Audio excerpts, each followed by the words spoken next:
ಇವತ್ತು ಇನ್ನೊಬ್ರು very interesting ತುಂಬಾ ಅಚೀವ್ ಮಾಡಿರೋರೊಬ್ರು ಬಂದಿದ್ದಾರೆ. ಸರಿನಾ? ಅವ್ರ ಹೆಸರು ಕೃಷ್ಣಮೂರ್ತಿ ಸರ್ ಅಂತ. ಇವರು MSc B.Ed ಮಾಡಿ 2016 ಅಂದ್ರೆ 14-15 ನೋಟಿಫಿಕೇಶನ್ಗಳಾಗಿರ್ತವೆ. 4 ಡಿಫ್ರೆಂಟ್ PSI ನೋಟಿಫಿಕೇಶನ್ ಆಗುತ್ತೆ. 4 ಕ್ಲಿಯರ್ ಮಾಡ್ತಾರೆ. ಅಂದ್ರೆ ಟೋಟಲಿ ಇವರು 3 KS ಮೈನ್ಸ್ ಬರೆದಿದ್ದಾರೆ, 2 ಇಂಟರ್ವ್ಯೂ ಕೊಟ್ಟಿದ್ದಾರೆ. And he has experience of mentoring more than 2,000 to 3,000 students mentoring ಮಾಡಿರುವ ಎಕ್ಸ್ಪೀರಿಯನ್ಸ್ ಇದೆ. ಹ್ಯೂಜ್ ನಾಲೆಡ್ಜ್, ಒಂದು ಜ್ಞಾನದ ಗಣಿ ಅಂತ ಅಂತಾರಲ್ಲ ಆ ಥರದವರು. And he is a very good motivator. So on behalf of you all, so we will welcome Krishnamurthy sir to the session. Okay, ಎಲ್ಲ KS ಬ್ಯಾಚ್ ಅಲ್ವಾ? ಪ್ರಿಪರೇಷನ್ ಮಾಡಕ್ ಬಂದಿದ್ದೀರಾ? ಎಲ್ಲ ಡಿಗ್ರಿ ಮುಗ್ದಿದ್ಯಾ? ಎಷ್ಟು ವರ್ಷ ಆಯ್ತು ಡಿಗ್ರಿ ಎಲ್ಲ ಮುಗ್ದು? 6-7 months, ಒನ್ ಇಯರ್ ಒಳಗಿದ್ದೀರಲ್ಲ, ಎಂಪ್ಲಾಯ್ಮೆಂಟ್ಗೆ ಬಂದಿದ್ದೀರಾ ಅಲ್ವಾ? ಓಕೆ, ಏನೋ ಒಂದು ಅಚೀವ್ಮೆಂಟ್ ಮಾಡಬೇಕು ಅಂತ ಬಂದಿದ್ದೀರಾ. ವೆರಿ ಗುಡ್, ಒಳ್ಳೆ ಡಿಸಿಷನ್ ತಗೊಂಡಿದ್ದೀರಾ. ಬಟ್ ನಿಮ್ಮ ಡಿಸಿಷನ್ ತಗೊಂಡಿದ್ದೀರಾ, ಆ ಡಿಸಿಷನ್ ತಗೊಂಡ್ಮೇಲೆ ತುಂಬಾ ಜನ ಬರ್ತಾರೆ ಕಾಂಪಿಟೇಟಿವ್ ಎಕ್ಸಾಮ್ಸ್ಗೆ. ಸಾವಿರಾರು ಜನ ಬರ್ತಾರೆ, ತುಂಬಾ ಜನ ಡಿಗ್ರಿ ಮುಗಿಸ್ತಾರೆ. ಒಂದು ಇಯರಲ್ಲಿ ಥೌಸಂಡ್ ಸಮಥಿಂಗ್ ಜನ ಏನ್ ಮಾಡ್ತಾರೆ, ಡಿಗ್ರಿ ಪಾಸ್ ಔಟ್ ಆಗ್ತಾರೆ ಆಲ್ ಓವರ್ ಇಂಡಿಯಾ. ಕರ್ನಾಟಕದಲ್ಲೂ ತುಂಬಾ ಜನ ಆಗ್ತಾರೆ. ಅದರಲ್ಲಿ ಇಂಜಿನಿಯರಿಂಗು, BA, BSc, BCom ಎಲ್ಲ ಪಾಸ್ ಔಟ್ ಆಗ್ತಾರೆ. ಎಲ್ಲರೂ ಒಂದು ಸೆಕ್ಯೂರ್ ಜಾಬ್ ನೋಡ್ಬೇಕು ಅಂತ ಇದು ಮಾಡ್ತಾರೆ ಅಲ್ವಾ? ಕೆಲವರು ಪ್ರೈವೇಟ್ ಹೋಗ್ತಾರೆ, ಕೆಲವರು ಇಲ್ಲ ನಾವು ಏನಾದರೂ ಒಂದು ಸರ್ವಿಸ್ ಮೈಂಡ್ ಸೆಟ್ ಇಟ್ಕೊಂಡು ಒಂದು ಸೆಕ್ಯೂರ್ ಜಾಬ್ ಮಾಡ್ಕೋಬೇಕು ಅಂತ ಬರ್ತಾರೆ ಯೂಶಲಿ. ಅರ್ಥ ಆಗ್ತಿದೆಯಾ? ಇಲ್ಲಿ ಯಾರಾದ್ರೂ UPSC ಪ್ರಿಪೇರ್ ಆಗೋರು ಇದ್ದೀರಾ? UPSC ಪ್ರಿಪೇರ್ ಆಗೋರಿಲ್ಲ, ಓಕೆನಾ? ಓಕೆ, KS ಅಲ್ಲ, ಎಲ್ಲರೂ KS ಅಂತಲೇ ಬಂದಿದ್ದೀರಲ್ವಾ? ಓಕೆ, ಒನ್ ಥಿಂಗ್ ರಿಯಾಲಿಟಿ ಹೇಳ್ತೀವಿ, ಅಂದ್ರೆ ಅಲ್ಲಿ ರಿಯಾಲಿಟಿ ಅರ್ಥ ಮಾಡ್ಕೋಬೇಕು. ಇಲ್ಲ ಅಂತಂದ್ರೆ ನೀವು ಇಲ್ಲಿ ಕಾಂಪಿಟೇಟಿವ್ ಎಕ್ಸಾಮ್ಸ್ ಅಲ್ಲಿ ಸಸ್ಟೈನ್ ಆಗಕ್ಕಾಗಲ್ಲ. ನೀವು ಏನಾದರೂ ಓನ್ಲಿ KS ಅಂದ್ಕೊಂಡು ಓದ್ಕೊಂಡು ಕೂತ್ಕೊಂಡ್ರೆ ಇಲ್ಲಿ ನೋಟಿಫಿಕೇಶನ್ಸ್ ರೆಗ್ಯುಲರ್ ಆಗಿ ಇರಲ್ಲ. ಅರ್ಥ ಆಗ್ತಿದೆಯಾ? KSಗೆ ನೀವು ಓದಿದ್ರೆ ಒಂದು ಬೆನಿಫಿಟ್ ಅಂದ್ರೆ ಎಲ್ಲ ಎಕ್ಸಾಮ್ಸ್, ಸ್ಟೇಟ್ ಗೌರ್ಮೆಂಟ್ ಅಲ್ಲಿರೋ ಎಲ್ಲ ಎಕ್ಸಾಮ್ಸ್ ಕ್ಲಿಯರ್ ಮಾಡ್ಬೋದು. ಗೊತ್ತಾಯ್ತಾ? ಆ ಮೈಂಡ್ ಸೆಟ್ ಅಲ್ಲಿ ಇಟ್ಕೊಂಡು ಫಸ್ಟ್ ಯಾವ್ದಾದ್ರು ಒಂದು ಜಾಬ್ ತಗೊಂಡು ಆಮೇಲೆ ನೀವು ಏನಾದ್ರು KS ಪ್ರಿಪರೇಷನ್ ಮಾಡಿ, UPSC ಪ್ರಿಪರೇಷನ್ ಮಾಡಿ. ಆ ಥರದ್ದು ತುಂಬಾ ಜನ ಆಗಿದ್ದಾರೆ. ನಾನು ಫಸ್ಟ್ ಸಜೆಷನ್, ಅರ್ಥ ಆಗ್ತಿದೆ? ಫಸ್ಟ್ ಯೂಶಲಿ ಇವೆಲ್ಲ ನನ್ನ ಪ್ರಕಾರ ಇಲ್ಲಿ ಯಾರು IAS IPS ಮಕ್ಳು ಯಾರು ಇದ್ದೀರಾ? ಬಿಸ್ನೆಸ್ ಮ್ಯಾನ್, ನಮ್ಮ ಅಪ್ಪಂದು ಒಂದು 100 ಕೋಟಿ ಟರ್ನ್ ಓವರ್ ಇದೆ ಅನ್ನೋ ಅವ್ರ ಮಕ್ಳು ಯಾರು ಇದ್ದೀರಾ? Please raise your hands. Okay, ಯಾರಾದ್ರೂ KS ಆಫೀಸರ್ ಮಕ್ಳಿದ್ದೀರಾ? ತಹಶೀಲ್ದಾರು, AC, DYSP ಮಕ್ಕಳು, please raise your hands. Tahsildar ಮಕ್ಕಳು ಇಲ್ವಾ? ಓಕೆ, ಆಯ್ತು. ಇನ್ಸ್ಪೆಕ್ಟರ್ ಅಥವಾ ಗ್ರೇಡ್ B ಗ್ರೇಡ್ ಆಫೀಸರ್ಸ್ ಮಕ್ಕಳು ಯಾರಿದ್ದಾರೆ?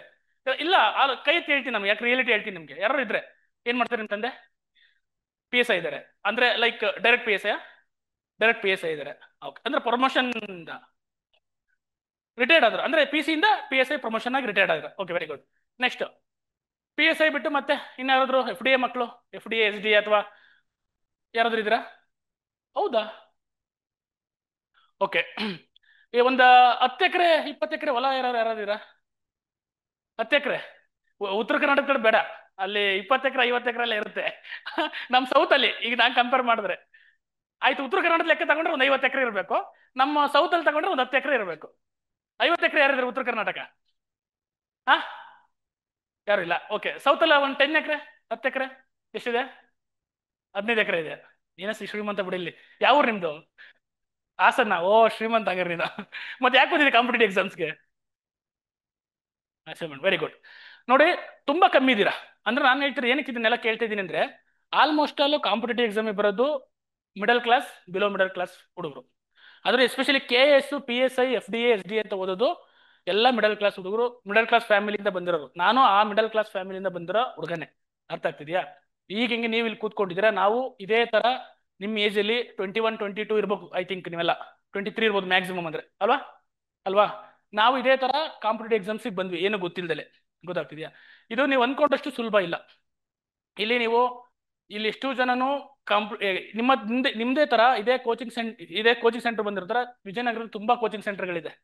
ಅರ್ಥ ಆಗ್ತಿದ್ಯಾ? ವಿಜಯನಗರ ಅಲ್ದಲೆ ಬಿಜಾಪುರ, ಧಾರವಾಡ, ಹುಬ್ಳಿ, ಬೇರೆ ಬೇರೆ ಕಡೆ, ಬೆಂಗಳೂರಲ್ಲೂ ಎಲ್ಲಿ ತುಂಬಾ ಕಡೆ ತುಂಬಾ ಕೋಚಿಂಗ್ ಸೆಂಟರ್ಗಳಿದೆ. ಇಲ್ಲಿ ಬಂದವರೆಲ್ಲ ಪಾಸ್ ಆಗ್ತಾರಾ? ಇಲ್ಲ. ನಾನು ಹೇಳ್ತೀನಿ ಅಂದ್ರೆ ರಿಯಾಲಿಟಿ, ನೀವು ಕೋಚಿಂಗ್ ತಗೊಂತಿದ್ದಂಗೆ ಪಾಸ್ ಆಗ್ತೀರಾ? ಇಲ್ಲ. ಅರ್ಥ ಆಗ್ತಿದ್ಯಾ? ಇಲ್ಲಿ ಕೋಚಿಂಗು ನಿಮ್ಗೆ ಒಂದು ಡೈರೆಕ್ಷನ್. Right direction. ಅಂದ್ರೆ ನೀವು ಡಿಗ್ರಿ ಮುಗಿಸ್ಕೊಂಡ್ ಬಂದಿರ್ತೀರಾ, ನಿಮ್ಗೆ ಏನ್ ಓದ್ಬೇಕು ಏನ್ ಓದಬಾರ್ದು ಅಂತ ಗೊತ್ತಿರಲ್ಲ. ಇದು ನಾಟ್ ನಿಮ್ಮ ಏನ್ ಅಕಾಡೆಮಿಕ್ಸ್ ಇರುತ್ತಲ್ಲ ಆ ತರ ಅಲ್ಲ. ಡಿಗ್ರಿ ಎಕ್ಸಾಮ್ಸ್ ನೀವು ಏನ್ ಮಾಡ್ತಿರ್ತೀರಿ ಯೂಶಲಿ ನಾವೆಲ್ಲ final year exam final exam ಇದ್ದಾಗ ಒಂದು ವಾರದಲ್ಲಿ ಯಾವ್ದೋ ಜೆರಾಕ್ಸ್ ನೋಟ್ಸ್ ಸೆಂಟರ್ಗೆ ಹೋಗೋದು, ಜೆರಾಕ್ಸ್ ನೋಟ್ಸ್ ಎತ್ಕೊಂಡ್ ಬರೋದು, ಅದನ್ನ ಓದೋದು, ಎಕ್ಸಾಮ್ ಮಿನಿಮಮ್ ಎಕ್ಸಾಮ್ ತಗೊಂಡು ಪಾಸ್ ಆಗೋದು. ಹೌದಾ? ಅದೇ ತಾನೇ ಮಾಡ್ತಿರೋದು. ಹೆಣ್ಮಕ್ಳು ಸ್ವಲ್ಪ ಸೀರಿಯಸ್ ಆಗಿ ಓದಿರ್ತಾರೆ ಅನ್ಸುತ್ತೆ ನನ್ಗೆ ಅನ್ಸಿದ ಮಟ್ಟಿಗೆ, ಮೊದ್ಲಿಂದಲೂ ಸೀರಿಯಸ್ ಆಗಿ. ಇಲ್ಲ ನೀವು ಹಂಗೆ ಮಾಡ್ತಿದ್ರಾ? ಇಲ್ಲ, ಆಯ್ತು, ಚೆನ್ನಾಗಿ ಓದಿರ್ತೀರ ಅನ್ಕೊಳ್ಳಿ. ಬಟ್ ಆ ತರ ಇರಲ್ಲ. ಇಲ್ಲಿ ಕಾಂಪಿಟೇಟಿವ್ ಎಕ್ಸಾಮ್ಸ್ ತುಂಬಾ ಡಿಫ್ರೆಂಟ್ ಇರುತ್ತೆ, ತುಂಬಾ ಸಬ್ಜೆಕ್ಟ್ಸ್ ಬರ್ತವೆ. ಅರ್ಥ ಆಗ್ತಿದ್ಯಾ? ನೀವು ಓದಿರೋ ಒಂದು ಸ್ಟ್ರೀಮ್ ಓದಿರ್ತೀರ ಅನ್ಕೊಳ್ಳಿ. ಈಗ BSc BCom ಇಂಜಿನಿಯರಿಂಗ್ ಓದಿರ್ತೀರಲ್ಲ, BA ಓದಿರ್ತೀರ, BCom ಓದಿರ್ತೀರ, BCA ಓದಿರ್ತೀರಾ. ಅಲ್ಲಿರೋ ಸಬ್ಜೆಕ್ಟ್ಸ್ಗಳೇ ಇಲ್ಲಿ ನಿಮಗೆ ಕಾಂಪಿಟೇಟಿವ್ ಎಕ್ಸಾಮ್ಸ್ ಅಲ್ಲಿ ಕೆಲವು ಸಬ್ಜೆಕ್ಟ್ಸ್ ಬರ್ತವೆ, ಕೆಲವು ಸಬ್ಜೆಕ್ಟ್ಸ್ ನ ಕಲಿಬೇಕಾಗುತ್ತೆ. ಅರ್ಥ ಆಗ್ತಿದ್ಯಾ? Polity, geography, environment, ecology, at least minimum ಅಂದ್ರೆ 15 ಸಬ್ಜೆಕ್ಟ್ಸ್ ಓದಬೇಕು. ತುಂಬಾ ಟೈಮ್ ಕಡಿಮೆ ಇರುತ್ತೆ. ಮತ್ತೆ ಇಲ್ಲೇನಾಗುತ್ತೆ, ನೋಟಿಫಿಕೇಶನ್ಸ್ ವರ್ಷ ವರ್ಷ ಇರಲ್ಲ. ಯಾವಾಗಲೂ ನೋಟಿಫಿಕೇಶನ್ಸ್ ಆಗುತ್ತೆ. ನೀವು ಅದಕ್ಕೆ ಇನ್ನು ನಾನಿಲ್ಲ ಒಂದು ಅಟೆಂಪ್ಟ್ ನೋಡೋಣ, ಆಮೇಲೆ ಎಕ್ಸಾಮ್ ಬರೆಯೋಣ, ಆಮೇಲೆ ಏನಾದರೂ ಪಾಸ್ ಆಗೋಣ, ಇನ್ನೊಂದು ಅಟೆಂಪ್ಟ್ ಟ್ರೈ ಮಾಡೋಣ ಅಂತ ಏನಾದ್ರು ಅಂದ್ಕೊಂಡಿದ್ರೆ ಇವತ್ತೇ ಮನೆಗೆ ಹೋಗಿ. ನಿಮ್ದು first attempt is the last attempt ಅಂದ್ಕೊಂಡು ಯಾರು ಓದ್ತಾರೆ ಅವರೇ ಸಕ್ಸಸ್ ಆಗೋದು. ಇಲ್ಲಿ ಟ್ರಯಲ್ ಎರರ್ ಮೆಥಡ್ ಇಲ್ವೇ ಇಲ್ಲ. ಗೊತ್ತಾಗ್ತಿದೆಯಾ? ಯಾಕೆ ಮೊದಲಿತ್ತು, ಒಂದು 10-15 ವರ್ಷದ ಇತ್ತು, ಈ ಸತಿ ಆಗ್ಲಿಲ್ಲ ಮುಂದಿನ ಸತಿ ಬರೆಯೋಣ ಅಂತ. ಬರಿಬಹುದು, ಇಲ್ಲ ಅಂತಲ್ಲ, ಬಟ್ ಇನ್ನೊಂದು 5 ವರ್ಷ 10 ವರ್ಷ ಕಾಯ್ಬೇಕಾಗತ್ತೆ. ಅರ್ಥ ಆಗ್ತಿದ್ಯಾ? ಹಂಗೆ ಈ ಪ್ರಿಪರೇಷನ್ ಇದೆಯಲ್ಲ, ನಿಮ್ಮ ಪ್ರಿಪರೇಷನ್ ಸಿಕ್ಕಾಪಟ್ಟೆ ಸ್ಟ್ರಾಂಗ್ ಇರಬೇಕು. ನೀವೇನಾದ್ರೂ ಒಂದೇ ಸತಿ ಸಕ್ಸಸ್ ಆಗಬೇಕು, ಒಂದೇ ಅಟೆಂಪ್ಟ್ ಕ್ಲಿಯರ್ ಮಾಡ್ಕೋಬೇಕು ಅಂದ್ರೆ ನಿಮ್ಮ ಪ್ರಿಪರೇಷನ್ ತುಂಬಾ ಸಿಕ್ಕಾಪಟ್ಟೆ ಸ್ಟ್ರಾಂಗ್ ಇರಬೇಕು. ನಿಮ್ಮ ಫಂಡಮೆಂಟಲ್ ಸ್ಟ್ರಾಂಗ್ ಇರಬೇಕು, ನಿಮ್ಮ ಬೇಸಿಕ್ಸ್ ಸ್ಟ್ರಾಂಗ್ ಇರಬೇಕು. ನೀವು ಅನ್ಕೊಂಡಿದ್ದೀರಾ ಸಬ್ಜೆಕ್ಟ್ಸ್ಗಳಲ್ಲಿ ಈಗ 1-2 ಸಬ್ಜೆಕ್ಟ್ ಓದಿದ್ರೆ ಎಕ್ಸಾಮ್ ಪಾಸ್ ಆಗ್ತೀವಿ ಎಂದು? No, sail impossible. ಎಲ್ಲಾ ಸಬ್ಜೆಕ್ಟ್ಸಲ್ಲೂ ನಿಮ್ಗೆ ಏನಿರಬೇಕು? ನಾಲೆಡ್ಜ್ ಇರಬೇಕು. Jack of all master of none ಅಂತಾರೆ. ಏನಂಗಂದ್ರೆ ಬನ್ನಿ, jack of all master of none ಅಂದ್ರೆ ಯಾರು ಇಂಗ್ಲಿಷ್ ಮೇಜರ್ ಇದ್ದೀರಾ? ಇಂಗ್ಲಿಷ್ ಓದಿ ಗೊತ್ತಿರೋರು ಸ್ವಲ್ಪ? ಹಾ, ಬನ್ನಿ ಬನ್ನಿ. Jack of all master of ನನ್ ಹೇಳಿ.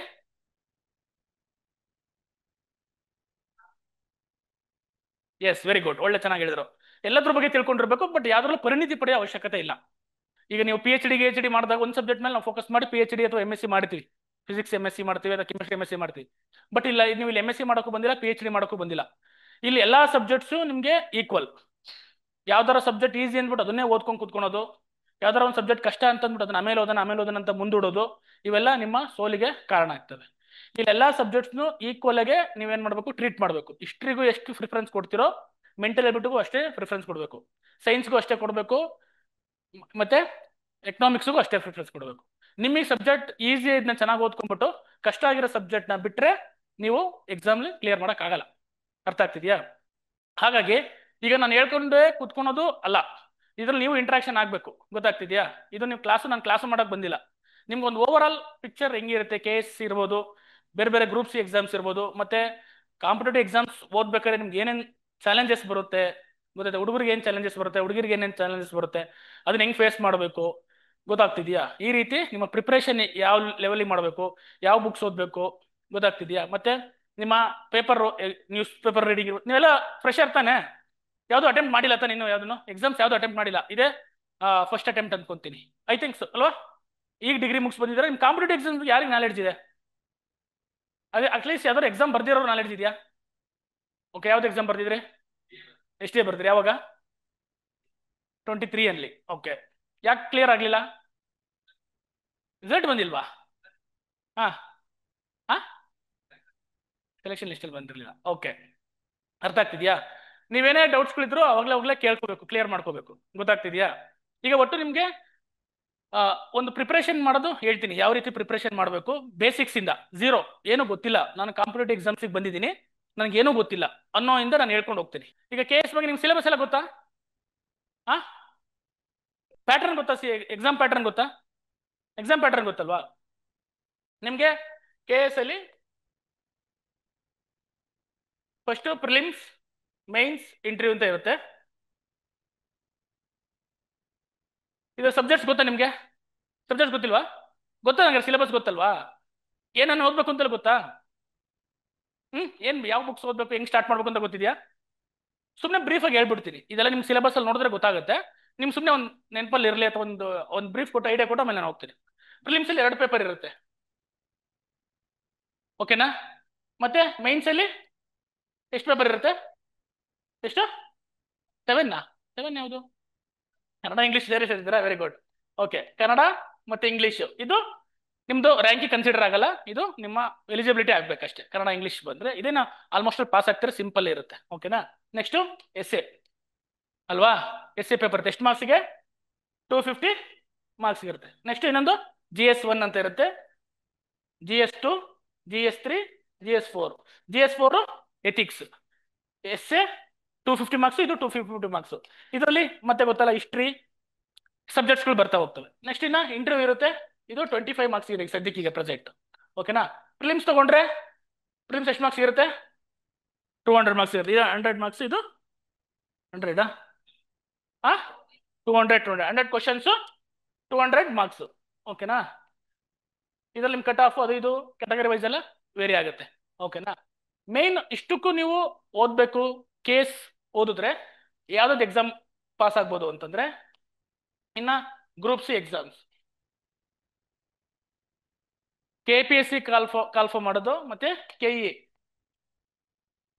ಮತ್ತೆ KPSC ಗ್ರೂಪ್ಸ್ ಎಕ್ಸಾಮ್ಸ್ಗಳು ಕಾಲ್ಫೋ ಮಾಡುತ್ತೆ. ಅದನ್ನ ನೀವು ಏನ್ ಮಾಡ್ಬೋದು? ಬರಿಬೋದು. ಇಷ್ಟು ಸಬ್ಜೆಕ್ಟ್ಸ್ ಅಂದ್ರೆ ಲೈಕ್ ನೀವು ಪ್ರಿಲಿಮ್ಸು, ಮೇನ್ಸು, ಇಂಟರ್ವ್ಯೂ ರೆಡಿ ಆದ್ರೆ ಈ ಎಕ್ಸಾಮ್ಸ್ಗೆ ನೀವು ಇದು ಮಾಡ್ಬೋದು, ಯಾವುದೇ ಎಕ್ಸಾಮ್ಸ್ ಬರಿಬೋದು. ಅದರಲ್ಲಿ KE ಎಕ್ಸಾಮ್ಸ್ ಮತ್ತೆ KPSC ಎಕ್ಸಾಮ್ಸ್ ಬರ್ತಾರೆ. ಅದ್ರ ಗ್ರೂಪ್ ಸಿನಲ್ಲಿ ಬೇರೆ ಬೇರೆ ಟೆಕ್ನಿಕಲ್ ಎಕ್ಸಾಮ್ಸ್ ಎಲ್ಲ ಬರ್ತವೆ. ಕೆಲವೊಂದು ಇಂಜಿನಿಯರಿಂಗ್ ಓದಿರೋರಿಗೆ ಬೇರೆ ಬೇರೆ ಬರ್ತವೆ, ಅದೆಲ್ಲ ಗ್ರೂಪ್ ಸಿ ಅಂತ ಕನ್ಸಿಡರ್ ಮಾಡ್ತಾರೆ. ಕೆಲವು ಗ್ರೂಪ್ ಬಿ ಪೋಸ್ಟ್ ಬರ್ತವೆ, ಅದಕ್ಕೆ ಸಪ್ರೇಟ್ ಎಕ್ಸಾಮ್ ನಡೀತೆ. ಗ್ರೂಪ್ ಬಿ ಪೋಸ್ಟ್ KS ಅಲ್ಲಿ ಇರುತ್ತೆ. ಕೆಲವು ಸಪ್ರೇಟ್ ಆಗಿ ಗ್ರೂಪ್ ಬಿ ಪೋಸ್ಟ್ ಕಾಲ್ ಮಾಡ್ತಾರೆ ಕೆಲವು ಡಿಪಾರ್ಟ್ಮೆಂಟ್ ಅಲ್ಲಿ. ಮೈನಾರಿಟಿ ಆಫೀಸರ್ ಆಗಿರ್ಬೋದು, ಗೊತ್ತಾಯ್ತಾ? ವಾಟರ್ ರಿಸೋರ್ಸ್ ಅದರಲ್ಲೆಲ್ಲ ಬೇರೆ ಬೇರೆ ಡಿಫ್ರೆಂಟ್ ಆಗಿ ಹೇಳ್ತಾರೆ. ಅದ್ರಲ್ಲಿ ಇನ್ ಡೆಪ್ತ್ ಆಗಿ ಹೋಗಲ್ಲ, ನಾನು ನಿಮ್ಮೊಂದು ಕ್ಲಿಯರ್ ಇದನ್ನ ಕೊಡ್ತೀನಿ. ಗ್ರೂಪ್ ಬಿ ಫಸ್ಟ್ ಕಾಲ್ ಮಾಡ್ತಾರೆ, ಅದು ಸೇಮ್ ನೀವು KS ಪ್ರಿಲಿಮ್ಸ್ ಮೈನ್ಸಿಗೆ ಓದ್ಕೊಂಡ್ರೆ ನೀವು ಎಕ್ಸಾಮ್ ಪಾಸ್ ಮಾಡೋದು. ನೆಕ್ಸ್ಟ್ ಇನ್ನ ಇಲ್ಲಿ ಬಂದ್ರೆ ಇನ್ನ ಈ KS ಓದಿದ್ರೆ ಯಾವ ಎಕ್ಸಾಮ್ಗೆ ಯೂಸ್ ಆಗುತ್ತೆ ಅಂದ್ರೆ, ನೀವು PSI ಗೊತ್ತಾಯ್ತಾ? PSI ನಲ್ಲೂ ತುಂಬಾ ವೆರೈಟಿಗಳಿದೆ. PSI ವೈರ್ಲೆಸ್ ಇದೆ, PSI ಫಿಂಗರ್ ಪ್ರಿಂಟ್ ಇದೆ, RSI ಇದೆ, KSSF ಇದೆ, ಮತ್ತೆ KSRP ಇದೆ. ಓಕೆನಾ? ಇಷ್ಟು ಎಕ್ಸಾಮ್ಸ್ಗೂ ನೀವು ಹೆಲ್ಪ್ ಆಗುತ್ತೆ. ಇದರಲ್ಲಿ ಎಲ್ಲರಿಗೂ ಅವಕಾಶ ಇದೆ, ವುಮೆನ್ಸ್ ಮೇನ್ ಎಲ್ಲರಿಗೂ ಅವಕಾಶ ಇದೆ. ಅದಲ್ದೇ ಇನ್ನ ಯಾವ ಎಕ್ಸಾಮ್ಸ್ ಅಂದ್ರೆ FDA, SDA, ಈ ಎಲ್ಲ ಎಕ್ಸಾಮ್ಸ್ಗೂ ಯೂಸ್ ಆಗುತ್ತೆ. ಒಂದೇನಂತಂದ್ರೆ KPSC ಓದ್ಬೇಕಾದ್ರೆ ಇಂಟಿಗ್ರೇಟೆಡ್ ಆಗಿ ಓದಿದ್ರೆ ಎಲ್ಲ ಎಕ್ಸಾಮ್ಸ್ ಅಂದ್ರೆ ಸಪ್ರೇಟ್ ಏನಂದ್ರೆ ಎಕ್ಸ್ಟ್ರಾ ನೀವು ಇದಕ್ಕೆ ಗ್ರೂಪ್ಸ್ಗೆ ಓದ್ಬೇಕಾದ್ರೆ ಒಂದು ಪೇಪರ್ ಎಕ್ಸ್ಟ್ರಾ ಓದ್ಬೇಕಾದ್ರೆ ಅದೇ ಯಾವುದು? ಕಮ್ಯುನಿಕೇಶನ್. ಓಕೆನಾ? ಕಮ್ಯುನಿಕೇಶನ್ ಪೇಪರ್ ಓದ್ಬೇಕಾದ್ರೆ ಕಮ್ಯುನಿಕೇಶನ್ ಪೇಪರ್ ಏನಿಲ್ಲ, ಒಂದು ತಿಂಗಳಲ್ಲಿ ಮುಗಿಸ್ಬಿಡ್ಬೋದು, ತುಂಬಾ ಈಸಿ ಇರುತ್ತೆ.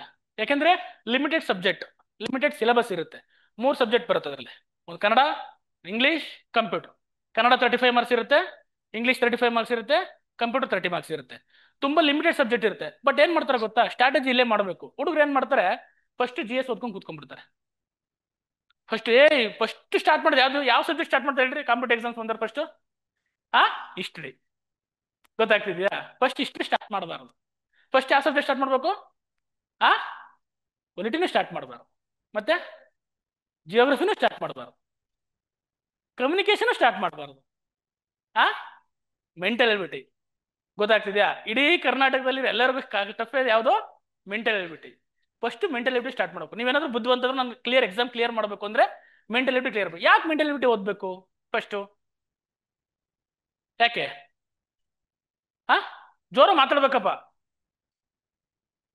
ಹಂಗೆ ಯಾರು ಹೇಳಿದ ಜಾಸ್ತಿ ಮಾರ್ಕ್ಸ್? ಯಾರು ಹೇಳಿದ 100 ಮಾರ್ಕ್ಸ್ ಇದೆಯಾ ಮೆಂಟಲ್ ಎಬಿಲಿಟಿ? ಮತ್ತೆ ಒಂದು ಪಾಯಿಂಟ್ ಆಫ್ ವ್ಯೂ ಕರೆಕ್ಟ್ ಬಾಪ. ಒಂದು ಪಾಯಿಂಟ್ ವ್ಯೂ ಏನು ಎಲ್ಲ ಎಕ್ಸಾಮ್ಸ್ಗೂ ಇದೆ. PC ಇಂದ ಹಿಡಿದು UPSC ವರ್ಗುನು ಏನಿರುತ್ತೆ? ಮೆಂಟಲ್ ಎಬಿಲಿಟಿ ಇರುತ್ತೆ. ಓಕೆನಾ? ನೀವು ಒಂದು ಸತಿ ಮೆಂಟಲ್ ಎಬಿಲಿಟಿ ಚಾಪ್ಟರ್ಗಳನ್ನ ಓದಿ ರೆಡಿ ಆಗ್ಬಿಟ್ರೆ ಯಾವುದೇ ಎಕ್ಸಾಮ್ಸ್ಗೂ ರೆಡಿ ಇದ್ದಂಗೆ. KPSC ಬರುತ್ತೆ, KSC ಬರುತ್ತೆ, FDA, SDA, group C post, PSI, PC ಯಾವುದಕ್ಕಾದ್ರೂ ಬರುತ್ತೆ. ಓಕೆನಾ?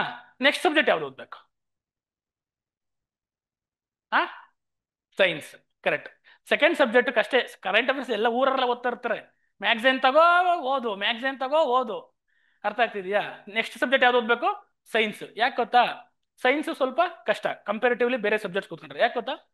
ಕಾನ್ಸೆಪ್ಟ್ ಅರ್ಥ ಮಾಡ್ಕೋಬೇಕು. ಯಾರಿಗೆ ಕಾನ್ಸೆಪ್ಟ್ ಅರ್ಥ ಆಗಿಲ್ಲ ಅವರು ಸೈನ್ಸ್ನ ಮಾಡೋಕ್ಕಲ್ಲ. ಬೇಕಾದ್ರೆ ನೀವು ಪೊಲಿಟಿಕ್ ಬಯಟ್ ಮಾಡ್ಬಿಡ್ಬೋದು.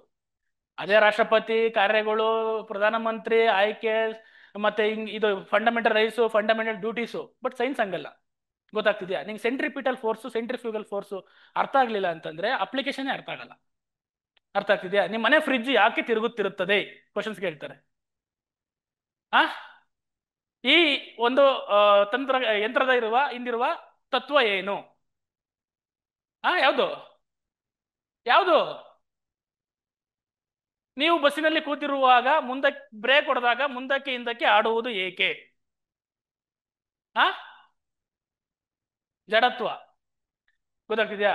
ನಿಮ್ಮ ಪ್ರಾಕ್ಟಿಕಲ್ ಲೈಫಲ್ಲಿ ಏನ್ ನಡೆಯುತ್ತೋ ಅದೇ ಮೇಲೆ ಕ್ವಶನ್ಸ್ ಬರುತ್ತೆ. ಸೈನ್ಸ್ ಕಾನ್ಸೆಪ್ಟ್, ಜಡತ್ವ ಕಾನ್ಸೆಪ್ಟ್ ನಿಮ್ಗೆ ಅರ್ಥ ಆಗಿದ್ರೆ ನಿಮ್ಗೆ ಏನಾಗುತ್ತೆ, ಅದ್ರ ಅಪ್ಲಿಕೇಶನ್ ಅರ್ಥ ಆಗುತ್ತೆ. ಅರ್ಥ ಆಗುತ್ತಾ? ಬೇಸಿಗೆ ಕಾಲದಲ್ಲಿ ವಿದ್ಯುತ್ ತಂತಿಗಳು ಜೋತು ಬಿದ್ದಿರುವುದು ಏಕೆ?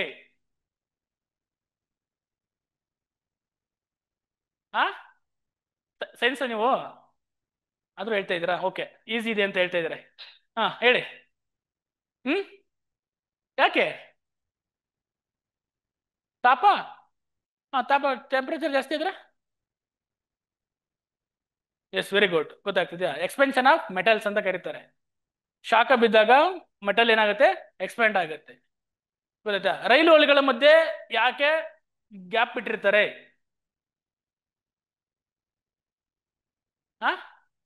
ಯಾಕೆ? ಆಯ್ತು. ರೋಡ್ ಮಾಡ್ಬೇಕಾದ್ರೆ, ಸಿಮೆಂಟ್ ರೋಡ್ ಮಾಡ್ಬೇಕಾದ್ರೆ ಮಧ್ಯದಲ್ಲಿ ಕೊರಿತಾ ಇರ್ತಾರೆ, ಒಂದೊಂದು ಗ್ಯಾಪ್ ಕೊಟ್ಟಿರ್ತಾರೆ, ಸ್ವಲ್ಪ ದೂರ ಹೋದ್ಮೇಲೆ ಸ್ವಲ್ಪ ದೂರ. ನೋಡಿದ್ದೀರಾ? ಯಾಕೆ? ಕಬ್ಣ ಏನೋ ಈಟ್ ಆಗುತ್ತೆ, ನೀನು ಹೇಳ್ದಂಗೆ ಗ್ಯಾಪ್ ಕೊಟ್ಟಿರ್ಬೇಕು. ವೈರ್ಗಳು ಯಾಕೆ ಜೋತ್ ಬಿದ್ದಿರ್ತವೆ ಅಂದ್ರೆ ಈಟ್ ಆದಾಗ ಎಕ್ಸ್ಪೆನ್ಷನ್ ಆಗುತ್ತೆ. ಸಿಮೆಂಟ್ ರೋಡ್ಗೆ ಯಾಕೆ ಗ್ಯಾಪ್ ಕೊಡ್ಬೇಕು? ಗ್ಯಾಪ್ ಕೊಟ್ಟಿರ್ತೀರಲ್ವಾ? ನೋಡಿಲ್ವಾ ನೀವು? ನೋಡಿದಿರ್ತಾನೆ. ಫಸ್ಟ್ ಸಿಮೆಂಟ್ ಹಾಕ್ಬಿಡ್ತಾರೆ, ವೈಟ್ ಟ್ಯಾಪಿಂಗ್ ಅಂತ ಕರೀತಾರೆ ಬೆಂಗಳೂರು ಇಂಗ್ಲೀಷಲ್ಲಿ. ಕನ್ನಡ ನಮ್ ಕೂಡ ಸಿಮೆಂಟ್ ರೋಡ್ ಹಾಕವ್ರೆ ಅಂತ ಹೇಳ್ತಾರೆ, ಸಿ ರೋಡ್ ಅಂತ ಹೇಳ್ತಾರೆ. ಅರ್ಥ ಆಗ್ತಿದ್ಯಾ? ಹಾಕ್ಬಿಟ್ಟು ಆಮೇಲೆ ಒಂದು ಮಿಷಿನ್ ತಗೊಂಡ್ಬಿಟ್ಟು ಮಧ್ಯದಲ್ಲಿ ಕುಯ್ತಿರ್ತಾರೆ, ಒಂದೊಂದು ಡಿಸ್ಟೆನ್ಸ್ಗೆ ಮಧ್ಯದಲ್ಲಿ ಕಟ್ ಮಾಡ್ತಾರೆ ರೋಡ್ನ. ನಾನು ಅನ್ಕೊಂತಿದ್ವಿ, ಯಾಕೆ ಕಟ್ ಮಾಡ್ತೀರಿ ಮಕ್ಕಳು? ರೋಡ್ ಹಾಕೋರೆ ಮತ್ತೆ ಇವರೇ ಕಟ್ ಮಾಡ್ತಾರಲ್ಲ ಅನ್ಕೊಂತಿದ್ವಿ. ಯಾಕೆ? ಯಾಕೆ? Yes, very good. ಗೊತ್ತಾಯ್ತಾ? ಸಿಮೆಂಟ್ ಕೂಡ ಎಕ್ಸ್ಪೆಂಡ್ ಆಗುತ್ತೆ. ಹಿಂಗೆ ನೀವು ಡೈಲಿ ಲೈಫಲ್ಲಿ ನೀವು ಫಿಸಿಕ್ಸ್ ಸೈನ್ಸ್ ನೀವು ಓದೋದೇ ಬೇಕಾಗಿಲ್ಲ. ಒಂದ್ಸತಿ ಸೈನ್ಸ್ ಕಾನ್ಸೆಪ್ಟ್ ಅರ್ಥ ಮಾಡ್ಕೊಂಡ್ಬಿಟ್ಟು, ಈಗ ನೋಡಿ ಈ ಪೆನ್ ಬರೀತಿದೀವಲ್ಲ, ಈ ಪೆನ್ ಬರೆಯಕ್ ಕಾರಣ ಏನು ಅಂತ ಕೇಳ್ತಾರೆ ಕ್ವಶನ್. ಏನ್ ಕಾರಣ? ಇದ್ರ ಲಿಂಕ್ ಇದೆಯಾ? ಮತ್ತೆ ಯಾಕೆ ಬರಿತಾ ಇದೆ? ಸೆನ್ಸರ್. ಅದು ಓಕೆ, ಟೆಕ್ನಿಕಲ್ ಇನ್ನೂ ಫಾರ್ವರ್ಡ್ ಇದೆ ಇದು. ಅದಕ್ಕೆ ಬೇಸಿಕ್ ಬರೋಣ. ಫುಲ್ ಫಾರ್ವರ್ಡ್ ಹೋಗ್ಬೇಡ, ಬೇಸಿಕ್ ಏನು ಬರೀ. ಆಯ್ತು, ನಾನು ನಡೀತಾ ಇದ್ದೀನಿ, ಇಲ್ಲಿ ವಾಕ್ ಮಾಡ್ತಾ ಇದ್ದೀನಿ ಇಲ್ಲಿಂದ ಇಲ್ಲಿಗೆ. ಏನ್ ಕಾರಣ?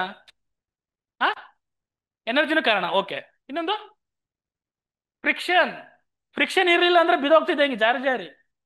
ಹೌದ್ ತಾನೆ? ಇಲ್ಲಿ ನೋಡಿ ಹೆಂಗೂ ಇಲ್ಲಿ ಜಾರ್ತಾ ಇದೆ. ಆದ್ರೆ ಇಲ್ಲಿರೋ ಇದಕ್ಕೂ ಇಲ್ಲಿರೋದಕ್ಕೂ ವ್ಯತ್ಯಾಸ ಇದೆ. ಸರ್ಫೇಸ್ ಯಾವಾಗಲೂ ಸಾಫ್ಟ್ ಆಗಿದೆ, ಏನಾಗುತ್ತೆ? ಫ್ರಿಕ್ಷನ್ ಜಾಸ್ತಿ. ನಾನು ಸುಮ್ಮನೆ ಕಾನ್ಸೆಪ್ಟ್ ಅರ್ಥ. ಯಾಕೆ ಎಕ್ಸಾಮ್ಸ್ ಅಲ್ಲಿ ಫೇಲ್ ಆಗ್ತಾರೆ, ಕಾಂಪಿಟೇಟಿವ್ ಎಕ್ಸಾಮ್ಸ್ ಅಲ್ಲಿ ಹುಡುಗರು ಫೇಲ್ ಆಗ್ತಾರೆ ಅಂದ್ರೆ, ಸುಮ್ಮನೆ ನೀವು ಏನೋ ಕೂತ್ಕೊಂಡು ಯಾವುದೋ ಬುಕ್ ತಂದ್ಕೊಂಡು ಇದು ಓದಿದ್ರೆ ಪಾಸ್ ಆಗ್ತೀರ ಅನ್ಕೊಂಡು ಕೂತ್ಕೊಂಡ್ರೆ ಅದೇ ಓದಿದ್ರೆ ಪಾಸ್ ಆಗಲ್ಲ. ನಿಮ್ಮ ನಾಲೆಡ್ಜ್ ಗೇನ್ ಮಾಡ್ಬೇಕಿಲ್ಲಿ. ನಾಲೆಡ್ಜ್ ಎಲ್ಲಿಂದ ಬರುತ್ತೆ? ಡಿಫ್ರೆಂಟ್ ಸೋರ್ಸಸ್ ಇಂದ ಬರುತ್ತೆ. ಡಿಫ್ರೆಂಟ್ ಸೋರ್ಸಸ್ ಅಂದ್ರೆ ಏನು? ನೀವು ಪುಸ್ತಕ, news paper, TV, social media, ನಿಮ್ಮ ಸುತ್ತಮುತ್ತ ಇರೋ ಪರಿಸರ. ಅರ್ಥ ಆಗ್ತಿದ್ಯಾ? ಎಕ್ಸಾಂಪಲ್ ಹೇಳ್ತೀನಿ ನಿಮ್ಗೊಂದು ಕ್ವಶನ್. ಯಾಕೆ ನಾವು ಎಲ್ಲದನ್ನು ಕಾಂಪಿಟೇಟಿವ್ ದೃಷ್ಟಿಯಿಂದ ನೋಡಬೇಕು ಅನ್ನೋದಕ್ಕೆ ಒಂದು ಎಕ್ಸಾಂಪಲ್ ಹೇಳ್ತೀನಿ. ಇಲ್ಲಿ ನಿಮ್ಗೆ ಇದು ಗೊತ್ತಾ? ಒಂದು ಕ್ವಶನ್ ಕೇಳಿದ್ರು FDA ನಲ್ಲಿ. FDA 2000 ಐ ಥಿಂಕ್ 16 17 ಅನ್ಕೊಂತೀನಿ, 18 ಅಂದ್ಕೊಳ್ಳಿ. ಅಂಡಮಾನ್ ಮತ್ತು ನಿಕೋಬಾರ್ಗಳಲ್ಲಿ ಕಂಡುಬರುವ ಬುಡಕಟ್ಟು ಸಮುದಾಯಗಳು ಯಾವುವು ಅಂತ ಕ್ವಶನ್ಸ್ ಕೇಳಿದ್ರು. ಇದಕ್ಕೆ ನಾನು ಎಕ್ಸಾಮ್ ಅಟೆಂಡ್ ಮಾಡಕ್ ಹೋಗಿದ್ದೆ, ಆಯ್ತಾ? ಬಟ್ ನನಗೆ ಗೊತ್ತಿರಲಿಲ್ಲ. ಆ ಅಂಡಮಾನ್ ನಿಕೋಬಾರ್ ಬಗ್ಗೆ ಓದಿದ್ದೆ, ಬಟ್ ಅದರಲ್ಲಿ ಕಂಡುಬರೋ ಬುಡಕಟ್ಟು ಸಮುದಾಯಗಳ ಬಗ್ಗೆ ಗೊತ್ತಿರಲಿಲ್ಲ. ಆಪ್ಷನ್ ಕೊಟ್ಟಿದ್ರು, ಒಂದು ಜಾರ್ವಾ, ಹೋಂಗೆ, ಸೆಂಟಲೀನ್ ಅಂತ 3 ಕೊಟ್ಟಿದ್ರು.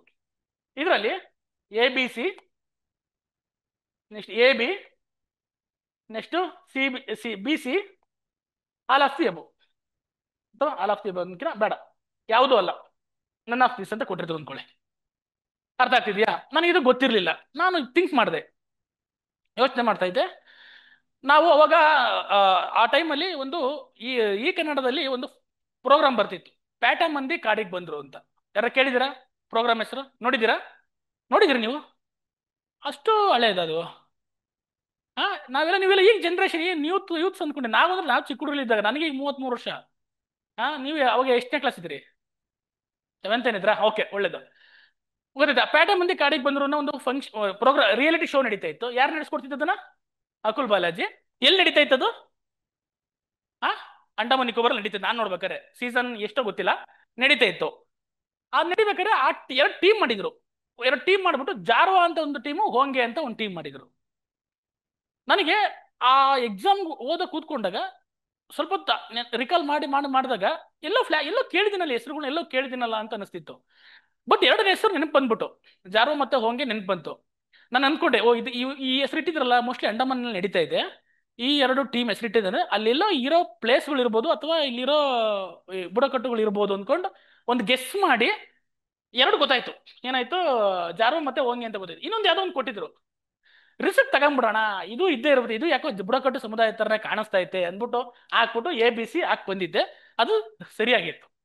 ಆ ಸರಿಯಾಗಿ ನಾನು FDA ಸೆಲೆಕ್ಷನ್ ಆಗಿದ್ದೆ ಆ ವರ್ಷದಲ್ಲಿ.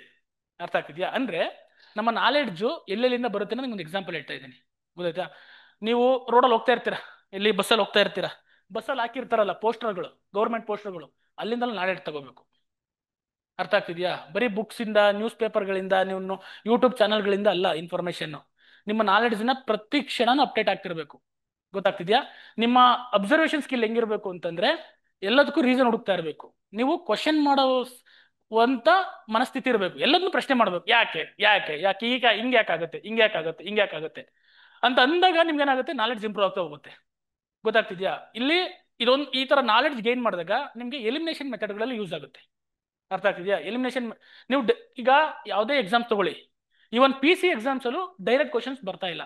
ಮೊದಲು ಕೇಳ್ತಿದ್ರು, ಭಾರತದ ಅತಿ ಉದ್ದವಾದ ಬೆಟ್ಟ ಯಾವುದು, ಕರ್ನಾಟಕದಲ್ಲಿ ಅತಿ ಉದ್ದವಾದ ಮರ ಯಾವುದು ಕೇಳ್ತಾರೆ. ಈಗ ಅಂತ ಕ್ವಶನ್ಸ್ ಕೇಳ್ತಾ ಇಲ್ಲ. ಗೊತ್ತಾಗ್ತಿದ್ಯಾ? ಈಗ ಎಲ್ಲಿ ಸ್ಟೇಟ್ಮೆಂಟ್ ವೈಸ್ ಕ್ವಶನ್ ಕೇಳ್ತಾರೆ. ಒಂದು ಕ್ವಶನ್ ಕೊಟ್ಬಿಟ್ಟು 4-5 ಸ್ಟೇಟ್ಮೆಂಟ್ ಕೊಡ್ತಾರೆ. 4-5 ಸ್ಟೇಟ್ಮೆಂಟ್ ಅಲ್ಲಿ ಯಾವ ಸ್ಟೇಟ್ಮೆಂಟ್ ಸರಿ, ಯಾವ ಸ್ಟೇಟ್ಮೆಂಟ್ ತಪ್ಪು ಅಂತ ಕೇಳ್ತಾರೆ. ನೀವು KS ಗೊತ್ತಾ ಇದ್ದೀರಾ, ನಿಮ್ಮ ನಾಲೆಡ್ಜ್ ಲೆವೆಲ್ ಆ ಲೆವೆಲ್ ಇರಬೇಕು. ನಿಮ್ 4 ಸ್ಟೇಟ್ಮೆಂಟ್ ಗೊತ್ತಿರಬೇಕು. ಆ 4 ಸ್ಟೇಟ್ಮೆಂಟ್ ಗೊತ್ತಿದ್ದಾಗ ಮಾತ್ರ ನೀನು ಸರಿ ಆನ್ಸರ್ ಯಾವುದು ಅಂತ ಹಾಕಕ್ಕೆ ಸಾಧ್ಯ ಆಗುತ್ತೆ, ಇಲ್ಲ ಆಗಲ್ಲ. ಅರ್ಥ ಆಗ್ತಿದ್ಯಾ? ಅದಕ್ಕೆ ಎಲಿಮಿನೇಷನ್ ಟೆಕ್ನಿಕ್ ಯೂಸ್ ಮಾಡಬೇಕು. ಎಲಿಮಿನೇಷನ್ ಟೆಕ್ನಿಕ್ ಯೂಸ್ ಮಾಡಬೇಕು ಅಂದಾಗ ನಿಮ್ಗೆ ಈ ತರ ನಾಲೆಡ್ಜ್, ಬ್ಯಾಕ್ ಗ್ರೌಂಡ್ ನಾಲೆಡ್ಜ್ ಇರಬೇಕು. ಗೊತ್ತಾಗ್ತಿದ್ಯಾ? ಇದನ್ನೆಲ್ಲ ಮಾಡ್ಕೋಬೇಕು ಅಂತಂದ್ರೆ ಏನೇನು ಓದಬೇಕು? ಗೊತ್ತಾಗ್ತಿದ್ಯಾ? ನಿಮ್ಮ ಓದೋ ಮೆಟೀರಿಯಲ್ ಸಹ ತುಂಬಾ ಇಂಪಾರ್ಟೆಂಟ್. ಅರ್ಥ ಆಗ್ತಿದ್ಯಾ? ಅದಕ್ಕೆ ಏನೇನು ಓದಬೇಕು ಅನ್ನೋದ್ರ ಬಗ್ಗೆ ನಾನು ನಿಮ್ಗೆ ಹೇಳ್ತೇನೆ. ನಾನು ಎಲ್ಲಿ ನಿಲ್ಲಿಸಿದೆ? ಡೈವರ್ಟ್ ಆಯ್ತಾ? ಇಲ್ಲ.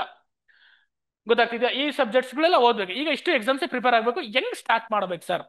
ಗೊತ್ತಾಗ್ತಿದೆ? ಏನು ಓದಬೇಕು ಅನ್ನೋದ್ರ ಬಗ್ಗೆ ಒಂದು ಐಡಿಯಾ ಕೊಡ್ತೀನಿ.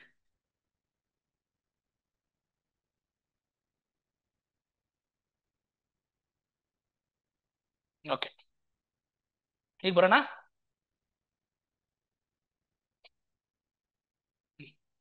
ಫಸ್ಟು ಏನಪ್ಪ ಕಾಂಪಿಟೇಟಿವ್ ಬಂದಾಗ ಏನು ಓದಬೇಕು ಅಂತಂದ್ರೆ, ಫಸ್ಟ್ 3 ಹಂತದಲ್ಲಿ ಓದಬೇಕಾಗತ್ತೆ. ಗೊತ್ತಾಗ್ತಿದ್ಯಾ? ಏನಂತಂದ್ರೆ, ಫಸ್ಟ್ ಬೇಸಿಕ್ಸ್ ಬೇಕು ನಿಮ್ಗೆ. ಬೇಸಿಕ್ಸ್ ತುಂಬಾ ಚೆನ್ನಾಗಿರ್ಬೇಕು ನಿಮ್ಗೆ. ಬೇಸಿಕ್ಸ್ ಅಂತಂದ್ರೆ ನಾನು ಹೇಳ್ತಿದ್ದೇನೆ, ಈ ಕಾನ್ಸೆಪ್ಟ್ಗಳಿದಾವಲ್ಲ, ಈಗ ಪಾಲಿಟಿಲಿ ಒಂದು ಕಾನ್ಸೆಪ್ಟ್ ಬರುತ್ತೆ, ಸೆಕ್ಯುಲರಿಸಮ್. ಕೇಳಿದಿರಾ? ಸೆಕ್ಯುಲರಿಸಮ್ ಏನ್? ಸೆಕ್ಯುಲರಿಸಮ್ ಅಂದ್ರೆ ಜಾತ್ಯತೀತತೆ. ಏನು? ಜೋರ ಮಾತಾಡಬೇಕು. ನೀವೆಲ್ಲ ಆಫೀಸರ್ಸ್ಗಳಾಗಾರೋ, ಎಲ್ಲಾರ ಇದು ಇದು IT ಕಂಪ್ನಿಲಿ ಕೂತ್ಕೊಂಡು ಲ್ಯಾಪ್ಟಾಪ್ ಎಲ್ಲ ವರ್ಕ್ ಮಾಡಕ್ ಬಂದಿದ್ದೀರಾ? ನೀವು ಮಾತಾಡಬೇಕು, ಇಲ್ಲಿಂದಲೇ ಸ್ಟಾರ್ಟ್ ಆಗ್ಬೇಕು. ನೀವು ನಾಳೆ KS ಆಗ್ಲಿ, IAS ಆಗ್ಲಿ, PSI ಆಗ್ಲಿ, ಏನಾಗ್ಲಿ ಪಬ್ಲಿಕ್ ಜೊತೆನೆ ಇಂಟ್ರಾಕ್ಟ್ ಮಾಡ್ಬೇಕು. ಗೊತ್ತಾಗ್ತಿದ್ಯಾ? ಈಗ ನನ್ನ ಜೊತೆ ಇಂಟ್ರಾಕ್ಟ್ ಮಾಡಿ ಫಸ್ಟ್. ಹಾ, ಹೇಳಿ ಪಟಪಟ. ಜಾತ್ಯತೀತತೆ ಅಂದ್ರೆ ಜಾತಿಯ ವಿಂಗಡಣೆ ಮಾಡೋದು, ಮಾಡದೇ ಇರೋದು. ಹಾ, ತಪ್ಪು.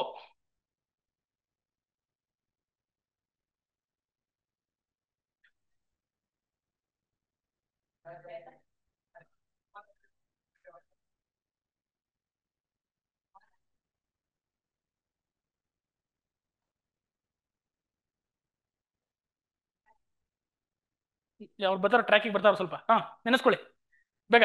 ಮತ್ತೆ ಹುಡುಗರು ಯಾಕೆ ಸೈಲೆಂಟ್ ಆದ್ರಿ? ಹ್ಮ್, ಯಾವ್ದ್ರಲ್ಲಿ ಸಮಾನತೆ? ಅದು ಸಾಮಾಜಿಕ ಸಮಾನತೆ, ಆರ್ಥಿಕ ಸಮಾನತೆ. ನಾನು ಕೇಳಿದ ಜಾತ್ಯತೀತತೆ. ದಿಸ್ ಇಸ್ ಕಾಲ್ಡ್ ಏನಂತ ಹೇಳ್ತಾರೆ, ಕಾನ್ಸೆಪ್ಟ್, ಒಂದು ಕಾನ್ಸೆಪ್ಟ್. ಜಾತ್ಯತೀತತೆ ಅನ್ನೋದು ಒಂದು ಕಾನ್ಸೆಪ್ಟ್. ನಂಗೆ ಇದ್ರಲ್ಲಿ ಬರೆಯಕ್ ಬರಲ್ಲ, ಒಂಚೂರು ಅಡ್ಜಸ್ಟ್ ಮಾಡ್ಕೊಳ್ಳಿ. ಗೊತ್ತಾಯ್ತಾ? ಜಾತ್ಯತೀತತೆ ಸೆಕ್ಯುಲರಿಸಮ್ ಅಂತ ಕರೀತಾರೆ. ಗೊತ್ತಾಗ್ತಿದ್ಯಾ? ಸೆಕ್ಯುಲರಿಸಮ್ ಅಂತ ಕರೀತಾರೆ. ಗೊತ್ತಾಗ್ತಿದೆ? ಇವು ಒಂದೊಂದು ಕಾನ್ಸೆಪ್ಟ್ ಆಯ್ತು. ಪ್ರಜಾಪ್ರಭುತ್ವ ಅಂದ್ರೆ ಏನು? Okay, correct. ಅದೇ ತರ ಪೊಲಿಟಿಲಿ ಒಂದಷ್ಟು ಕಾನ್ಸೆಪ್ಟ್ಸ್ ಬರ್ತವೆ, ಜಿಯೋಗ್ರಫಿಸಲ್ಲಿ ಒಂದಷ್ಟು ಕಾನ್ಸೆಪ್ಟ್ ಬರ್ತವೆ, ಸೈನ್ಸ್ ಅಲ್ಲಿ ಒಂದಷ್ಟು ಕಾನ್ಸೆಪ್ಟ್ ಬರ್ತವೆ, ಎಕನಾಮಿಕ್ಸ್ ಅಲ್ಲಿ ಒಂದಷ್ಟು ಕಾನ್ಸೆಪ್ಟ್ ಬರ್ತವೆ. ಇನ್ಫ್ಲೇಷನ್, ಹಣದುಬ್ಬರ. ಎಕನಾಮಿಕ್ಸ್ ಅಲ್ಲಿ ಏನ್ ಹಣದುಬ್ಬರ ಅಂದ್ರೆ? ಯಾವಾಗ ಜಾಸ್ತಿ ಆಗೋದು? ನಿರಂತರವಾಗಿ ವಸ್ತುಗಳ ಬೆಲೆ ನಿರಂತರವಾಗಿ ಜಾಸ್ತಿ ಆಗುತ್ತದೆ, ಏನಂತಾರೆ? ಇನ್ಫ್ಲೇಷನ್ ಅಂತ ಕರೀತಾರೆ. ನಿಮ್ಗೆ ಇನ್ಫ್ಲೇಷನ್ ಅಂತ ಅರ್ಥ ಆಗದಿದ್ರೆ RBI ಇನ್ಫ್ಲೇಷನ್ ಕಂಟ್ರೋಲ್ ಮಾಡೋಕ್ಕೆ ರೆಪೋ ರೇಟ್ ಜಾಸ್ತಿ ಮಾಡ್ತು ಅಥವಾ ಕಮ್ಮಿ ಮಾಡ್ತು ಅಂತ ಪೇಪರ್ ಬರುತ್ತೆ. ಇವರು RBI ಇದಕ್ಕೆ ಏನಪ್ಪ ಸಂಬಂಧ? ಬೆಲೆಗಳು ಜಾಸ್ತಿ ಆದ್ರೆ ಇವ್ರು RBI ಏನ್ ಮಾಡ್ತಾರೆ? ಅರ್ಥ ಆಗ್ತಿದ್ಯಾ? ಹಿಂಗೆ ಕಾನ್ಸೆಪ್ಟ್ ಚೆನ್ನಾಗಿ ಗೊತ್ತಿತ್ತು ಅಂದ್ರೆ ನಿಮ್ಗೆ ಆ ಪೇಪರ್ ಓದಿದ್ದು ಅಥವಾ ಪಾಠ ಮಾಡೋದು ಅರ್ಥ ಆಗುತ್ತೆ. ಜಾತ್ಯತೀತ ಅಂದ್ರೆ ಭಾರತ ದೇಶದಲ್ಲಿ ಅಥವಾ ಒಂದು ದೇಶದಲ್ಲಿ ಯಾವುದೇ ಧರ್ಮವನ್ನ ದೇಶದ ಧರ್ಮ ಅಥವಾ ರಾಜ್ಯ ಧರ್ಮ ಅಂತ ಪ್ರತಿಪಾದನೆ ಮಾಡಿರೋದು, ಮತ್ತೆ ಎಲ್ಲಾ ಧರ್ಮಗಳನ್ನು ಸಮಾನವಾಗಿ ನೋಡೋದು. ಜಾತಿಗೆ ಸಂಬಂಧಪಟ್ಟಿದ್ದಲ್ಲ ಅದು. ಗೊತ್ತಾಗ್ತಿದ್ಯಾ? ಧರ್ಮ ಅಂತ ಹೇಳ್ತಾರೆ. ಗೊತ್ತಾಗ್ತಿದ್ಯಾ? ಗಣರಾಜ್ಯ.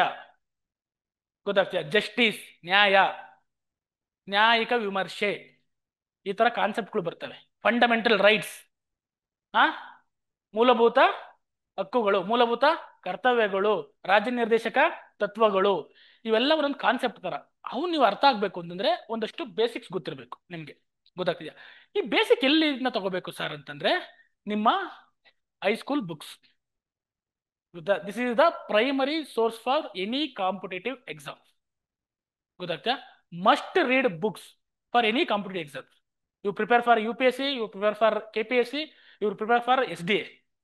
ಗೊತ್ತಾಗ್ತಿದ್ಯಾ? ಫಸ್ಟ್ ನೀವೇನ್ ಮಾಡ್ಬೇಕು? ಬೇಸಿಕ್ಸ್ ಬುಕ್ ಓದ್ಬೇಕು. ಬೇಸಿಕ್ಸ್ ಬುಕ್ ಅಂದ್ರೆ ಯಾವ ಸಾರ್ ಅಂತ ನೀವು ಕೇಳಬಹುದು ಅಲ್ವಾ? ಇಲ್ಲಿ DSCRT ಅಂತ ಒಂದ್ ಬರುತ್ತೆ, ಮತ್ತೆ NCERT ಅಂತ ಒಂದ್ ಬರುತ್ತೆ. ಏನ್ ವ್ಯತ್ಯಾಸ?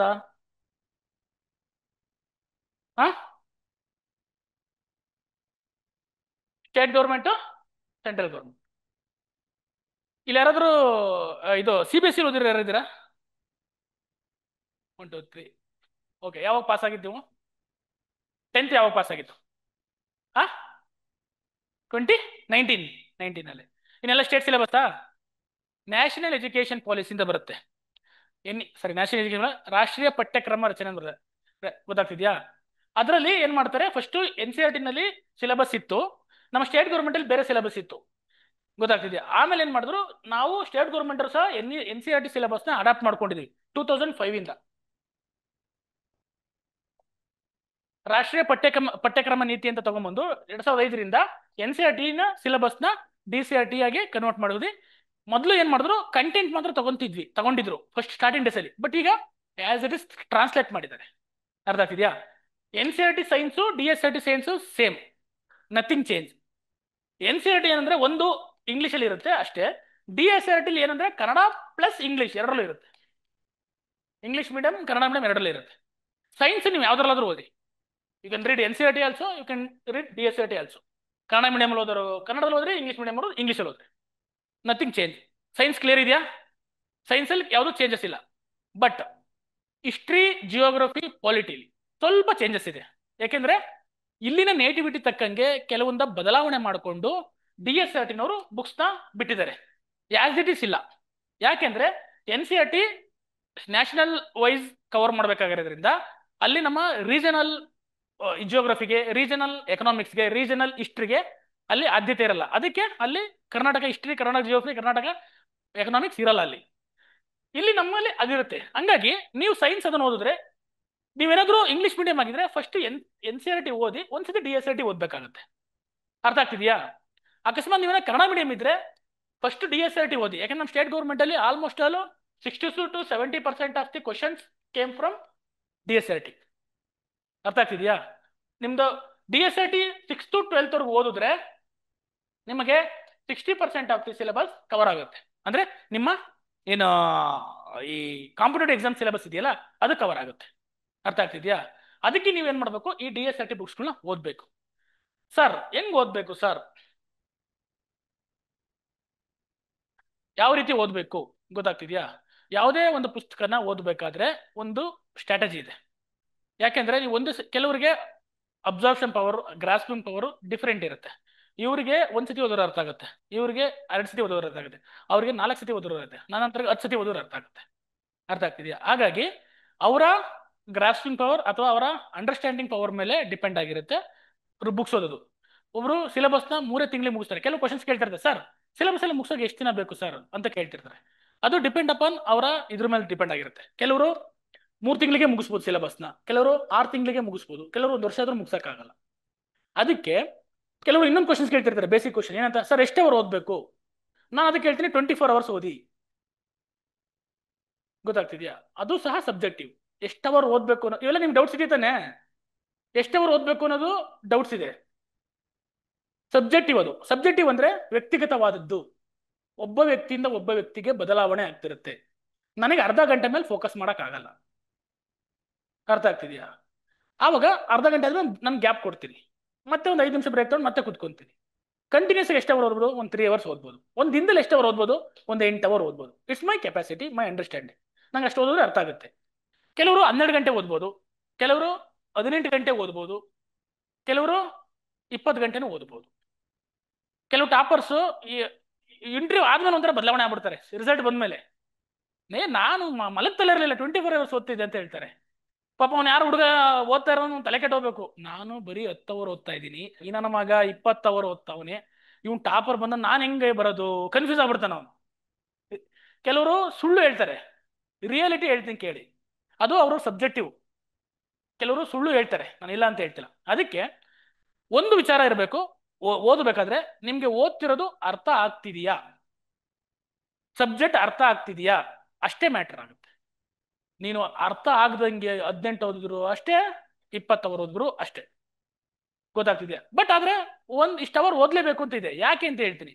8 ರಿಂದ 10 ಅವರ್ ಓದ್ಲೇಬೇಕು ಕಾಂಪಿಟೇಟಿವ್ ಎಕ್ಸಾಮ್ಸ್ ಅಲ್ಲಿ. ಯಾಕೆಂದ್ರೆ ಅಷ್ಟು ಸಿಲೆಬಸ್ ಇದೆ. ಒಬ್ಬ ಆವರೇಜ್ ಸ್ಟೂಡೆಂಟು ಆ ಸಿಲೆಬಸ್ನ ಕವರ್ ಮಾಡಬೇಕು ಅಂದ್ರೆ 8 ರಿಂದ 10 ಅವರ್ ಓದಬೇಕು. ಅರ್ಥ ಆಗ್ತಿದ್ಯಾ? ಅದಕ್ಕೆ ಒಂದು 8 ರಿಂದ 10 ಅವರ್ ಓದಿ ಅಂತ ಹೇಳ್ತೀವಿ. ಅದಾದ್ಮೇಲೆ ಕೆಲವರು 1-2 ಅವರ್ ಎಕ್ಸ್ಟ್ರಾ ತಗೋಬಹುದು, ಇನ್ನು ಒಂದಷ್ಟು ಜನ ಕೆಲವರು 1-2 ಅವರ್ ಕಮ್ಮಿ ತಗೋಬಹುದು. ಗೊತ್ತಾಗ್ತಿದೆ? ಅಷ್ಟು ಓದಿ ನೀವು 3 to 4 ಮಂತ್ಸ್ ಅಥವಾ ಒಂದು 5 ಮಂತ್ಸ್ ಅಷ್ಟು ಡ್ಯೂರೇಷನ್ ಕೊಟ್ಟು ಅಷ್ಟು ಅವರ್ಸ್ ಓದಿದ್ರೆ ಒಂದು ಲೆವೆಲ್ ಸಿಲೆಬಸ್ ಮುಗಿಯುತ್ತೆ. ಕಂಪ್ಲೀಟ್ ಆಗಲ್ಲ, ಒಂದು ಲೆವೆಲ್ ಸಿಲೆಬಸ್ ಮುಗಿಯುತ್ತೆ. ಅಷ್ಟು ಕಂಪ್ಲೀಟ್ ಮಾಡಿ ಒಂದು ಎಕ್ಸಾಮ್ ಬರೆಯೋಕೆ ನಿಮ್ಗೆ ಕಾನ್ಫಿಡೆನ್ಸ್ ಅಂತ ಬರುತ್ತೆ. ಸೈಕಲಾಜಿಕಲ್ ಕಾನ್ಫಿಡೆನ್ಸ್ ಅಂತ ಕರೀತಾರೆ. ನಾನು ಸಿಲೆಬಸ್ ಮುಗಿಸಿದ್ದೀನಿ ಅಂತ ಒಂದು ಕಾನ್ಫಿಡೆನ್ಸ್ ಬರುತ್ತೆ. ಅದಕ್ಕೆ ಅಷ್ಟು ಅವರ್ ಓದಬೇಕು. ಏನಾದ್ರು ಡೌಟ್ ಇದೆ ಇದರಲ್ಲಿ? ಏನಾದ್ರು ಡೌಟ್ಸ್ ಇದೆ ನಿಮಗೆ? ಎಷ್ಟು ಅವರ್ ಓದಬೇಕು? ಇದು ಎಂಥದ್ದು ಗೋಧೂಳಿ ಲಗ್ನದಲ್ಲಿ ಎದ್ದು ಓದ್ಬೇಕಾ, ನೈಟ್ ಓದ್ಬೇಕಾ, ಡೇ ಓದ್ಬೇಕಾ? ಏನೋ ಡೌಟ್ಸ್ ಇದೆಯಾ? ಇದೆಯಾ? ಅದನ್ನು ಕ್ಲಾರಿಟಿ ಮಾಡ್ತೀನಿ. ಇದು ಅಷ್ಟೇ ಸಬ್ಜೆಕ್ಟಿವ್. ನೀವು ನೈಟಾರ ಓದ್ರಿ, ಡೇನಾರ ಓದ್ರಿ, ಮಾರ್ನಿಂಗ್ ಆರ ಓದ್ರಿ, ಈವ್ನಿಂಗ್ ಆರ ಓದ್ರಿ, ಮೆಜೆಸ್ಟಿಕ್ ಅಲ್ಲಾರ ಓದ್ರಿ, ಇಲ್ಲ AC ಲೈಬ್ರರಿ ಯಾರ ಓದಿ, ಇಲ್ಲ ಹಳ್ಳಿ ಯಾವ್ದಾರು ನಿಮ್ ಗುಡ್ಡದ ಮೇಲೆ ಕುತ್ಕೊಂಡು ಒಂದು ಬಂಡೆಗಲ್ ಮೇಲೆ ಕುತ್ಕೊಂಡಾರ ಓದ್ರಿ, ನೋ ಮ್ಯಾಟರ್. ಗೊತ್ತಾಗ್ತಿದ್ಯಾ? ಏನ್ ಓದ್ತಿದ್ದೀರಾ ಅಷ್ಟೇ ಮ್ಯಾಟರ್ ಆಗುತ್ತೆ. ಅರ್ಥ ಆಗ್ತಿದ್ಯಾ? ಲೈಬ್ರರಿ ಕಾನ್ಸೆಪ್ಟ್ ಹೇಳ್ತೀನಿ. ಏನಂತಂದ್ರೆ ಒಂದು ಎನ್ವೈರನ್ಮೆಂಟ್ ಸಿಗುತ್ತೆ ಅನ್ನೋದಕ್ಕೋಸ್ಕರ, ಒಂದು ಹಬ್ಬ ಸಿಗುತ್ತೆ ಅಂತಾರ, ಒಂದು ಏನೋ ಒಂದು ಎನ್ವೈರನ್ಮೆಂಟ್ ನಿಮ್ಗೆ ಓದೋ ಒಂದು ಮೋಟಿವೇಶನ್ ಸಿಗುತ್ತೆ ಅಂತ ಮಾಡ್ತಾರೆ. ಬಟ್ ಈಗ ಅದು ಬರೀ ಸುಮ್ಮನೆ ಕಲ್ತ್ಕೊಂಡು ಕಾಲ ಹರಣ ಮಾಡೋ ತರ ಆಗ್ಬಿಟ್ಟಿದೆ. ಲೈಬ್ರರಿಗಳು, ಟೀ ಅಂಗಡಿಗಳು, ಆ ಊಟದ ಸೆಂಟರ್ಗಳು, ಅಲ್ಲ PGಗಳು. ಗೊತ್ತಾಗ್ತಿದೆ? ಆ ಥರ ಆಗ್ಬಾರ್ದು. ಗೊತ್ತಾಗ್ತಿದೆಯಾ? ಇದು ಅಷ್ಟೇ. ನೀವು ಯಾವಾಗಲೂ ಮಾರ್ನಿಂಗ್ ಯಾಕೆ ಪ್ರಿಫರ್ ಮಾಡ್ತಾರೆ ಅಂದ್ರೆ ಯಾವುದು ಡಿಸ್ಟರ್ಬೆನ್ಸ್ ಇರಲ್ಲ, ಸೈಲೆಂಟ್ ಆಗಿರುತ್ತೆ. ಅರ್ಥ ಆಗ್ತಿದ್ಯಾ? ಅನ್ನೋದಕ್ಕೋಸ್ಕರ ಮಾರ್ನಿಂಗ್ ಓದಿ ಅಂತಾರೆ. ಮಾರ್ನಿಂಗ್ ಫ್ರೆಶ್ ಆಗಿ ಓದಿದ್ರೆ ಅಂಡರ್ಸ್ಟ್ಯಾಂಡಿಂಗ್ ಆಗುತ್ತೆ ಅಂತಾರೆ. ಅದರಲ್ಲಿ ಯಾವುದೇ ತರ ಸೈಂಟಿಫಿಕ್ ಪ್ರೂವನ್ ಇಲ್ಲ. ಮಾರ್ನಿಂಗ್ ಓದೋರೆಲ್ಲ ಡಿಸ್ಟಿಂಕ್ಷನ್ ಬಂದವ್ರೆ, ಈವ್ನಿಂಗ್ ಓದೋರೆಲ್ಲ, ನೈಟ್ ಓದೋರೆಲ್ಲ ಫೇಲ್ ಆಗೋರೆ ಅಂತ ಏನಿಲ್ಲ. ಅರ್ಥ ಆಗ್ತಿದ್ಯಾ? ಅದು ನಿಮ್ಮ ಇಂಟ್ರೆಸ್ಟಿಗೆ ಸಂಬಂಧಪಟ್ಟಿದ್ದು, ನಿಮ್ಮ ಆಯ್ಕೆಗೆ ಸಂಬಂಧಪಟ್ಟಿದ್ದು. ಗೊತ್ತೇನಾ? ನಿಮ್ಗೆ ಒಟ್ಟಾಗಿ ಓದ್ಬೇಕಾದ್ರೆ ಅರ್ಥ ಆಗ್ಬೇಕು, ಅದು ಒಂದು ಇಂಪಾರ್ಟೆಂಟ್. ನೆಕ್ಸ್ಟ್, ಈಗ ನಾನು ಹೇಳಿದೆ ಬೇಸಿಕ್ಸ್ ಬುಕ್ನ ಓದಬೇಕು. ಹೆಂಗ್ ಓದಬೇಕು? ಇದು not only for basics book, ಯಾವ ಬುಕ್ಸ್ಗಾದ್ರೂ ನೀವು ಅಪ್ಲೈ ಮಾಡ್ಕೋಬಹುದು ಓದಬೇಕಾದ್ರೆ. ಫಸ್ಟ್ ಏನ್ ಗೊತ್ತಾ? 3 ಹಂತದಲ್ಲಿ ಓದಬೇಕು. 4 ಹಂತ ಓದಿನ. ಒಂದು ಬರ್ಡ್ ವ್ಯೂ ಅಂತ ಕರೀತಾರೆ. ಏನ್ ಬರ್ಡ್ ವ್ಯೂ ಅಂದ್ರೆ, ಫಸ್ಟ್ ಒಂದು ಬುಕ್ ತಗೋಬೇಕು. ಬಿಡಮ್ಮ ಬರ್ಕೋಬೇಡಿ, ಏನಿಲ್ಲ ಇದ್ರಲ್ಲಿ, ಏನಿಲ್ಲ ಬರ್ಕೊಳೋದೇನಿಲ್ಲ, ಕೇಳಿಸ್ಕೊಳ್ಳಿ ಸುಮ್ಮನೆ. ಗೊತ್ತಾಗ್ತಿದ್ಯಾ? ಅರ್ಥ ಆಗುತ್ತೆ, ಅದೇನು ಸಿಂಪಲ್. ಪುಸ್ತಕ ತಗೊಂಡು ನೋಡ್ತಾ ಹೋಗಿ, ಗೊತ್ತಾಗ್ತಿದ್ಯಾ ಏನೇನಿದೆ, ಏನೇನು ಟಾಪಿಕ್ಸ್ ಇದೆ, ಏನೇನು ಪಿಕ್ಚರ್ಸ್ ಇದೆ. ಇದೆಲ್ಲ ನೀವು ಈಗ ಮಾಡಬೇಕು, ನೋಟಿಫಿಕೇಶನ್ ಇಲ್ದಾಗ ಮಾಡಬೇಕು, ಇಲ್ಲ ಎಕ್ಸಾಮ್ ಟೈಮಲ್ಲಿ ಮಾಡೋಕ್ಕಾಗಲ್ಲ. ಬೇಗ ಓದಿ ಮುಗಿಸ್ಕೋಬೇಕು. ಒಂದ್ಸತಿ ಓದ್ತಾ ಹೋಗ್ಬೇಕು, ಒಂದ್ಸತಿ ನೋಡ್ತಾ ಹೋಗ್ಬೇಕು ಏನೇನಿದೆ, ಏನೇನು ಸಬ್ಜೆಕ್ಟ್ಸ್ ಇದೆ, ಏನೇನು ಸಿಲೆಬಸ್ ಇದೆ. ಗೊತ್ತಾಗ್ತಿದೆ? ಒಂದು ಮರ್ತೆ, ಅದಕ್ಕಿಂತ ಮುಂಚೆ ನಾನೊಂದು ಹೇಳ್ಬೇಕಿತ್ತು ಪಾಯಿಂಟ್. ಇಲ್ಲಿಗೆ ಬರೋಕ್ಕಿಂತ ಮುಂಚೆ ಇನ್ನೊಂದು ಪಾಯಿಂಟ್ ಕ್ಲಿಯರ್ ಮಾಡ್ಬಿಡ್ತೀನಿ ನನಗೆ. ಇದಕ್ಕೆ ಹೋಗೋಕ್ಕಿಂತ ಮುಂಚೆ ಒಂದು ಕೆಲಸ ಮಾಡಬೇಕು, ಒಂದು 10 ದಿನ ಅಥವಾ ಒಂದು 15 ದಿನ. ಏನು? Question paper analysis. ಏನು ಕ್ವಶನ್ ಪೇಪರ್ ಅನಾಲಿಸಿಸ್ ಅಂದ್ರೆ?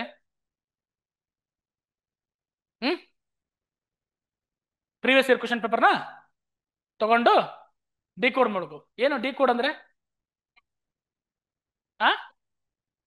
Okay, very good. ಆಮೇಲೆ ಬೈಫರ್ಗೇಟ್, ಯಾವ ರೀತಿ ಬೈಫರ್ಗೇಟ್ ಮಾಡ್ತೀರಾ? ಸಪ್ರೇಟ್ ಸಬ್ಜೆಕ್ಟ್ ಯಾವ ತರ? ಸುಮ್ಮನೆ ಹೇಳಿ ಮಾಡಿ.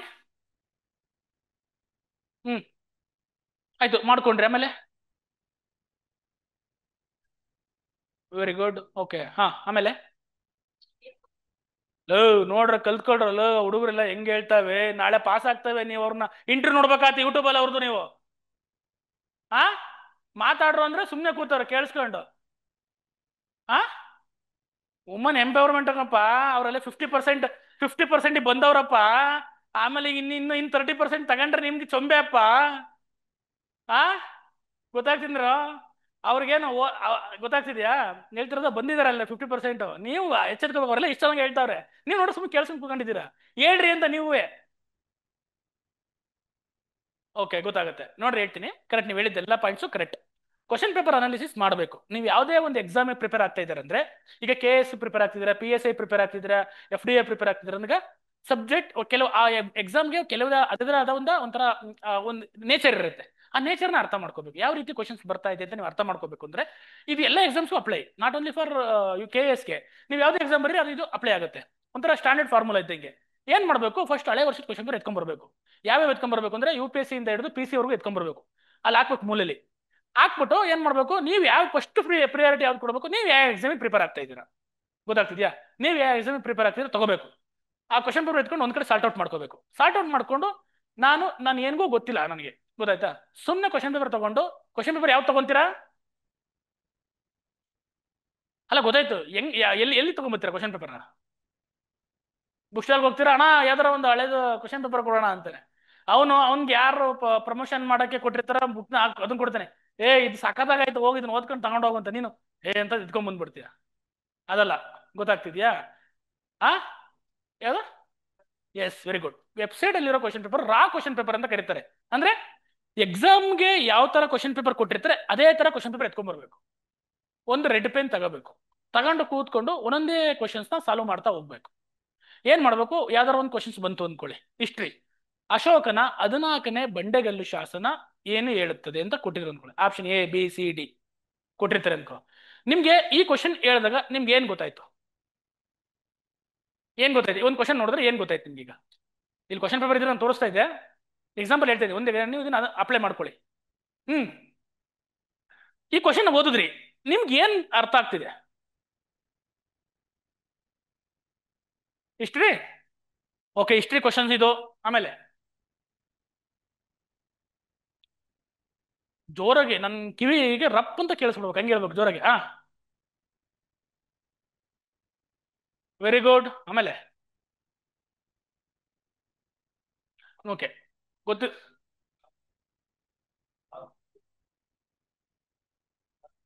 ಅದು ಆಮೇಲೆ ಅದಕ್ಕಿಂತ ಮುಂಚೆ ಒಂದು ತಿಳ್ಕೊಬೇಕಾಗಿದೆ. ಏನಂದ್ರೆ, ಇದು ಯಾವ ಸಬ್ಜೆಕ್ಟ್ ಬರುತ್ತೆ? ಫಸ್ಟ್ ಹಿಸ್ಟ್ರಿನ, ಪೊಲಿಟಿನ, ಜಿಯೋಗ್ರಫಿನ ನಿಮ್ಗೆ ಗೊತ್ತಾಗ್ಬಿಡು. ಸಬ್ಜೆಕ್ಟ್ನ ಡಿವೈಡ್ ಮಾಡಬೇಕು. ಹಿಸ್ಟ್ರಿಲಿ ಏನ್ಸಿಯಂಟ್, ಮಿಡ್ರೋಲ, modern, old, Karnataka. Old history ಅಂತ ಯಾವ್ದೈತೆ? ವರ್ಲ್ಡ್ ಹಿಸ್ಟ್ರಿ, ವರ್ಲ್ಡ್ ಪ್ರಪಂಚ ಇತಿಹಾಸ, ಪ್ರಾಪಂಚಿಕ ಇತಿಹಾಸ. ನಾವು ಕನ್ನಡ ಮೀಡಿಯಂ ಕಣವ, ಇಂಗ್ಲಿಷ್ ಬರಲ್ಲ ನಮ್ಗೆ ಅಷ್ಟೊಂದು. ಓಲ್ಡ್ ಹಿಸ್ಟ್ರಿ ಅಂತ ಹೇಳಿದೆ, ಗೊತ್ತಾಗ್ತಿದ್ಯಾ? ಏನ್ಸಿಯಂಟು, ಮಿಡಿವಲ್ಲು, ಮಾಡರ್ನು, ಗೊತ್ತಾಗ್ತಿದ್ಯಾ? ಇದು ನಿಮ್ಗೆ ಏನ್ಸಿಯಂಟ್ ಹಿಸ್ಟ್ರಿ ಅಂತ ಗೊತ್ತಾಯ್ತು. ಏನ್ಸಿಯಂಟ್ ಹಿಸ್ಟ್ರಿಲಿ ಯಾರ ಬಗ್ಗೆ ಹೇಳ್ತಾ ಇದೆ? ಮೌರ್ಯ ಸಾಮ್ರಾಜ್ಯದಲ್ಲಿ ಯಾರ ಬಗ್ಗೆ ಹೇಳ್ತಾ ಐತೆ? ಅಶೋಕನಲ್ಲಿ ಏನ್ರ ಬಗ್ಗೆ ಹೇಳ್ತಾ ಐತೆ? ಎಷ್ಟನೇ ಬಂಡೆಗಲ ಶಾಸನ? ಹಿಂಗೆ ಗೊತ್ತಾಗ್ಬೇಕು ನಿಮ್ಗೆ. ಗೊತ್ತಾಗ್ತಿದ್ಯಾ? ಆರ್ಟಿಕಲ್ 21 ಸಂವಿಧಾನದ 21ನೇ ವಿಧಿ ಯಾವುದರ ಬಗ್ಗೆ ತಿಳಿಸುತ್ತದೆ? ನಾನು ಸುಮ್ಮನೆ ಸಿಂಪಲ್ ಆಗಿ ಹೇಳ್ತಾ ಇದ್ದೀನಿ. ಇದು ಈಗ ಯಾವ ಸಬ್ಜೆಕ್ಟು, ಯಾವ ಟಾಪಿಕ್?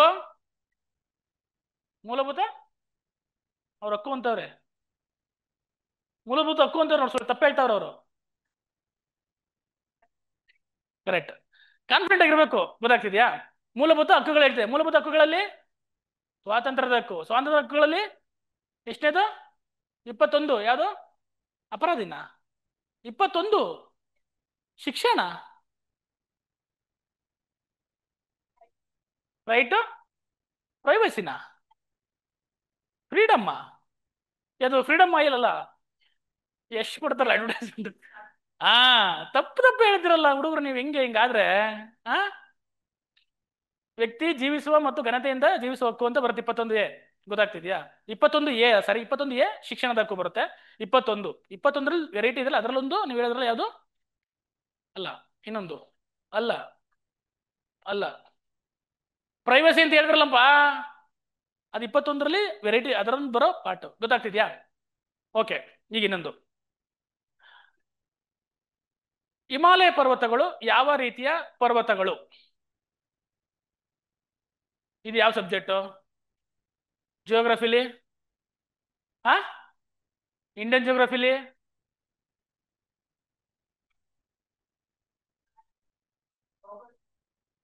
ಭಾರತದ ಭೌಗೋಳ ಲಕ್ಷಣಗಳು ಬೇಕಾರೆ ಅದರಲ್ಲಿ ಹಿಮಾಲಯ ಪರ್ವತಗಳ ಬಗ್ಗೆ ಬರುತ್ತೆ, ಉತ್ತರದ ಹಿಮಾಲಯಗಳು ಬರುತ್ತೆ.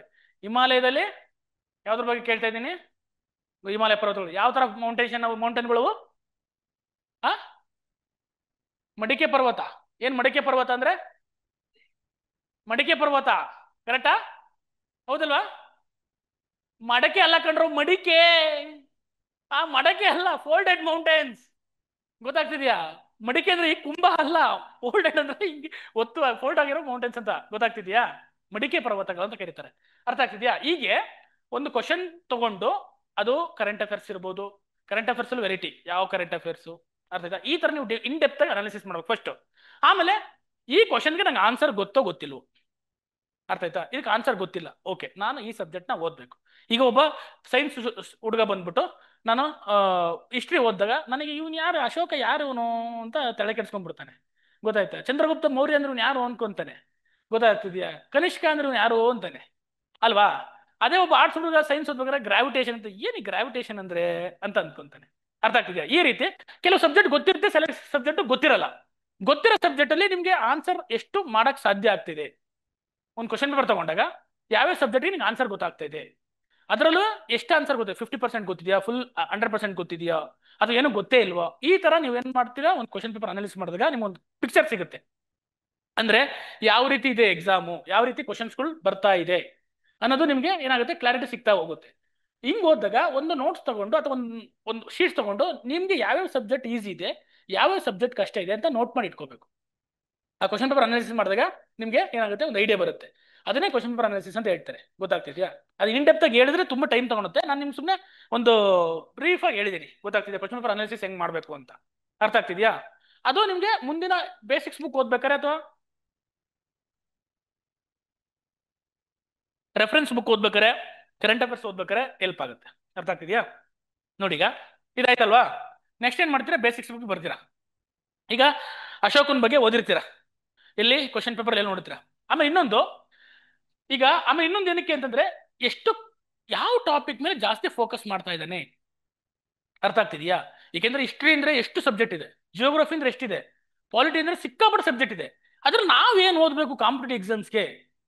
ಅರ್ಥ ಆಗ್ತಿದ್ಯಾ? ನಾವೇನ್ ಓದ್ಬೇಕು ಅಂತ ಗೊತ್ತಾಗದೆ ಈ ಒಂದು ನಿಮ್ಮ ಕ್ವಶನ್ ಪೇಪರ್ ಅನಾಲಿಸಿಸ್ ಅಲ್ಲಿ. ಅರ್ಥ ಆಗ್ತಿದ್ಯಾ? ಅಲ್ಲಿ ಯಾವ ಟಾಪಿಕ್ ಮತ್ತೆ ಮತ್ತೆ ಮತ್ತೆ ಮತ್ತೆ ಕೇಳಿರ್ತಾನೆ, ಆ ಟಾಪಿಕ್ ತುಂಬಾ ಇಂಪಾರ್ಟೆಂಟ್. ಅದ್ರ ಮೇಲೆ ಕ್ವಶನ್ಸ್ ಮುಂದೆ ಬರೋ ಸಾಧ್ಯತೆ ಇದೆ. ಅರ್ಥ ಆಗ್ತಿದ್ಯಾ? ಅದು ಯಾವುದೇ ಟಾಪಿಕ್ ಇರಲಿ, ನೀವು ತುಂಬಾ ಸತಿ ರಿಪೀಟ್ ಆಗಿರೋ ಟಾಪಿಕ್ನ ಒಂದ್ ಕಡೆ ಲಿಸ್ಟ್ ಔಟ್ ಮಾಡ್ಕೋಬೇಕು. ಆ ಟಾಪಿಕ್ಸ್ನ ತುಂಬಾ ಪ್ರಿಯಾರಿಟಿ ಕೊಟ್ಟು ಓದಬೇಕು.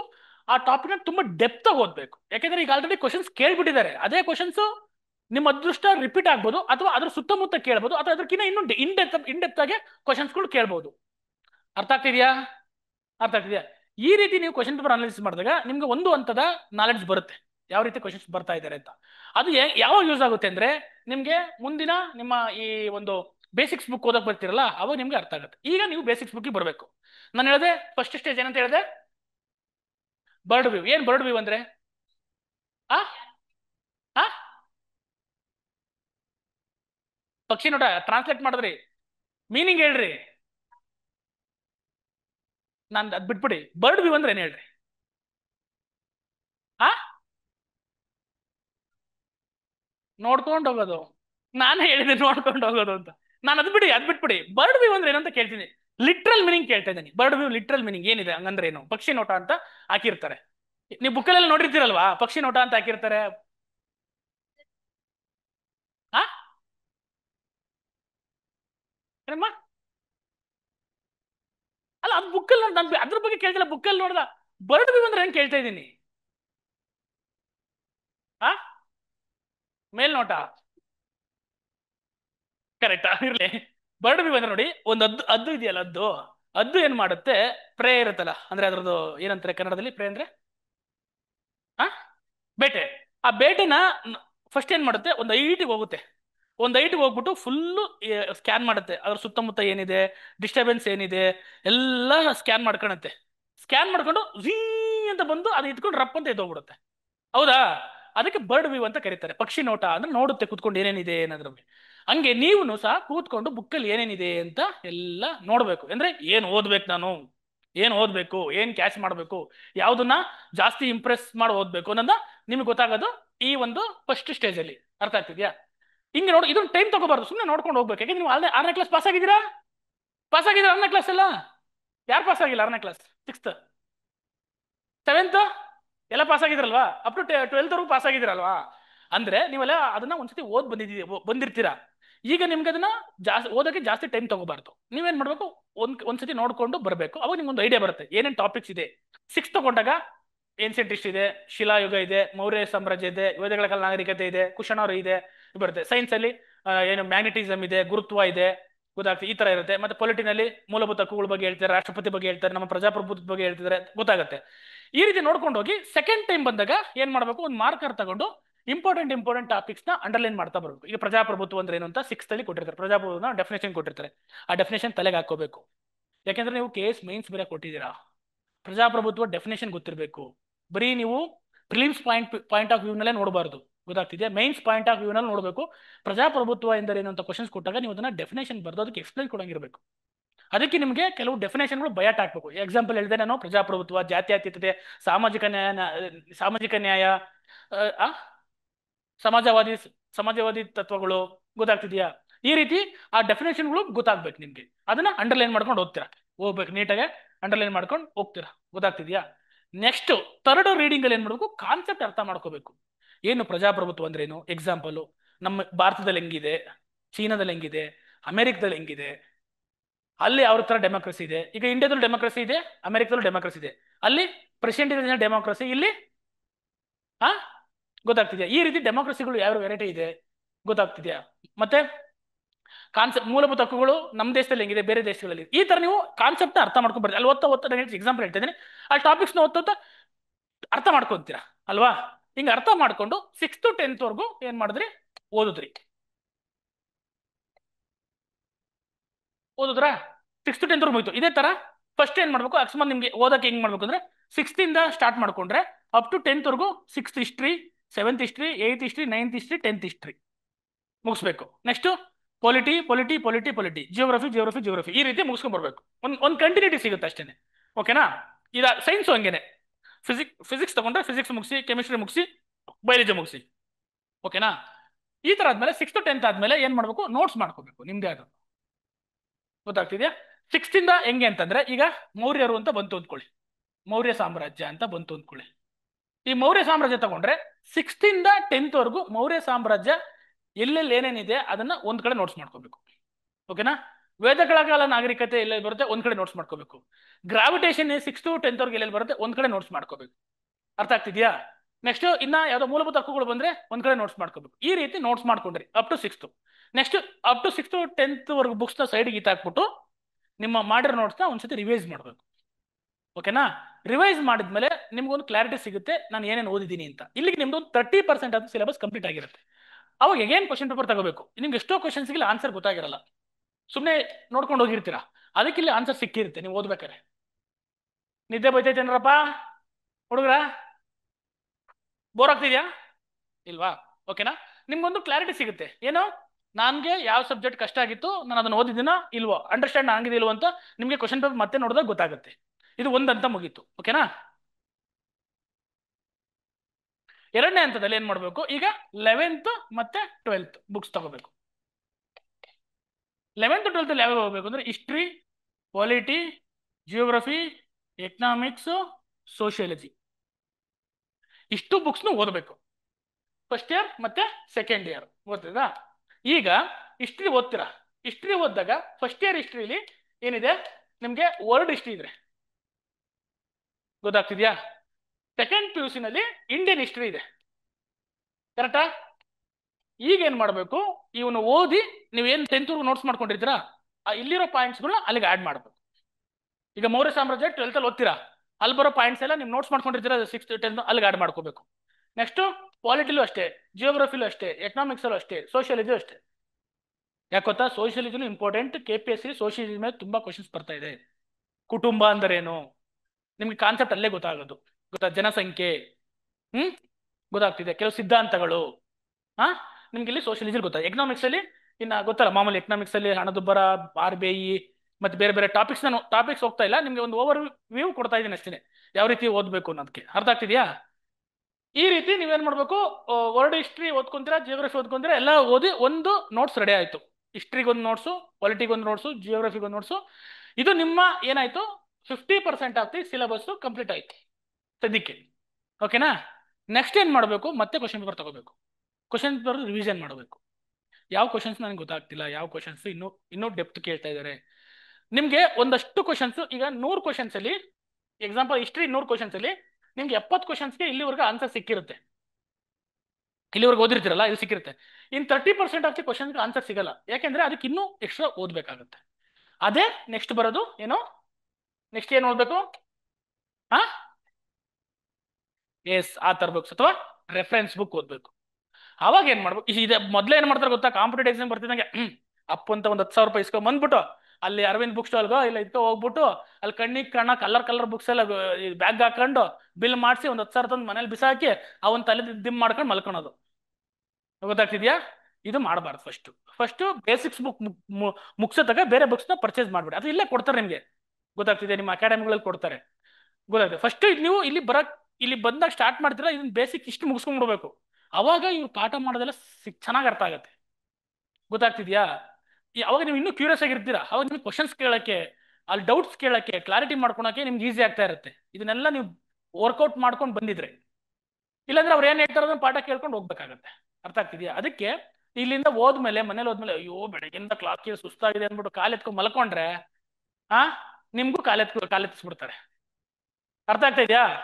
ನೀವು ಎಷ್ಟು ಹೇಳ್ತಾ ಇದಿಲ್ವಾ, ಇಲ್ಲಿ ಕ್ಲಾಸ್ ಕೇಳಿದ್ಮೇಲೆ ಎಕ್ಸ್ಟ್ರಾ ಎಫರ್ಟ್ ಹಾಕ್ಬೇಕು, 3-4 ಅವರ್ಸ್ ಅಥವಾ 5 ಅವರ್ಸ್ ಮನೆಗೆ ಹೋಗಿ ಪಾಠ ಮಾಡಿದ್ದಲ್ದಲೆ, ಗೊತ್ತಾಗ್ತದಾ? ನೀವು ಇದನ್ನೇ ಬರ್ಡನ್ ಅಂದ್ಕೊಂಡ್ರೆ ಸಿಕ್ಕಾಪಟ್ಟೆ ಮುಂದೆ ಇನ್ನೂ ಇದೆ ಮಾರಿ ಹಬ್ಬ, ಗೊತ್ತಾಗ್ತಿದ್ಯಾ? ಅದಕ್ಕೆ ಹೇಳ್ತಾ ಇದ್ದೀನಿ, ಇದನ್ನೆಲ್ಲ ಒಂದು ಬ್ಯಾಕ್ಗ್ರೌಂಡ್ ವರ್ಕ್ ಮಾಡಬೇಕು, ಗೊತ್ತಾಗ್ತಿದ್ಯಾ? ಎಲ್ಲಿ ನಿಲ್ಸಿದ್ದೆ ನಾನು? Author books, correct. ಚೆನ್ನಾಗಿ ಹುಡುಗರು ಜ್ಞಾಪಕ ಶಕ್ತಿ ಇದೆ. ಈಗ ಆಥರ್ ಬುಕ್ಸ್ ಅಲ್ಲಿ ತುಂಬಾ ವೆರೈಟಿ ಆಥರ್ ಬುಕ್ಸ್ ಇದೆ, ಬೇರೆ ಬೇರೆ ಆಥರ್ಸ್ ಇದ್ದಾರೆ. ನಿಮ್ಗೆ ಯಾವ್ದು ಚೆನ್ನಾಗಿದೆ ಅನ್ಸುತ್ತೋ ಅಥವಾ ಮಾರ್ಕೆಟಲ್ಲಿ ಯಾವ್ದು ಚೆನ್ನಾಗಿದೆ ಅನ್ಸುತ್ತೋ ಅದೊಂದು ತಗೊಂಡು ಓದಿ. ನಾನು ಇಂಥದ್ದೇ ಅಂತದಂತ ಹೇಳ್ತಿಲ್ಲ, ಬಟ್ ಇಲ್ಲಿವರೆಗೆ ಹೇಳಿದ್ನ ನೀವು ಮಾಡಲೇಬೇಕು ಅಂತ ಹೇಳ್ತೀನಿ. ಹೈಸ್ಕೂಲ್ ಬುಕ್ಸ್ NCERT DSCERT ಓದಲೇಬೇಕು ಅಂತ ಹೇಳ್ತೀನಿ, ಆಯ್ತಾ? ರೆಫರೆನ್ಸ್ ಬುಕ್ ಅಲ್ಲಿ ಸ್ಟ್ಯಾಂಡರ್ಡ್ ರೆಫರೆನ್ಸ್ ಬುಕ್ಗಳಿದೆ, ಹಿಸ್ಟ್ರಿಗೊಂದು, ಪಾಲಿಟಿಗೊಂದು. ಹುಡುಗರು ಎಲ್ಲ ಬಿಟ್ಬಿಟ್ಟು ಇದಕ್ಕೆ ತಲೆ ಕೆಡ್ಸ್ಕೊಂತಾರೆ ಜಾಸ್ತಿ. ಸರ್ ಯಾವ ಆಥರ್ ಬುಕ್ ತಗೊಳ್ಳಿ, ಯಾವ ಆಥರ್ ಬುಕ್ ತಗೊಳ್ಳಿ, ಅವ್ನಿಗೆ ಕರೆಕ್ಟಾಗಿ ಇನ್ನೂ ಮೂಲಭೂತ ಹಕ್ಕುಗಳ ಬಗ್ಗೆನೇ ಗೊತ್ತಿರಲ್ಲ. ಲಕ್ಷ್ಮೀಕಾಂತ್ ತಗೊಂಡ್ಬರ್ತಾನೆ ಇಷ್ಟಪ್ಪ ಅಂತ, ಸರ್ ನಾನು ಲಕ್ಷ್ಮೀಕಾಂತ್ ತಗೊಂಡಿದ್ದೀನಿ ಸರ್ ಅಂತ ಅಂದ್ಬಿಟ್ಟು ಫಂಡಮೆಂಟಲ್ ರೈಟ್ಸ್ ಹೇಳೋ ಹೈಸ್ಕೂಲ್ ಇರೋದು ಅಂತಂದ್ರೆ ಹೇಳ್ತಿರಲ್ಲ. ಅರ್ಥ ಆಗ್ತಿದ್ಯಾ? ನಾನು ಅದಕ್ಕೆ ಹೇಳ್ತಿರೋದು, ಫಸ್ಟ್ ತಗೋಬೇಕು. ಯಾವಾಗ ನೀವು ಒಂದು ಲೆವೆಲಿಗೆ ಸಿಲೆಬಸ್ ಮುಗಿಸಿ ಅವೆಲ್ಲ ಹೈಸ್ಕೂಲ್ ಬುಕ್ಸ್ ಅಲ್ಲಿ ಕಂಪ್ಲೀಟ್ ಆದ್ಮೇಲೆ ನಿಮ್ದೇ ಒಂದು ಸ್ವಂತ ನೋಟ್ಸ್ ಮಾಡ್ಕೊಂಡ್ಮೇಲೆ ಈ ರೆಫರೆನ್ಸ್ ಬುಕ್ ತಗೊಳ್ಳಿ. ಈಗ ರೆಫರೆನ್ಸ್ ಬುಕ್, ಈಗ ನೆಕ್ಸ್ಟ್ ಹಿಸ್ಟ್ರಿ, ನಾನು ಜಿಯೋಗ್ರಫಿ ಹೇಳ್ಬಿಡ್ತೀನಿ ಸುಮ್ಮನೆ ಒಂದು ಎಕ್ಸಾಂಪಲ್. ಯಾವ್ದಾದ್ರು ತಗೊಳ್ಳಿ ನೀವು, ಪಾಲಿಟಿ, ಜಿಯೋಗ್ರಫಿ ಓದಿರ್ತೀರಾ. ಈಗ ಎಕ್ಸಾಂಪಲ್ ತುಂಬಾ ಚೆನ್ನಾಗಿರೋ ಬುಕ್ಸ್, ನಾವು ಓದಿರೋ ಬುಕ್ಸ್ ಕಾನ್ಫಿಡೆಂಟ್ ಆಗಿ ಹೇಳ್ತಾರೆ, ರಂಗನಾಥ್ ಆಲ್ಮೋಸ್ಟ್ ಅಲ್ಲಿ KS ಎಲ್ಲರೂ ರೆಫರ್ ಮಾಡೋದು ರಂಗನಾಥ್ ಬುಕ್ಸ್. ಅದ್ರ Karnataka geography, Indian geography, world geography ಮತ್ತೆ ಫಿಸಿಕಲ್ ಜಿಯೋಗ್ರಫಿ ಅಂತ ಬರುತ್ತೆ. ನೀವು ಓದಿರೋ ನೋಟ್ಸ್ಗೆ ಇಲ್ಲಿ ರಂಗನಾಥ್ ಬುಕ್ಸ್ನ ಓದಿ ಇನ್ನೂ ಹೆಚ್ಚಿನ ಇನ್ಫಾರ್ಮೇಶನ್ ತಿಳ್ಕೊಂಡು ಅದನ್ನ ಆಡ್ ಮಾಡ್ಕೊಂತ ಬರಬೇಕು. ಅರ್ಥ ಆಗ್ತಿದ್ಯಾ? ಆಡ್ ಮಾಡ್ಕೊಂತ ಬಂದು ನಿಮ್ದೇ ಆದ ನೋಟ್ಸ್ ರೆಡಿ ಆಗುತ್ತೆ. ಅವಾಗ ರಂಗನಾಥ್ ಬುಕ್, ರೆಫರೆನ್ಸ್ ಬುಕ್, ಆ ಬುಕ್ ಈ ಬುಕ್ ಎಲ್ಲ ತೆಗೆದು ಬಿಸಾಕ್ಬೇಕು. ನಿಮ್ಮ ನೋಟ್ಸ್ ಇಟ್ಕೋಬೇಕು. ನಿಮ್ಮ ನೋಟ್ಸ್ ಇಸ್ ದ ಏನೋ ರೆಡಿ ಮಾಡ್ಕೊಂಡಿರೋ ಫುಡ್ ಇದ್ದಂಗೆ. ಈಗ ಇದನ್ನ ನೀವು ಚೆನ್ನಾಗಿ ಊಟ ಮಾಡಬೇಕು, ಅಂದ್ರೆ ಚೆನ್ನಾಗಿ ಅರ್ಥ ಮಾಡ್ಕೊಂಡು ಗ್ರಹಿಸ್ಕೋಬೇಕು. ನೋಟ್ಸ್ನ ರಿವಿಸೈಡ್ ಮಾಡಬೇಕು. ಅಟ್ಲೀಸ್ಟ್ ಎಕ್ಸಾಮ್ಗೆ ಹೋಗೋರಿಗೆ 5 times ರಿವಿಷನ್ ಆಗಿರ್ಬೇಕು ನಿಮ್ಮ ನೋಟ್ಸು. ಓಕೆನಾ? 5 time ರಿವಿಷನ್ ಆದ್ರೆ ನಿಮ್ಗೆ ಯಾವ ಸಬ್ಜೆಕ್ಟು ಯಾವ ಕಾನ್ಸೆಪ್ಟು ಅರ್ಥ ಆಗಿರಲ್ಲ. ಅದನ್ನ ಮತ್ತೆ ರಿವೈಸ್ ಮಾಡಿ ತಿಳ್ಕೊಬೇಕು. ಇಲ್ಲಿಗೆ ರೆಫರೆನ್ಸ್ ಬುಕ್ ಮುಗೀತು. ಅಂದ್ರೆ ರೆಫರೆನ್ಸ್ ಬುಕ್ ಎಲ್ಲ ಓದಿ ನೋಟ್ಸ್ ಮಾಡ್ಕೊಂಡು ಸಪ್ರೇಟ್ ನಿಮ್ದೇ ಆದ ಸ್ವಂತ ನೋಟ್ಸ್ ಮಾಡ್ಕೊಂಡ್ರಿ. ಅದನ್ನ ಸಬ್ಜೆಕ್ಟ್ ವೈಸು ಟಾಪಿಕ್ ವೈಸು ಏನೋ ಮಾಡ್ಕೊಂಡ್ರಿ. ಇನ್ನು ಮುಗ್ದಿದೆ ಸಿಲೆಬಸ್. ನಿಮ್ಗೆ ಮುಗಿಸಿರೋದು ಬರೀ 80% ಆಫ್ ದಿ ಸಿಲೆಬಸ್ ಅಷ್ಟೇ ಮುಗಿದಿರೋದು. ಇನ್ನೂ 20% ಸಿಲೆಬಸ್ ಇದೆ. ಅದೆಲ್ಲಿಂದ ಬರುತ್ತೆ? Current affairs. ಅರ್ಥ ಆಗ್ತಿದ್ಯಾ? ಈಗ ಏನು ಓದ್ರಿ? ಬೇಸಿಕ್ಸ್ ಬುಕ್ ಓದಿದ್ರಿ, ಕ್ವಶನ್ ಪೇಪರ್ ಅನಾಲಿಸಿಸ್ ಮಾಡಿದ್ರಿ, ಬೇಸಿಕ್ಸ್ ಬುಕ್ ಓದಿದ್ರಿ, ರೆಫರೆನ್ಸ್ ಬುಕ್ ಓದಿದ್ರಿ, ನಿಮ್ದೇ ಅದ್ರ ನೋಟ್ಸ್ ರೆಡಿ ಮಾಡ್ಕೊಂಡ್ರಿ, ಆಯ್ತು. ಈಗ ನಿಮ್ಮ ಸ್ಟ್ಯಾಟಿಕ್ ನಾಲೆಡ್ಜ್ ಬಂದಿದೆ. ಇದನ್ನ ಕರೆಂಟ್ ಅಫೇರ್ಸ್ ಜೊತೆಗೆ ಲಿಂಕ್ ಮಾಡಬೇಕು. ಲಿಂಕ್ ಮಾಡಿದಾಗ ಏನಾಗುತ್ತೆ, ನಿಮ್ಗೆ ಎಕ್ಸಾಮ್ಸ್ ಅಲ್ಲಿ ಕ್ವಶನ್ಸ್ಗಳು ಕೇಳ್ತಾರೆ. ಕ್ವಶನ್ಸ್ ಎಕ್ಸಾಮ್ಸ್ ಅಲ್ಲಿ ಹೆಂಗ್ ಕೇಳ್ತಾರೆ ಅಂದ್ರೆ, ಕೆಲವೊಂದು ಡೈರೆಕ್ಟ್ ಬೇಸಿಕ್ಸ್ ಬುಕ್ ಮೇಲೆ ಕ್ವಶನ್ಸ್ ಕೇಳ್ತಾರೆ. ಡೈರೆಕ್ಟ್ ಬೇಸಿಕ್ ಬುಕ್ ಇರ್ತವೆ ಆನ್ಸರ್ಸ್. ಕೆಲವೊಂದು ಅಪ್ಲಿಕೇಶನ್ಸ್ ಇರ್ತವೆ, ಕೆಲವೊಂದು current affairs plus basics related ಇರುತ್ತೆ. ಗೊತ್ತಾಗ್ತಿದೆ? ಈಗ ಯಾವ್ದಾದ್ರು ರಾಷ್ಟ್ರಪತಿ ಬಗ್ಗೆ ಚುನಾವಣೆ ನಡೀತಿತ್ತು ಅಂದ್ಕೊಳ್ಳಿ, ಅವಾಗ ರಾಷ್ಟ್ರಪತಿ ಬಗ್ಗೆ ಕ್ವಶನ್ಸ್ ಕೇಳ್ತಾರೆ. ಕರೆಂಟ್ ಅಫೇರ್ಸ್ ಅಲ್ಲಿ ನಿನ್ನೆ ಇದು ರೀಸೆಂಟ್ ಆಗಿ ನಡೀತಿರೋದು ಏನ್ ನ್ಯೂಸ್?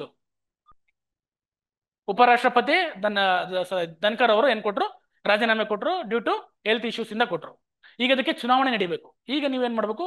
ನೀವು ಓದಿರ್ತೀರಾ, ಇಲ್ಲಿ ಬೇಸಿಕ್ ಓದಿರ್ತೀರಾ. ಉಪರಾಷ್ಟ್ರಪತಿ ಅಂದ್ರೆ ಯಾರು, ಹೆಂಗ್ ಆಯ್ಕೆ ಆಗ್ತಾರೆ, ಅವ್ರ ಕಾರ್ಯಗಳೇನು, ರಾಷ್ಟ್ರಪತಿ ಏನ್ ಮಾಡ್ತಾರೆ, ರಾಜ್ಯಸಭೆಯ ಏನಾಗಿರ್ತಾರೆ ಅವರು, ಅಧ್ಯಕ್ಷರಾಗಿರ್ತಾರೆ, ಅವ್ರ ಬಗ್ಗೆ ಓದಿರ್ತೀರಾ. ಈ ಕರೆಂಟ್ ಅಫೇರ್ಸ್ ಬಂದಾಗ ನೀವು ಅದನ್ನ ಲಿಂಕ್ ಮಾಡ್ಕೋಬೇಕು. ಅರ್ಥ ಆಗ್ತಿದ್ಯಾ? ಅವಾಗ ಏನಾರು ನಿಮ್ಮ ನೋಟ್ಸ್ ಅಲ್ಲಿ ಇದು ಎಕ್ಸ್ಟ್ರಾ ಇನ್ಫಾರ್ಮೇಶನ್ ಏನಾರು ಇದೆಯಾ ಕರೆಂಟ್ ಅಫೇರ್ಸ್ ಅಲ್ಲಿ ನೋಡ್ಬೇಕು. ಅವಾಗ ಅದನ್ನ ನಿಮ್ಮ ನೋಟ್ಸ್ಗೆ ಅಪ್ಡೇಟ್ ಮಾಡ್ಕೋಬೇಕು. ಅರ್ಥ ಆಗ್ತಿದ್ಯಾ? ಅದ್ರ ಮೇಲೆ ಕ್ವಶನ್ಸ್ ಏನೇನು ಬಂದಿದೆ, ಪ್ರೀವಿಯಸ್ ಇಯರ್ ಕ್ವಶನ್ ಏನ್ ಬಂದಿದೆ ಒಂದ್ಸತಿ ಚೆಕ್ ಮಾಡ್ಕೋಬೇಕು. ಕರೆಂಟ್ ಅಫೇರ್ಸ್ ಓದ್ಬೇಕಾರೆ ನೀವು ನೋಟ್ಸೇ ರೆಡಿ ಮಾಡಿದಾಗ ನಿಮ್ಗೆ ಕರೆಂಟ್ ಅಫೇರ್ಸ್ ಓದೋದು ತುಂಬಾ ಕಷ್ಟ ಅನ್ಸುತ್ತೆ. ಅರ್ಥ ಆಗ್ತಿದ್ಯಾ? ಎಲ್ಲದೂ ಬರ್ಕೊಂಡಿರಲ್ಲ ಕರೆಂಟ್ ಅಫೇರ್ಸ್ ಅಲ್ಲಿ, ಸ್ಟಾರ್ಟಿಂಗ್ ಡೇಸ್ ಅಲ್ಲಿ ಇರುತ್ತೆ. ಒಂದ್ಸತಿ ನೀವು ನೋಟ್ಸ್ ಪ್ರಿಪೇರ್ ಮಾಡ್ಕೊಂಡ್ಬಿಟ್ರೆ ಎಲ್ಲಾ ಎಕ್ಸಾಮ್ಸು ರೆಡಿ ಆದಂಗೆ. ಯಾವ ಎಕ್ಸಾಮರ್ ಬರಲಿ ಇದನ್ನ ರಿವಿಷನ್ ಮಾಡ್ಕೊಂಡು ಹೋಗು, ಬರಿ. ಓಕೆನಾ? ಇದು ಅರ್ಥ ಆಗ್ತಿದ್ಯಾ? ಈಗ ಕರೆಂಟ್ ಅಫೇರ್ಸ್ ಹೆಂಗ್ ಲಿಂಕ್ ಮಾಡೋದು, ಕರೆಂಟ್ ಅಫೇರ್ಸ್ ಹೆಂಗ್ ಓದೋದು ಅನ್ನೋದ್ರ ಬಗ್ಗೆ ನಾನು ನಿಮ್ಗೆ ಹೇಳ್ತೀನಿ. ಕರೆಂಟ್ ಅಫೇರ್ಸ್ ಹೆಂಗ್ ಓದೋದು ನಿಮ್ ಪ್ರಕಾರ? ಹೆಂಗ್ ಓದ್ತಾ ಇದ್ದೀರಾ? ಯಾವ್ಯಾವ ನ್ಯೂಸ್ ಪೇಪರ್ ಓದ್ತಾ ಇದ್ದೀರಾ? Very good. 2 newspaper follow ಮಾಡಿ. Excuse me. ಒಂದು ಇಂದು, ಇನ್ನೊಂದು ಪ್ರಜಾವಾಣಿ. ಸಾಕು. ನಿಮ್ಗೇನಾದ್ರು ಯಾವ ರೀತಿ ನ್ಯೂಸ್ ಪೇಪರ್ ಓದ್ಬೇಕು ಅಂತ ಇಲ್ಲಿ ಪ್ರಾಕ್ಟಿಕಲ್ ಆಗಿಲ್ಲ. ಯಾರು ತಂದಿದ್ದೀವಿ ನ್ಯೂಸ್ ಪೇಪರ್ ಅಲ್ಲಿ? ಪ್ರಜಾವಾಣಿ ನ್ಯೂಸ್ ಪೇಪರ್ ಇದ್ರೆ ಕೊಡಿ, ತೋರಿಸ್ತೀನಿ.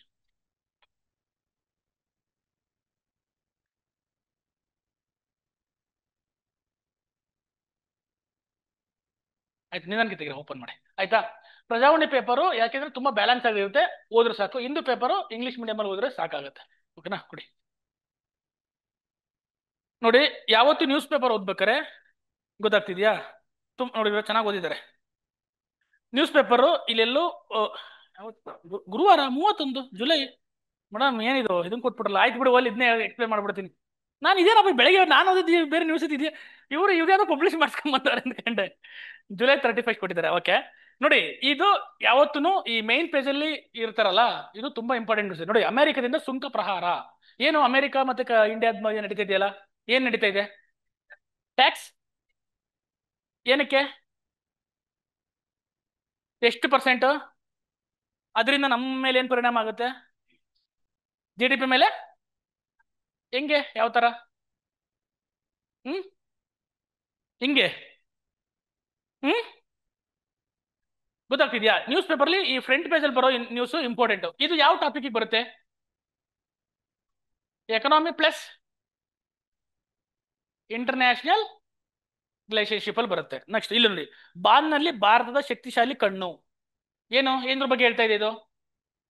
ಸೈನ್ಸ್ ಅಂಡ್ ಟೆಕ್ನಾಲಜಿ ಬಗ್ಗೆ. ಏನು ಯಾವ ಏನ್ ಮಾಡಿದ್ದಾರೆ ಇಸ್ರೋದವರು, ಏನ್ ಲಾಂಚ್ ಮಾಡಿದ್ದಾರೆ ಗೊತ್ತಾಗ್ತಿದೆ. ನಾನು ಓದಿಲ್ಲ ಪೇಪರ್ ನ್ಯೂಸ್, ನನಗೆ ಗೊತ್ತಾಗ್ತಿಲ್ಲ ನ್ಯೂಸ್, ಗೊತ್ತಾಗ್ತಿದೆ ಹಳೆ ಪೇಪರ್ಗಳು, ಇವತ್ತಿನ ಪೇಪರ್ ಆದ್ರೆ ಹೇಳ್ತಾ ಇದ್ದೆ. ಓಕೆನಾ?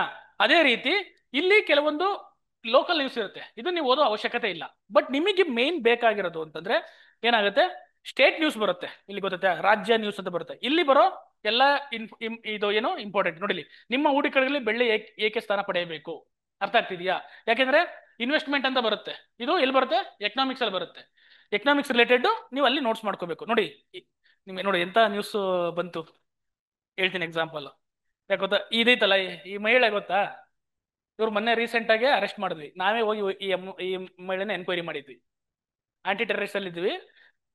ಇವರು ಈ AQIS ಅಂತ ಬರುತ್ತೆ, ಗೊತ್ತಾಗ್ತಿದ್ಯಾ? AQIS ಅಂತ ಆಲ್ ಖೈದಾ ಇಂಡಿಯನ್ ಸಬ್ ಕಾಂಟಿನೆಂಟ್ ಅಂತ ಬರುತ್ತೆ. ಅಂದ್ರೆ ಭಾರತದ ವಿರುದ್ಧ ಭಯೋತ್ಪಾದಕ ಕೃತ್ಯಗಳನ್ನ ಮಾಡಕ್ಕೆ ಪ್ರಮೋಟ್ ಮಾಡೋದು, ಜಿಹಾದಿನ ಪ್ರಮೋಟ್ ಮಾಡೋದು. ಇಲ್ಲಿ ಹೆಬ್ಬಾಳದಲ್ಲಿ ನಾವ್ ಹಿಡಿದು ಅರೆಸ್ಟ್ ಮಾಡಿದ್ವಿ, ಅರೆಸ್ಟ್ ಮಾಡಿ ಇವ್ರನ್ನ ಎಂಕ್ವೈರಿ ಮಾಡ್ತಾ ಇದ್ವಿ.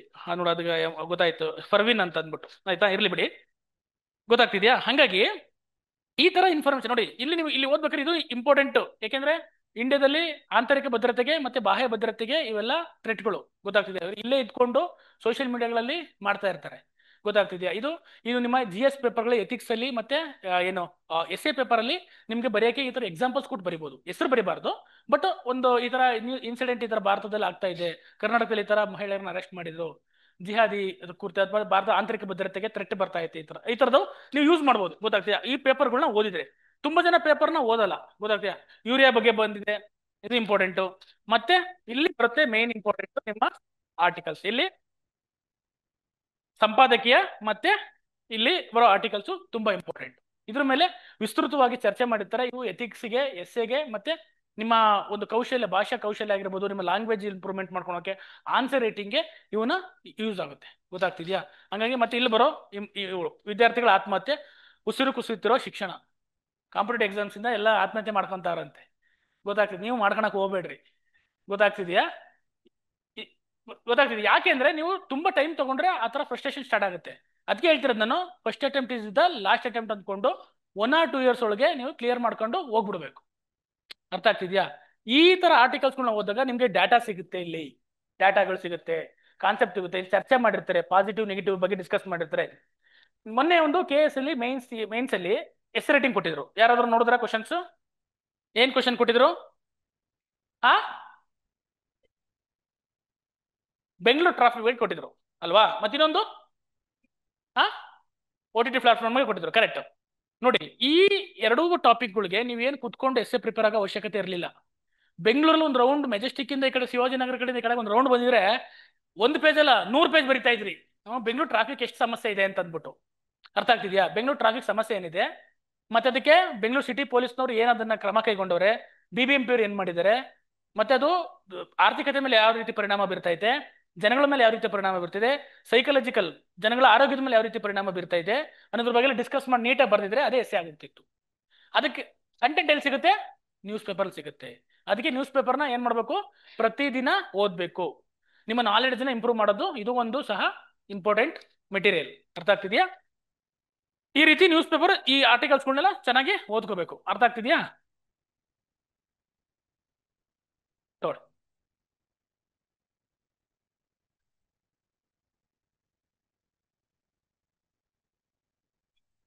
ನ್ಯೂಸ್ ಪೇಪರ್ ಓದೋದು ಹೆಂಗೆ ಅಂತ ಅರ್ಥ ಆಯ್ತಾ? ಹೇಳ, ಇನ್ನು ಡೀಟೇಲ್ ಆಗಿ ಹೇಳ, ಇನ್ನು ಸ್ವಲ್ಪ ನೋಡಿ ಹೇಳ್ತೀನಿ. ಏನ್ ಮಾಡ್ಬೇಕು? ನ್ಯೂಸ್ ಪೇಪರ್ ಓದಿ ನೋಟ್ಸ್ ಮಾಡ್ಕೋಬೇಕು. ಅದನ್ನು ಯಾವ ರೀತಿಯಿಂದ ಶಾರ್ಟ್ ನೋಟ್ಸ್ ತರ ಮಾಡ್ಬೇಕು.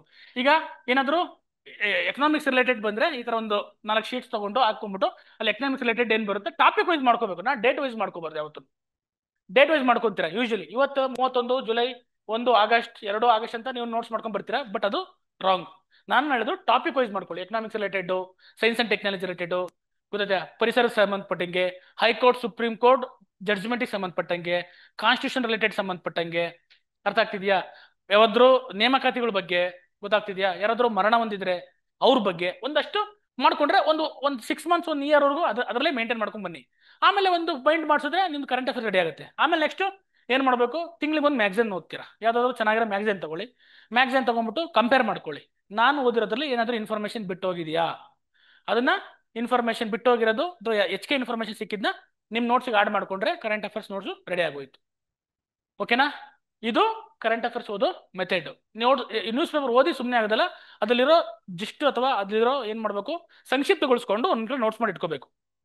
ಆರ್ಟಿಕಲ್ಗಳು ಬರ್ತಾವಲ್ಲ, ಯಾಕಂದ್ರೆ ನೀವು ಆರ್ಟಿಕಲ್ನ ಕಲೆಕ್ಟ್ ಮಾಡ್ಕೊಂಡು ಅಥವಾ ಪ್ರಿಂಟ್ ತಗೊಂಡು ಅದನ್ನ ಕಟ್ ಮಾಡ್ಕೊಂಡು ಡಿಜಿಟಲ್ ಇಟ್ಕೊಂತೀನಿ, ಏನು ವರ್ಕ್ ಆಗಲ್ಲ. ಇವೆಲ್ಲ ಮಾಡ್ಬಿಟ್ಟಿದ್ವಿ ನಾವು, ಹಾಕೊಂತಿದ್ವಿ ಫಸ್ಟ್, ಆಮೇಲೆ ಓದೋಣ ಅಂತ. ಅದೇ ಇಷ್ಟ ಆಗ್ತಿತ್ತು, ಯಾವತ್ತೂ ಓದಕ್ ಆಗ್ತಿರ್ಲಿಲ್ಲ. ಗೊತ್ತಾಗ್ತಿದ್ಯಾ? ಅದಕ್ಕೆ ಅವತ್ತಿಂದ ಓದಿ ನೀವೇ ಶಾರ್ಟ್ ನೋಟ್ಸ್ ಮಾಡ್ಕೊಂಬಿಡಿ. ಗೊತ್ತಾಗ್ತಿದ್ಯಾ? ಇದು ನಿಮ್ಮ PSIಗೂ ಹೆಲ್ಪ್ ಆಗುತ್ತೆ. PSI ಗೊತ್ತಿರೋರಿಗೆ ಸಂಕ್ಷಿಪ್ತಗೊಳಿಸುವಿಕೆ ಅಂತ ಕೇಳ್ತಾರೆ. ಗೊತ್ತಾಗ್ತಿದ್ಯಾ? 10 ಮಾರ್ಕ್ಸಿಗೆ ಪ್ರಿಸೈಸ್ ರೈಟಿಂಗ್ ಅಂತ ಕೇಳ್ತಾರೆ. ಅಲ್ಲಿ ನಿಮ್ಗೆ ನೀವು ಅಲ್ಲಿ 100-200 ಪದಗಳಲ್ಲಿ ಕೊಟ್ಟಿರೋದನ್ನ 50-60 ಪದಗಳಲ್ಲಿ ಇಳಿಸ್ಕೊಂಡು ಬರ್ಕೊಂಡ್ಬಿಟ್ರೆ ಅದನ್ನೇ ಪ್ರಿಸೈಸ್ ರೈಟಿಂಗ್ ಮಾಡ್ದಂಗೆನೆ. ಗೊತ್ತಾಗ್ತಿದ್ಯಾ? ಇದನ್ನ ನೀವು ಅಭ್ಯಾಸ ಮಾಡ್ಕೋಬೇಕು, ಕರೆಂಟ್ ಅಫೇರ್ಸ್ ನ ಓದಕ್ಕೆ. ನೆಕ್ಸ್ಟ್ ಇನ್ನೊಂದು ಸಜೆಷನ್ ಅಂದ್ರೆ ಟೈಮ್ ಟೇಬಲ್. ಯಾವ ಸರ್ ಹೆಂಗೆ ಟೈಮ್ ಟೇಬಲ್ ಹಾಕೋಬೇಕು ಅನ್ನೋದು ತುಂಬಾ ಜನ ಕೇಳ್ತಾ ಇರ್ತಾರೆ. ಈಗ ನೀವು ಕ್ಲಾಸಿಗೆ ಬರ್ತಿರ್ತೀರ, ಕ್ಲಾಸ್ ಟೈಮ್ ಸೇರಿಸ್ಕೊಂಡು ಮಾರ್ನಿಂಗ್ ಇಂದ ಈವ್ನಿಂಗ್ ವರ್ಗು ನಿಮ್ಗೆ ಏನ್ ಟೈಮ್ ಸಿಗುತ್ತೆ, ಮಾರ್ನಿಂಗ್ 6ಗೆ ಹೇಳ್ತೀರಾ, 5ಗೆ ಹೇಳ್ತೀರಾ, ನಿಮಗೆ ಬಿಟ್ಟಿದ್ದು. ನೆಕ್ಸ್ಟ್ ಟೈಮಿಂಗ್ಸ್ ಹಾಕೋಬೇಕು, ಅವರ್ಲಿ. ನೆಕ್ಸ್ಟ್ ಕ್ಲಾಸಿಗೆ ಬರೋ ಟೈಮ್ನ ಬಿಟ್ಬಿಟ್ಟು ಮತ್ತೆ ಎಕ್ಸ್ಟ್ರಾ ಟೈಮ್ ಏನ್ ಸಿಗುತ್ತೆ ಅದ್ರಲ್ಲಿ ನಾನು ಯಾವ ಸಬ್ಜೆಕ್ಟ್ನ ಕವರ್ ಮಾಡಬೇಕು ಅನ್ನೋ ಪ್ಲಾನ್ ಮಾಡ್ಕೋಬೇಕು. ಪ್ರತಿ ದಿನದ ಪ್ಲಾನ್ ಇರಬೇಕು, ಒಂದು ವಾರದ ಪ್ಲಾನ್ ಇರಬೇಕು, ಒಂದು ತಿಂಗಳು ಪ್ಲಾನ್ ಇರಬೇಕು, ಒನ್ ಇಯರ್ ಪ್ಲಾನ್ ಇರಬೇಕು ನಿಮ್ಮ ಹತ್ರ. ಅರ್ಥ ಆಗ್ತಿದ್ಯಾ? ಒಂದು ಇಯರ್, ನಾನು ಒಂದು ವರ್ಷದಲ್ಲಿ ಈ ವರ್ಷ ಬಂದಿದ್ದೀನಿ, ಇವತ್ತು ಡೇಟ್ ಎಷ್ಟು? 2025 ಅಲ್ವಾ? ಈಗ ಅಕಸ್ಮಾತ್ ಯಾವ್ದಾದ್ರು ಎಕ್ಸಾಮ್ ನಿಯರೆಸ್ಟ್ ಇತ್ತು ಅಂತಂದ್ರೆ ಆ ಡೇಟ್ನ ಟಾರ್ಗೆಟ್ ಮಾಡ್ಕೋಬೇಕು. ಎಕ್ಸಾಂಪಲ್ ಒಂದು 6 ತಿಂಗಳು ಒಂದು ಡೇಟ್ ಇಟ್ಕೊಂಡು, ಒಂದು ಇದು ಇಟ್ಕೊಂಡು ನೀವೇನ್ ಮಾಡ್ಬೇಕು, ಇವತ್ತು ಇಂದ ಹಿಡಿದು 6 ತಿಂಗಳವರೆಗೂ ನಿಮ್ಮ ಟೈಮ್ ಟೇಬಲ್ ನಿಮ್ ಕಣ್ಮುಂದೆ ಇರಬೇಕು. ನಾನು ಯಾವತ್ತ ಯಾವ ಸಬ್ಜೆಕ್ಟ್ ಎಷ್ಟು ಗಂಟೆಲಿ ಓದ್ತೀನಿ ಅನ್ನೋ ಲೆವೆಲ್ಗೆ ನಿಮ್ಮ ಪ್ರಿಪ್ರೇಷನ್ ಇರಬೇಕು. ಇವತ್ತು ಮುಗಿಸಿ ನಾಳೆ ಮುಗಿಸಿ ನಾಡ್ದು, ಇವತ್ತು ಅಕ್ಕಂದು ಮದುವೆ ಐತೆ, ಅಣ್ಣಂದು ಇದೈತೆ, ಗೊತ್ತಾಗ್ತಿದ್ಯಾ, ಫ್ರೆಂಡ್ ಬರ್ತಡೇ ಇದೆ, ಮೂವಿಗೆ ಹೋಗೋಣ, ಅವೆಲ್ಲ ಅವಾಯ್ಡ್ ಮಾಡಬೇಕು ತುಂಬಾ. ಗೊತ್ತಾಯ್ತಾ? ಡೆಡಿಕೇಟಿವ್ ಆಗಿ 1 ಇಯರ್ ಕೂತ್ಕೊಂಡು ಪ್ರಿಪ್ರೇಷನ್ ಮಾಡಿದ್ರೆ ಆಮೇಲೆ ಮದ್ವೆ ಎಲ್ಲ ಮಾಡ್ಬೋದು, ಅಥವಾ ಆಮೇಲೆ ಎಂಜಾಯ್ಮೆಂಟ್ ಮಾಡ್ಬೋದು. ಎಂಜಾಯ್ಮೆಂಟ್ ಮಾಡಬೇಡಿ ಅಂತ ಹೇಳ್ತಾ ಇಲ್ಲ, ಇದನ್ನೇ ಎಂಜಾಯ್ಮೆಂಟ್ ನಿಮ್ಗೆ. ಇವತ್ತು ಪೊಲಿಟಿ ಮುಗಿಸ್ತೆ, ಅದೇ ಎಂಜಾಯ್ಮೆಂಟ್ ನಿಮ್ಗೆ. ಅದೇನಂತಾರಲ್ಲ, ಈಗ ರೀಲ್ಸ್ ನೋಡ್ತಾ ಇದು ಬರುತ್ತೆ ಗೊತ್ತೆ ನಿಮ್ಗೆ, ಹಂಗೆ ಇವತ್ತು 1 ಆರ್ಟಿಕಲ್ ಮುಗಿಸ್ತೆ, 2 ಆರ್ಟಿಕಲ್ ಮುಗಿಸ್ಬೇಕು, 3 ಆರ್ಟಿಕಲ್ ಮುಗಿಸ್ಬೇಕು, ಹಿಂಗ್ ಓದ್ಬೇಕು ನೀವು. ಅರ್ಥ ಆಗ್ತಿದ್ಯಾ? ನೀವು ರೀಲ್ಸ್ ನೋಡ್ದಂಗೆ ಕೈ ಉಜ್ಜಿ ಹಿಂಗ್ ಬೆಳ್ಳು ಮೇಲೆ ಹೋಗ್ತಾ ಇರ್ತಾವಲ್ಲ, ಹಂಗೆ ಒಂದು 10 ನಿಮಿಷದಲ್ಲಿ 1000 ರೀಲ್ ನೋಡ್ಬಿಟ್ಟಿರ್ತೀವನಪ್ಪ. ನಾನು ನೋಡ್ತೀನಿ, ಇಲ್ಲ ಅಂತ ಏನಲ್ಲ, ಆದ್ರೆ ನೋಡಿ ಹಂಗೆ ನಂದು ಎಕ್ಸಾಮ್ ಕ್ಲಿಯರ್ ಆಗಿದೆ, ಜಾಬಲ್ಲಿ ಇದೀನಿ, 1 ಲಕ್ಷ ಸ್ಯಾಲರಿ ಬರ್ತೈತೆ, ನಾನ್ ನೋಡ್ರಿ ಪರವಾಗಿಲ್ಲ, ನೀವ್ ಯಾಕೆ ನೋಡ್ತೀರ? ಗೊತ್ತಾಗ್ತಿದೆ? ನೀವು ನನ್ನಂಗೆ ಜಾಬ್ ಸಿಕ್ಕಿದ್ರೆ ನೋಡಿ ಕುತ್ಕೊಂಡು, ಯಾರು ಕೇಳಲ್ಲ. ಅರ್ಥ ಆಗ್ತಿದ್ಯಾ? ಡೈವರ್ಷನ್ ಮಾಡುತ್ತೆ ಸೋಷಿಯಲ್ ಮೀಡಿಯಾ, ತುಂಬಾ ಡೇಂಜರಸ್. ಗೊತ್ತಾಗ್ತಿದ್ಯಾ? ಅದೇನಂತಾರ ಅದಕ್ಕೊಂದು ಹಾರ್ಮೋನ್ ಸೆಕ್ರೆಟ್ ಮಾಡುತ್ತೆ, ಏನಂತಾರ ಅದಕ್ಕೆ? ಡೊಪಮೈನ್. Yes, correct. ನಿಮ್ಮ ಡೊಪಮೈನ್ ನ ಇನ್ಕ್ರೀಸ್ ಮಾಡುತ್ತೆ. ಗೊತ್ತಾಗ್ತಿದ್ಯಾ? ಅದಕ್ಕೆ ನಿಮ್ಮ ಡೊಪಮೈನ್ ಯಾವ್ದ್ರಿಂದ ಇದಾಗಬೇಕು ಅಂತಂದ್ರೆ, ಪೊಲಿಟಿ ಓದೋದ್ರಿಂದ, ಜಿಯೋಗ್ರಫಿ ಓದೋದ್ರಿಂದ, ಕ್ವಶನ್ ಪೇಪರ್ ಸಾಲ್ವ್ ಮಾಡಿದ್ರೆ ನೀವು ಡೊಪಮೈನ್ ಇನ್ಕ್ರೀಸ್ ಆಗಬೇಕು. ಗೊತ್ತಾಗ್ತಿದ್ಯಾ? ಅವಾಗ ನಿಮ್ಗೆ ಅದನ್ನ ಇನ್ನೂ ಓದ್ಬೇಕು ಅನಿಸ್ತಿರ್ಬೇಕು. ಪ್ರದೀಪ್ ಈಶ್ವರ್ ಹೇಳ್ತಾರಲ್ಲ, ಬೆಳಗ್ಗೆವರೆಗೆ ಓದಿ 4 ಗಂಟೆವರೆಗೆ ಬ್ರದರ್ ನವರ್ ಒಂದು ಪೇಪರ್ ಓದ್ತೀನಿ ಅನ್ನೋ ಲೆವೆಲ್ಗೆ ಓದಿರ್ಬೇಕು. ಗೊತ್ತಾಗ್ತಿದ್ಯಾ? ಅಂದ್ರೆ ಅವ್ರು ಹೇಳ್ತಿರೋದ್ರಲ್ಲ ಒಂದು ಮೀನಿಂಗ್ ಇದೆ. ಗೊತ್ತಾಗ್ತಿದೆ? ಅಂದ್ರೆ ನಿಮ್ಗೆ ಆ ತರ ಅದು ಕಾಮಿಡಿ ಅನ್ಸುತ್ತೆ, ಬಟ್ ಅದು ಕಾಂಪಿಟೇಟಿವ್ ಎಕ್ಸಾಮ್ಸ್ ಅಲ್ಲಿ ಆ ತರ ನಿಮ್ದು ಈಗರ್ನೆಸ್ ಬೇಕು. ಗೊತ್ತಾಗ್ತಿದ್ಯಾ? ಯಾಕೆಂತಂದ್ರೆ ನೀವೆಲ್ಲ ಬಂದಿರೋದು ಆಲ್ಮೋಸ್ಟ್ ಎಲ್ಲ ಮಿಡಲ್ ಕ್ಲಾಸ್ ಫ್ಯಾಮಿಲಿಯಿಂದ. ನಿಮ್ಮ ಅಪ್ಪ ಅಮ್ಮ ಎಲ್ಲೋ ದುಡ್ದು ನಿಮ್ಮನ್ನ ಫೀಸ್ ಕಟ್ಟಿ, ಗೊತ್ತಾಯ್ತಾ, ನಿಮ್ಗೆಲ್ಲ ಬುಕ್ಸು ಇಲ್ಲಿ ಕೊಟ್ಟು, ಇಲ್ಲಿ PGನೋ ಲೈಬ್ರರಿನೋ ಎಲ್ಲ ದುಡ್ಡೆಲ್ಲ ಪೇ ಮಾಡಿ ನಿಮ್ಮನ್ನೆಲ್ಲ ಇಷ್ಟು ಕಷ್ಟಪಟ್ಟು ಕಳಿಸಿರ್ತಾರೆ. ಇಲ್ಲಿ ಟೈಮ್ ವೇಸ್ಟ್ ಮಾಡೋ ಕೂತ್ಕೋಬೇಡಿ. ಯಾಕೆ ಹುಡುಗರು 5ರಿಂದ 6 ವರ್ಷ ತಗೊಂತಾರೆ ಗೊತ್ತಾ? ಕರೆಕ್ಟ್ ಪ್ರಿಪ್ರೇಷನ್ ಮಾಡಲ್ಲ, ಬೇಸಿಕ್ಸ್ ಪ್ರಿಪ್ರೇಷನ್ ಚೆನ್ನಾಗಿ ಮಾಡಲ್ಲ, ಫಂಡಮೆಂಟಲ್ಸ್ ತಿಳ್ಕೊಂಡಿರಲ್ಲ. ಎಷ್ಟೋ ಜನಕ್ಕೆ ಒಂದು ಎಕ್ಸಾಂಪಲ್ ಹೇಳ್ತೀನಿ. ಈಗ ನಿಮ್ಗೆ ಯಾಕೆ ಕಾಂಪಿಟೇಟಿವ್ ಎಕ್ಸಾಮ್ಸ್ ಇಷ್ಟೊಂದು ಟಫ್ ಆಗುತ್ತೆ ಅಂತ ಹೇಳ್ತೀನಿ. ಇಲ್ಲಿ ಪೈಥಾಗೋರಸ್ ಥಿಯರಮ್ ಯಾರಿಗೆ ಗೊತ್ತು? ಪೈಥಾಗೋರಸ್ ಥಿಯರಮ್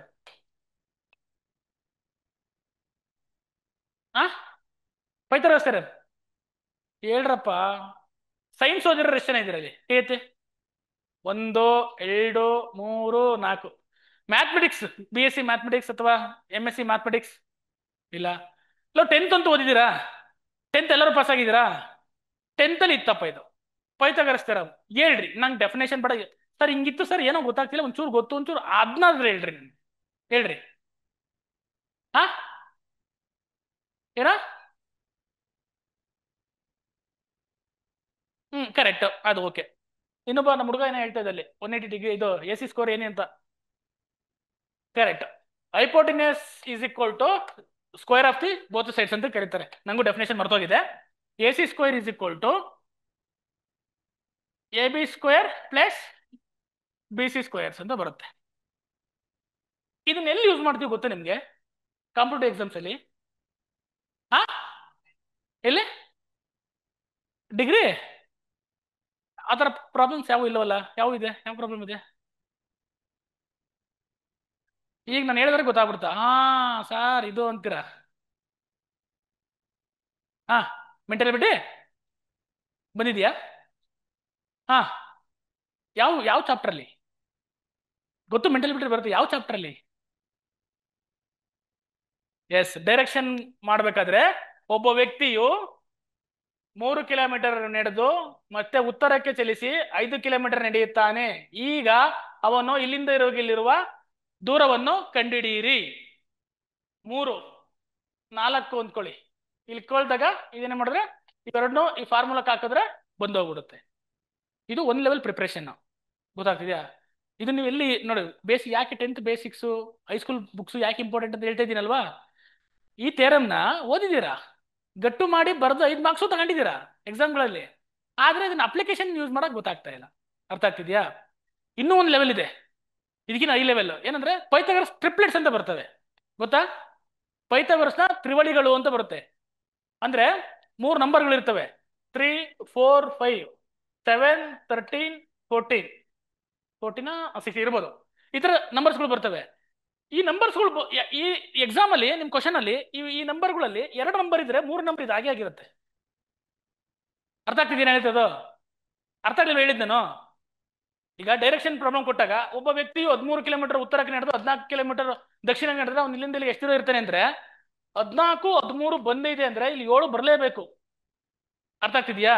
ಈ ರೀತಿ ಅಂದ್ರೆ ವಿತೌಟ್ ಕ್ಯಾಲ್ಕುಲೇಷನ್ ನಿಮ್ಗೆ ಬೇಸಿಕ್ಸ್ ನಾಲೆಡ್ಜ್ ಚೆನ್ನಾಗಿತ್ತು ಅಂತಂದ್ರೆ ಒಂದು ಸತಿ ಆನ್ಸರ್ ಮಾಡ್ಬೋದು. ಅದಕ್ಕೆ ನಿಮ್ಮ ಫಂಡಮೆಂಟಲ್ಸ್ ಏನಿರಬೇಕು? ಸ್ಟ್ರಾಂಗ್ ಆಗಿರ್ಬೇಕು. ಗೊತ್ತಾಗ್ತಿದ್ಯಾ? ಎಲ್ಲದನ್ನು ಬುಕ್ಕಿಂದ ಓದಕ್ಕಾಗಲ್ಲ. ಗೊತ್ತಾಗ್ತಿದ್ಯಾ? ಈ ತರದ ತುಂಬಾ ಎಕ್ಸಾಂಪಲ್ಸ್ ಇದೆ. ಕ್ಲಾಸ್ ಮಾಡಕ್ ಬಂದಾಗ ಅವೆಲ್ಲ ಹೇಳ್ಬೋದು. ನಿಮ್ಗೆ ಸುಮ್ಮನೆ ಒಂದು ನಿಮ್ಗೆ ಎಷ್ಟು ಬೇಸಿಕ್ಸ್ ಇಂಪಾರ್ಟೆಂಟ್, ಮ್ಯಾಥಮೆಟಿಕ್ಸ್ ಸಹ ಇಂಪಾರ್ಟೆಂಟ್. ನಿಮ್ಗೆ ಮೆಂಟಾಲಿಟಿ ಕಲಿಬೇಕು ಅಂದ್ರೆ ಫಸ್ಟ್ ಏನ್ ಬರಬೇಕು? ಟೇಬಲ್ಸ್ ಬರ್ಬೇಕು. ಆಮೇಲೆ addition, subtraction, square roots, cube roots, simultaneous equation, triangles ಅಂದ್ರೇನು, ಸ್ಕ್ವೇರ್ ಅಂದ್ರೇನು, ಹೆಕ್ಸಾಗನ್ ಅಂದ್ರೇನು, ಪೆಂಟಗನ್ ಅಂದ್ರೇನು, ಇವೆಲ್ಲವೂ ಬೇಸಿಕ್ಸ್ ಗೊತ್ತಿರ್ಬೇಕು. ಸರ್ಕಲ್ ಅಂದ್ರೇನು, ಗೊತ್ತಾಗ್ತಿದ್ಯಾ? ಇವನ್ನೆಲ್ಲ ಚೆನ್ನಾಗಿ ತಿಳ್ಕೊಂಡ್ರೆ ಮತ್ತೆ ಟೇಬಲ್ಸು ಪಟ ಪಟ ಬಾಯಿಗೆ ಗೊತ್ತಿರ್ಬೇಕು. ಯಾಕೆಂದ್ರೆ ನಿಮ್ಮ ಟೈಮ್ನ ಸೇವ್ ಮಾಡುತ್ತೆ ಎಕ್ಸಾಮ್ ಅಲ್ಲಿ. ನೀವೇನಾದ್ರೂ ಎಕ್ಸಾಮ್ ಅಲ್ಲಿ ಕೂತ್ಕೊಂಡು 213 ಇಂಟು 5, 5 3 15, 5 1 5, 6, 5 7 10 ಅಂತ ಹಿಂಗ್ ಮಾಡ್ಕೊಂಡು ಕೂತ್ಕೊಂಡ್ರೆ ಹೋಗ್ತಾ ಇರುತ್ತೆ ಟೈಮ್. ಅರ್ಥ ಆಗ್ತಿದ್ಯಾ? ಅದಕ್ಕೆ ಕ್ಯಾಲ್ಕುಲೇಷನ್ ಸ್ಪೀಡ್ ಇರಬೇಕು, ತುಂಬಾ ಸ್ಪೀಡ್ ಇರಬೇಕು. ಅದಕ್ಕೆ ಟೇಬಲ್ಸ್ ಆಗಿರ್ಬೋದು, ಸ್ಕ್ವೇರ್ ರೂಟ್ಸ್ ಆಯ್ತು, ಕ್ಯೂಬ್ ರೂಟ್ಸ್ ಆಯ್ತು, ಟೆಕ್ನಿಕ್ಸ್ಗಳು ಇವೆಲ್ಲ ಚೆನ್ನಾಗಿ ಕಲ್ತ್ಕೋಬೇಕು, ಫಾಸ್ಟಾಗಿ ಮಾಡೋಕೆ ಕಲ್ತ್ಕೋಬೇಕು. ಅರ್ಥ ಆಗ್ತಿದ್ಯಾ? ಇವೆಲ್ಲ ಚೆನ್ನಾಗಿ ನಿಮ್ ಬೇಸಿಕ್ಸ್ ಚೆನ್ನಾಗಿತ್ತು ಅಂದ್ರೆ ಇಲ್ಲಿ ಪಾಠ ಮಾಡ್ಬೇಕಾದ್ರೆ ಈಸಿಯಾಗಿ ಅರ್ಥ ಆಗುತ್ತೆ. ಓಕೆನಾ? ಮೆಂಟಲ್ ಎಬಿಲಿಟಿ ಈ ತರ ನಿಮ್ಗೆ ಯೂಸ್ ಆಗುತ್ತೆ.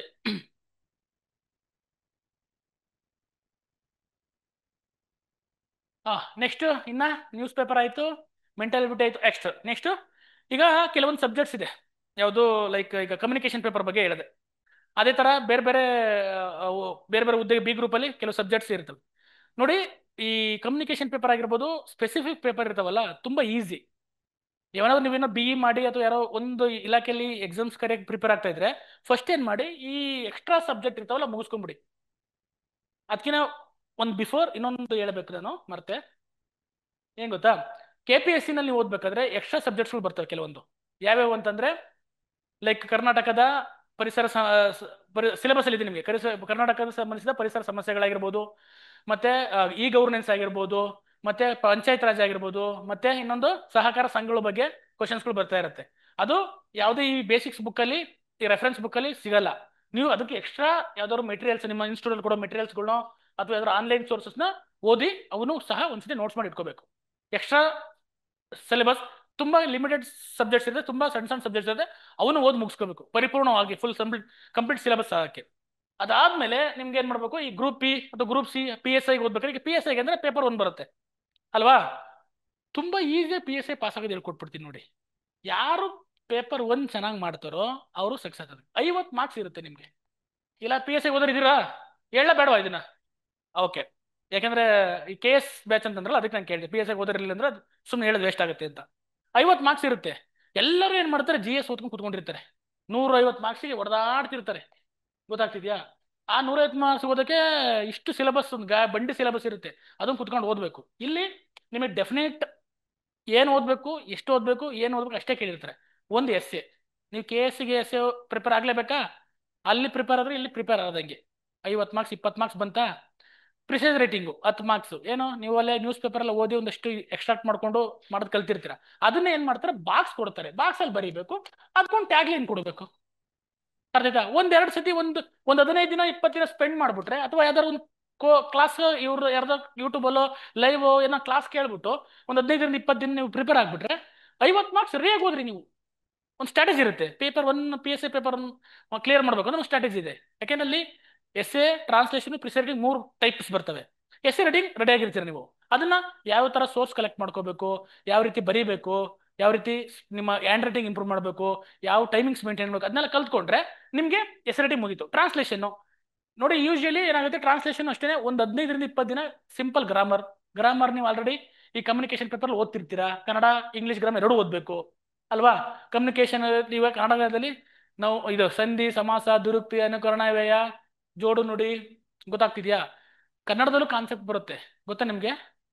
ಹಾ, ಸಂಧಿ ಅಂದ್ರೇನು, ಸಮಾಸ ಅಂದ್ರೇನು, ಜೋಡು ನುಡಿಗೂ ಮತ್ತೆ ದುರುಕ್ತಿಗೂ ಏನು ವ್ಯತ್ಯಾಸ? ಆ ದುರುಕ್ತಿಗೂ ಅನುಕರಣ ವ್ಯಯಕ್ಕೂ ವ್ಯತ್ಯಾಸ ಏನು? ಕರೆಕ್ಟ್, ಸರಿ. ದುರುಕ್ತಿಗೂ ಅನುಕರಣಕ್ಕೂ ವ್ಯತ್ಯಾಸ ಏನು?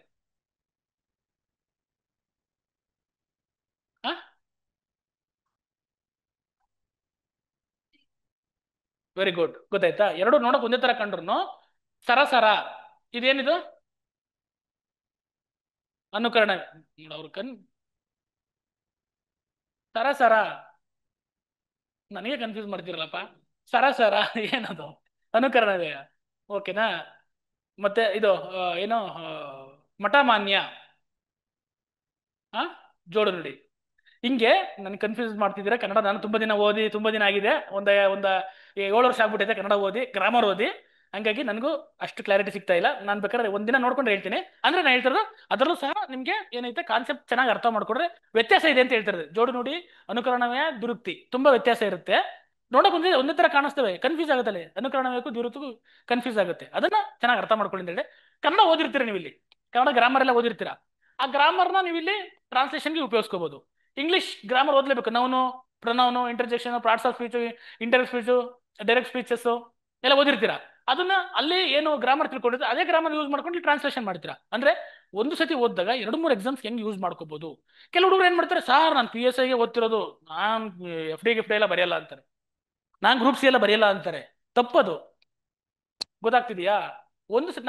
ನಾವು ಯಾಕೆ 16 17 ಎಕ್ಸಾಮ್ ಯಾಕೆ ಕ್ಲಿಯರ್ ಮಾಡಿದ್ವಿ ಅಂದ್ರೆ ನಾವು ಓದಿದ ಮೆಥಡ್ ಈ ತರ ಇತ್ತು.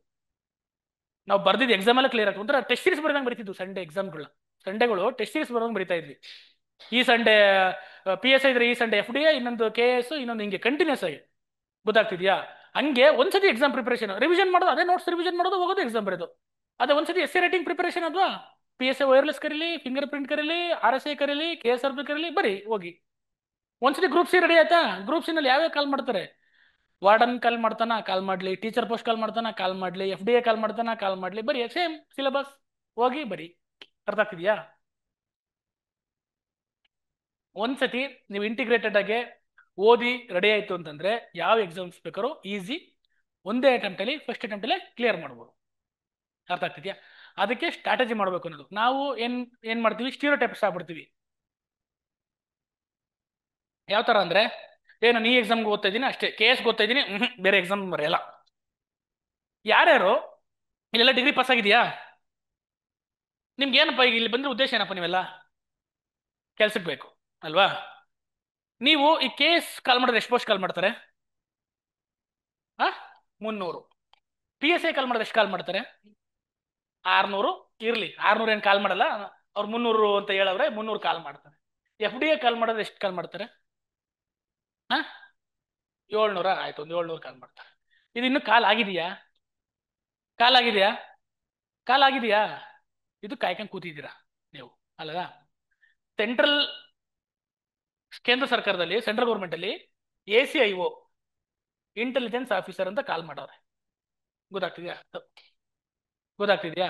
ಡಿಗ್ರಿ ಮೇಲೆ, ಎನಿ ಡಿಗ್ರಿ ಅಪ್ಲೈ ಮಾಡಿ. ಯಾರು ಕರ್ನಾಟಕದ ಯಾರು ಅಪ್ಲೈ ಮಾಡಲ್ಲ. ಏನ್ ಸಿಲೆಬಸ್ ಇದೆ? ಸೇಮ್ ಇಲ್ಲಿ ಏನೇನು ಓದಿದ್ರು ಅದೇ ಸಿಲೆಬಸ್ ಇದೆ. Mental ability 20 marks, English 20 marks, ಇದು current affairs 20 marks, general science ಇದು 20 ಮಾರ್ಕ್ಸ್, 100 ಮಾರ್ಕ್ಸು. ಕಂಪ್ಯೂಟರ್ ಎಕ್ಸಾಮ್ ಇಂಗ್ಲೀಷಲ್ಲಿ ಇರುತ್ತೆ. ನಿಮ್ಗೇನು ಭಯ? ನಮ್ಗೆ ಇಂಗ್ಲೀಷ್ ಬರಲ್ಲ, ನಾವು ಬರೆಯಲ್ಲ. ಇಲ್ಲೇ ಇರಿ ನೀವು. ನಿಮ್ಗೆ ಇಂಗ್ಲೀಷ್ ಬರಲ್ವಾ? ಇಲ್ಲೇ ಇರ್ರಿ, ಆರಾಮಾಗಿರಿ, ಕರ್ನಾಟಕದಲ್ಲಿ ಇರಿ. ನೀವು ಇನ್ನೂ 5 ವರ್ಷ KPSC ಓದ್ಕೊಂಡು ಇಲ್ಲೇ ಕೂತ್ಕೊಳ್ಳಿ. ನಿಮ್ಮ ಅಪ್ಪ ಅಮ್ಮಂತ ದುಡ್ಡು ಇಸ್ಕೊಂಡು ಇಲ್ಲೇ ಕೂತ್ಕೊಳ್ಳಿ. 1 ಲಕ್ಷ ಸ್ಯಾಲ್ರಿ. ಎಷ್ಟು? 1 ಲಕ್ಷ. ಸ್ಟಾರ್ಟಿಂಗ್ 90ರಿಂದ 1 ಲಕ್ಷ. ACIO ಯಾರು ಅಪ್ಲೈ ಮಾಡಿದ್ರೆ ಕೈ ಎತ್ತಿದ್ರಲ್ಲಿ? ಪುಣ್ಯಾತ್ಮ ನೋಡ್ತೀನಿ. 1 2 ವಿಕೆಟ್ ಇಷ್ಟರಲ್ಲಿ. ಅದು ಏನೋ ಪಾಪ ಪ್ರಿಪೇರ್ ಆಗಿಲ್ಲ ಅವು, ನನಗೆ ಗೊತ್ತು. ಸುಮ್ಮನೆ ಅಪ್ಲೈ ಮಾಡವು. ಅರ್ಥ ಆಗ್ತಿದ್ಯಾ? Simple exam. ಟೈರ್ 1 ಅಲ್ಲಿ 100 ಮಾರ್ಕ್ಸ್ ಕಂಪ್ಯೂಟರ್ ಎಕ್ಸಾಮ್. ಟೈರ್ 2 ಅಂತ ಬರುತ್ತೆ. ಎಸ್ಸೆ ರೈಟಿಂಗ್ ಇರುತ್ತೆ, ಲಾಂಗ್ ಆನ್ಸರ್. ಏನು KS ಅಲ್ಲಿ ಆನ್ಸರ್ ರೈಟಿಂಗ್ ಬರೀತಿರಲ್ಲ, ಅದೇ ಆನ್ಸರ್ ರೈಟಿಂಗ್ ಇಂಗ್ಲೀಷಲ್ಲಿ ಬರೀರಿ ಅಂತ ಹೇಳ್ತಾವ್ರೆ ಅಷ್ಟೇ. ಸೋಷಿಯಲ್ ಪೊಲಿಟಿಕಲ್ ರಿಲೇಟೆಡ್ ಯಾವ್ದಾದ್ರು 2 ಕ್ವಶನ್ ಕೊಡ್ತೀವಿ, 10 ಮಾರ್ಕ್ಸ್ 20 ಮಾರ್ಕ್ಸ್ಗೆ ಅದು ಬರೀರಿ. ಒಂದು 20 ಮಾರ್ಕ್ಸ್ ಒಂದು ಎಸ್ಸೆ ಬರೀರಿ. ಒಂದು ಕಂಪ್ರೆಷನ್ ಕೊಡ್ತೀವಿ. ನೀವು ಪೇಪರ್ 2 ನಲ್ಲಿ KS ಪ್ರಿಲಿಮ್ಸ್ ಅಲ್ಲಿ ಕಂಪ್ರೆಷನ್ ಮಾಡ್ತಿರಲ್ಲ, ಅದೇ ತರ ಒಂದು ಕಂಪ್ರೆಷನ್ ಬರೀರಿ. ಯಾರು ಬರೆಯಲ್ಲ. ಆ ಉತ್ತರ ಭಾರತದವು ಎಲ್ಲ ಬರೀತವೆ, ಎಲ್ಲ ಕಡೆ ನೋಡಿ ಅವೇ ಇರ್ತವೆ. ಯಾಕೆ? ನಿಮ್ಗೆ ಇಂಗ್ಲಿಷ್ ಭಯ, ಮೆಂಟಲ್ ಎಬಿಲಿಟಿ ಭಯ.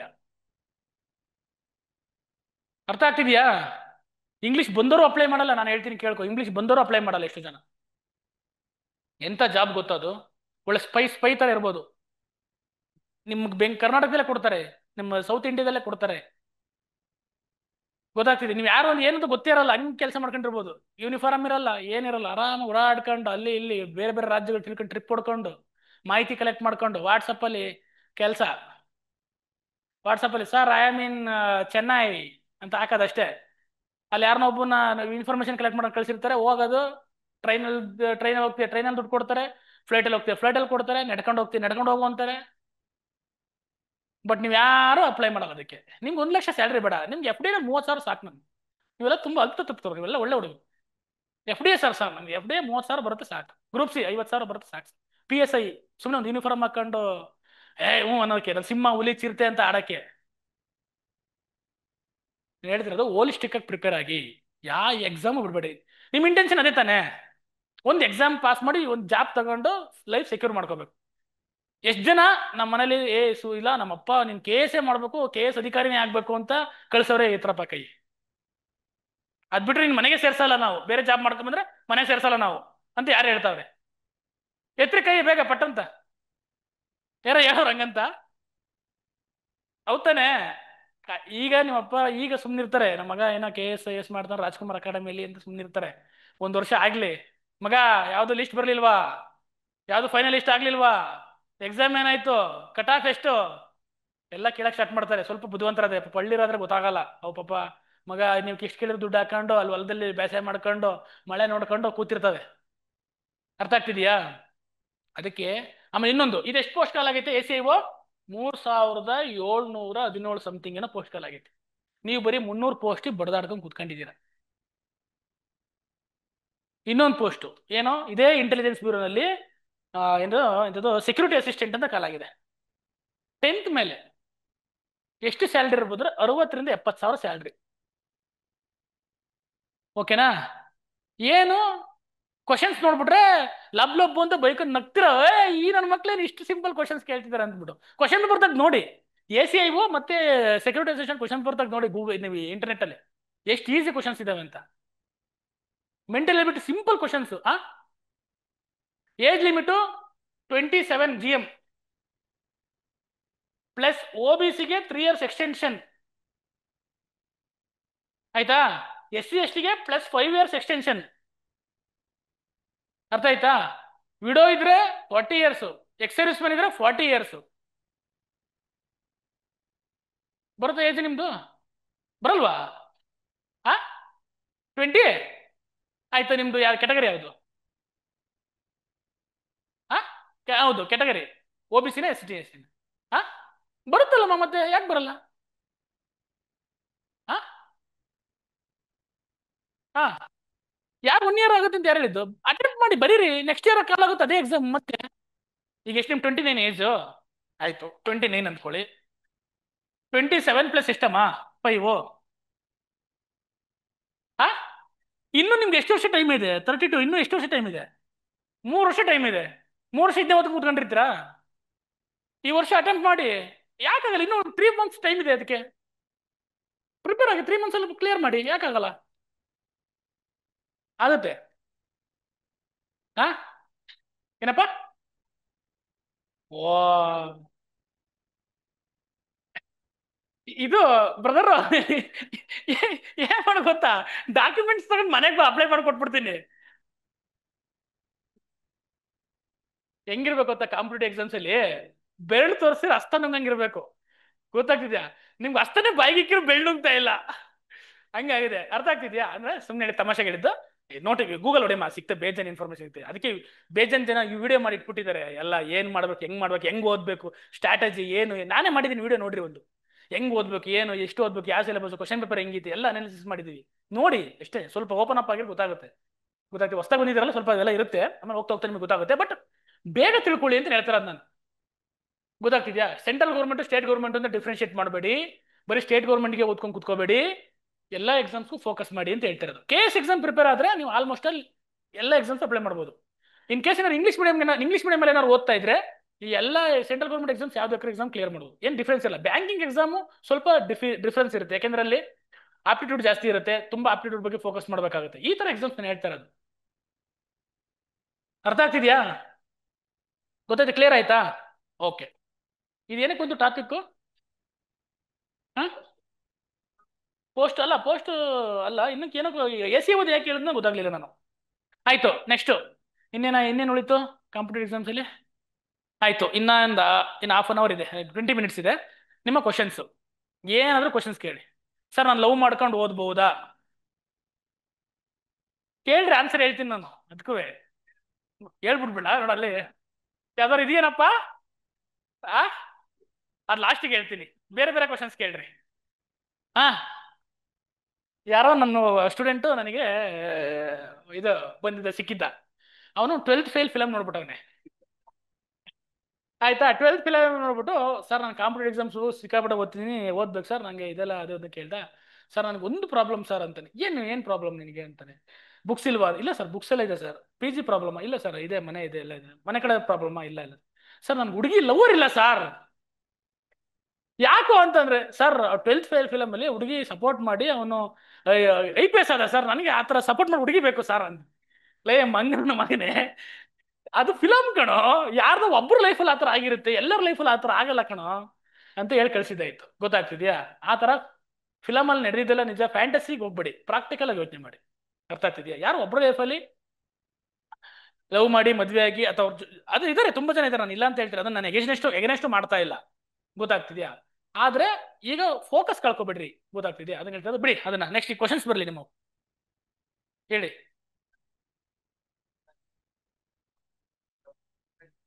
ಏ 100% ಈಗ ನೋಡು ಇವರೆಲ್ಲ ಡಿಗ್ರಿ ಮುಗಿಸಿ ಈಗ ಬಂದಾರೆ. ಅವರು ಆರಾಮ್ಸೆ ಅವಾಗ್ಲಿಂದಲೇ ಪ್ರಿಪರೇಷನ್ ಮಾಡ್ಬೋದು. ಡಿಗ್ರಿ ಓದೋ ಹುಡುಗರು ಏನಂತಂದ್ರೆ, ಡಿಗ್ರಿ ಓದ್ಬೇಕಾದ್ರೆ ನಿಮ್ಮ ಡಿಗ್ರಿ ಸಬ್ಜೆಕ್ಟ್ಸ್ ನ ನೀಟಾಗಿ ಓದಿ. ಎಕ್ಸಾಂಪಲ್ ಈಗ BA ಓದ್ತಿದ್ಯಾ ಅನ್ಕೋ, ಹಿಸ್ಟ್ರಿ ಪೊಲಿಟಿ ಓದ್ತಾ ಇರ್ತೀರಾ, ಅವನ್ನ ನೀಟಾಗಿ ಬರೀ ಎಕ್ಸಾಮ್ ಪರ್ಪಸ್ ಓದ್ದಲೆ ಕಾಂಪಿಟೇಟಿವ್ ಪರ್ಪಸ್ ಅಲ್ಲಿ ನೀವು ಓದ್ಕೊಂಡ್ರೆ ಅರ್ಧ ಸಿಲೆಬಸ್ ನೀವು ಅಲ್ಲೇ ಮುಗಿಸ್ಕೊಂಡ್ ಬರ್ಬೋದು. ಅದ್ರ ಜೊತೆಗೆ ಏನ್ ಮಾಡ್ಬೇಕು ಅಂತಂದ್ರೆ, ಒಂದು ನ್ಯೂಸ್ ಪೇಪರ್ ರೀಡಿಂಗ್ ಅಭ್ಯಾಸ ಇಟ್ಕೋಬೇಕು, ಜೊತೆಗೆ ಓಲ್ಡ್ ಕ್ವಶನ್ ಪೇಪರ್ ಇಟ್ಕೋಬೇಕು. ನಿಮ್ಮ ಈ ಡಿಗ್ರಿ ಸಮ್ಮರ್ ಟೈಮಲ್ಲಿ ಎಕ್ಸಾಮ್ಸ್ ಮುಗೀತಲ್ಲ, ಆ ಟೈಮಲ್ಲಿ ಯಾವ್ದಾದ್ರು ಕೋಚಿಂಗ್ ಸೆಂಟರ್ಗಳು ವಿಸಿಟ್ ಮಾಡೋದು, ಅಲ್ಲಿ ಕ್ಲಾಸ್ ಕೇಳೋದು, ಅಥವಾ ಯೂಟ್ಯೂಬ್ ಅಲ್ಲಿ ಫ್ರೀ ಕ್ಲಾಸಸ್ಗಳು ಸಿಗುತ್ತೆ ಅವ್ನು ಕೇಳೋದು, ಅವ್ನು ಮಾಡ್ಕೊಂಡು ನಿಮ್ಮ ಡಿಗ್ರಿ ಜೊತೆ ಅಟ್ಲೀಸ್ಟ್ ಒಂದು 3 to 5 hours ಸ್ಪೆಂಡ್ ಮಾಡಿದ್ರೆ, ವಾರದಲ್ಲಿ ಒಂದು ಡೇ ಭಾನುವಾರ ಇರುತ್ತೆ, ಅದನ್ನ ನೀವು ಕರೆಕ್ಟಾಗಿ ಕಾಂಪಿಟೇಟಿವ್ ಎಕ್ಸಾಮ್ ಮುಗಿಸ್ಕೊಂಡ್ರೆ ನೀವು ಡಿಗ್ರಿ ಮುಗಿಯೋದ್ರೊಳಗೆ ಫುಲ್ ಪ್ರಿಪ್ರೇಷನ್ ಆಗ್ಬಹುದು, ಆರಾಮ್ಸೆ ಕ್ಲಿಯರ್ ಮಾಡ್ಬೋದು ಎಕ್ಸಾಮ್ಸ್ನ.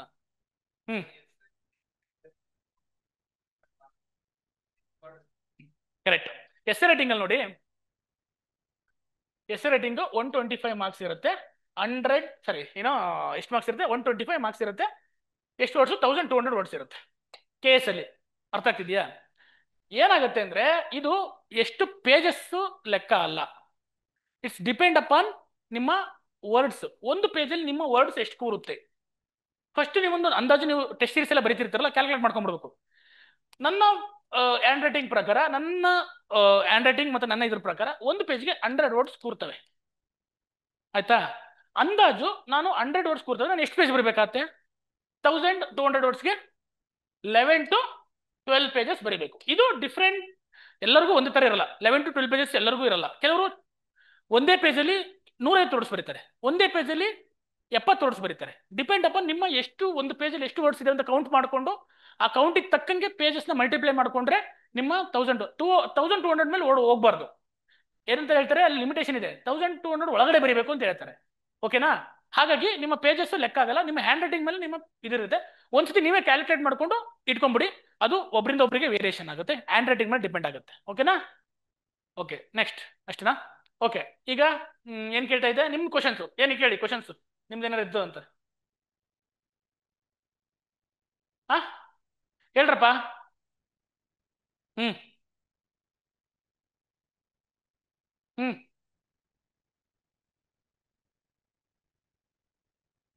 ವೆರಿ ಗುಡ್, ಒಳ್ಳೆ ಕ್ವಶನ್ಸ್ ಕೇಳಿದ್ರಿ. ಈಗ ನಿಮ್ದು ಟೈಮಿಂಗ್ಸ್ ಏನು?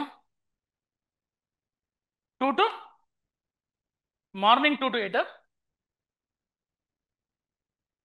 ಓಕೆ ಓಕೆ, ಮಧ್ಯಾಹ್ನ 2ರಿಂದ 8. ಯಪ್ಪ, ನಾನು ಭಯ ಹೋಗ್ಬಿಟ್ಟೆ, 2ರಿಂದ 8 ಏನ್ ಪಟ ಪಟ್ರೆ ಅನ್ಕೊಂಡು. ಅರ್ಥ ಆಗ್ತಿದ್ಯಾ? ಆಯ್ತು. ಮಾರ್ನಿಂಗ್ ಎಷ್ಟು ಗಂಟೆಗೆ ಹೇಳ್ತೀರಾ? 5:30. 5:30ಗೆ ಎದ್ಬಿಟ್ಟು ತಡ್ರೋ, ಯಾಕೆ 5:30 ಎಷ್ಟು ಎಷ್ಟು ಅದು ಎಷ್ಟು ಅವರ್? 1 hour. 5:30 to 6:30 ಅಲ್ವಾ? ಆಮೇಲೆ 6:30 to ನೆಕ್ಸ್ಟ್ ಅಡಿಗೆ. 6:30 to ಎಷ್ಟು, ಎಲ್ಲಿವರೆಗ? 7 ಅಷ್ಟೇ, ಅರ್ಧ ಗಂಟೆ ಅಡುಗೆ ಮಾಡ್ತೀರಾ? ಸೂಪರ್, ಓಕೆ, ಒಳ್ಳೆ ಕುಕಿಂಗ್ ಇದ್ದೀರಿ ನೀವು. ನೆಕ್ಸ್ಟ್ ಆಮೇಲೆ ಓಕೆ, 7:30 7:30. ಅಪ್ಪ ತಡ್ರೋ, ನೀವೇನೋ ಅಲ್ಲ ಪಿ ಜಿಲೋ ಇಲ್ಲ ನಿಮ್ಮ ಮನೆಲ್ಲ ಮಾಡಿ ಇಟ್ಬಿಡ್ತಾರೆ, ನೀವು ಹೇಳ್ತೀರ ಪಾಪ ಹೆಣ್ಮಕ್ಳು ಅಡುಗೆ ಮಾಡ್ಬೇಕು, ಮನೇಲಿ ಫ್ಯಾಮಿಲಿ ಇದ್ರೆ ಗಂಡಂಗೆ ಅಡುಗೆ ಮಾಡಬೇಕು, ಮಕ್ಳಿದ್ರೆ ಅವ್ರಿಗೆ ಅಡುಗೆ ಮಾಡಬೇಕು, ತುಂಬಾ ಪ್ರಾಬ್ಲಮ್ ಇರುತ್ತೆ ಹೆಣ್ಮಕ್ಳದು. ಹಂಗಂತ ಇದು ಮಾಡ್ಕೊಬೇಡ್ರಿ, ಗೊತ್ತಾಗ್ತಿದೆ? ಕೇಳೋಣ ಅವ್ರದ್ದು, ಹೇಳಿ. 7:30 ಆಗುತ್ತೆ. ನೆಕ್ಸ್ಟ್ ಇದೆಲ್ಲರೂ ಅಷ್ಟೇ, ಆಮೇಲೆ ಅಷ್ಟೇ, ಫಿನಿಶ್ ಆಯ್ತು. ಒಂದು ಅರ್ಧ ಗಂಟೆ ನಿದ್ದೆ ಮಾಡಿ, 8 ಗಂಟೆ ಸ್ಟಾರ್ಟ್ ಮಾಡ್ಕೊಳ್ಳಿ. 8ರಿಂದ 12, 2 ಗಂಟೆವರೆಗೆ ಏನು ಮಾಡ್ತೀರಾ? ಎಷ್ಟು ಅವರ್ ಓದ್ತೀರಾ news paper?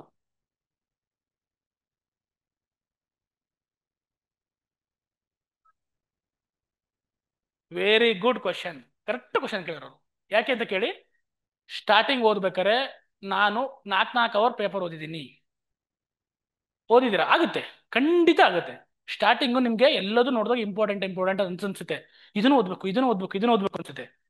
Through the process ಹೋದಾಗ, ಒಂದು 2-3 ಮಂತ್ಸ್ ಓದಿದಾಗ ನಿಮ್ಗೆ ಏನಾಗುತ್ತೆ, ಟೈಮ್ ರಿಡ್ಯೂಸ್ ಆಗ್ತಾ ಬರುತ್ತೆ. ಅಲ್ಟಿಮೇಟ್ಲಿ ಒಂದು 6 ಮಂತ್ ಕಂಟಿನ್ಯೂಸ್ ಹೋದಾಗ ಒಂದು ½ hour 40 minutes ನಿಮ್ಗೆ ಗೊತ್ತಾಗುತ್ತೆ. ನ್ಯೂಸ್ ಪೇಪರ್ ನೋಡಿ, ಈಗ ನಾನು ಆ ನ್ಯೂಸ್ ಪೇಪರ್ ತಗೊಂಡೆ, ನಾನು ಒಂದು 10 ನಿಮಿಷ ಕೊಟ್ಟರೆ ನಾನು ಹೇಳ್ಬಿಡ್ತೀನಿ ಏನು ಇಂಪಾರ್ಟೆಂಟು ಕಾಂಪಿಟೇಟಿವ್ ಎಕ್ಸಾಮ್ಸ್ಗೆ, ಏನು ಇಂಪಾರ್ಟೆಂಟ್ ಅಲ್ಲ ಅಂತ ಅಂದ್ಬಿಟ್ಟು. ಯಾಕೆಂದ್ರೆ ಇಟ್ಸ್ ಮೈ ಎಕ್ಸ್ಪೀರಿಯನ್ಸ್ ಬಂದಿರುತ್ತೆ. ನಾನು ಕ್ವಶನ್ ಪೇಪರ್ ನೋಡಿ, ಟೆಸ್ಟ್ ಸೀರೀಸ್ ನೋಡಿ, ಅಥವಾ ನಿಮ್ಮ ಎಕ್ಸಾಮ್ಸ್ಗಳು ಬರೋದು ಅನುಭವವಾಗಿ ನೋಡಿರ್ತೀನಿ.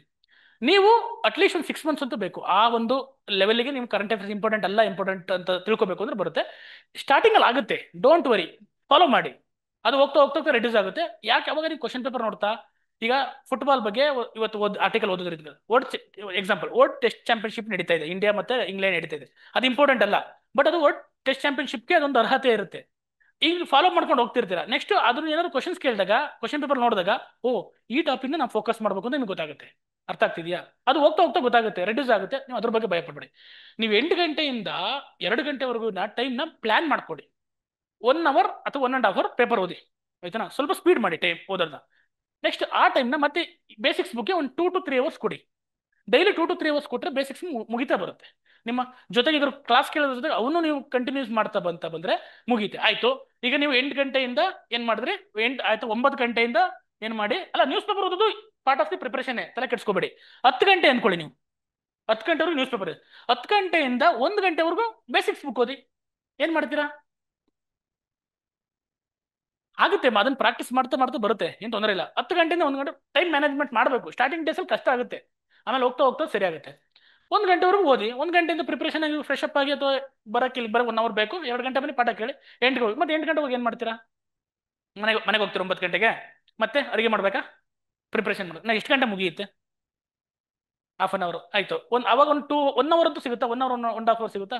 ಓದಿ, ಒಂದು ಸಬ್ಜೆಕ್ಟ್ ಹಾಕೊಂಡು ಓದಿ. Time management very very important. ಅದೊಂದು ಟಾಪಿಕ್ ಬಿಟ್ಟಿದೆ, ಟೈಮ್ ಮ್ಯಾನೇಜ್ಮೆಂಟ್ ವೆರಿ ಇಂಪಾರ್ಟೆಂಟ್. ಇದು ಹುಡುಗರಿಗೂ ಅಪ್ಲೈ ಆಗುತ್ತೆ. ನಿಮ್ಮ ಟೈಮ್ನ ಮ್ಯಾನೇಜ್ ಮಾಡ್ಕೊಳ್ಳಿ. ನಾವು ಸಿಂಪಲ್ ಹೇಳಿದೆ, ಇವ್ರಿಗೊಂದು ಎಕ್ಸಾಂಪಲ್ ಕೊಟ್ಟಿದ್ದೆ. ಕೆಲವರು ಈಗ ಅವ್ರ ಮನೆಯಿಂದ ಬರ್ತಾರೆ, ಅಡುಗೆ ಮಾಡಬೇಕು, ಬೇರೆ ಪ್ರಾಬ್ಲಮ್ಸ್ ಇರುತ್ತೆ, ಅವ್ರೊಂದು ಟೈಮ್ ಇರುತ್ತೆ. ನೀವು ಪಿ ಜಿಲಿ ಇರ್ತೀರಾ, ಪಿ ಜಿಲಿ ನಿಮ್ದು ಏನು ಟೈಮ್ ಇರುತ್ತೆ ಮಾಡ್ಕೊಳ್ಳಿ, ಆಯ್ತಾ? ಇನ್ನೊಬ್ರು ಯಾರೋ ಊರಿಂದ ಬರ್ತೀರಾ, ಪ್ಲಾನ್ ಮಾಡ್ಕೊಳ್ಳಿ. ನಿಮ್ಮ ಟೈಮ್ನ ನೀವೇ ಕರೆಕ್ಟಾಗಿ ಮ್ಯಾನೇಜ್ ಮಾಡ್ಕೊಂಡ್ರೆ ಎಲ್ಲ ಟೈಮ್ ಸಿಗುತ್ತೆ, ಎಲ್ಲರಿಗೂ ಟೈಮ್ ಸಿಗುತ್ತೆ. ನಿಮ್ಮ ಥರ ಎಲ್ಲರೂ ಓದಿನೇ ಪಾಸ್ ಆಗಿರೋದು, ಹೌದಿನಾ? ಅದಕ್ಕೆ ನೀವು ಅದನ್ನು ವರಿ ಮಾಡಬೇಡಿ, ಆಗುತ್ತೆ. ಟೈಮ್ ತೊಗೊಂಡ್ರೆ ಎಷ್ಟು ದಿನ ನೀವು ಕಾಂಪಿಟೇಟಿವ್ ಎಕ್ಸಾಮ್ ಒಳಗೆ ಸ್ಟಾರ್ಟ್ ಮಾಡಿ? 4 ಮಂತ್ಸ್ ಆಯ್ತಾ? ಇನ್ನೂ ಸ್ವಲ್ಪ ಫಾಸ್ಟ್ ಮಾಡಿ ಹಂಗಾರೆ. ಆಮೇಲೆ ನೆಕ್ಸ್ಟ್ ಕ್ವಶನ್. ಹುಡುಗರು ಕೇಳಿಲ್ಲ ಅಂದ್ರೆ ಬಿಡಲ್ಲ, ಅವ್ರನ್ನ ಕಳಿಸ್ಕೊಂಡು ನಿಮ್ಮನ್ನು ಕುಣಿಸ್ಕೊಂತೀನಿ ನಾನು. ಕ್ವಶನ್ ಕೇಳಿದಾಗ ಬಿಡಲ್ಲ, ಒಬ್ಬರು ಒಂದೊಂದು ಕ್ವಶನ್ ಕೇಳಬೇಕು ನನಗೆ. ಹಾ,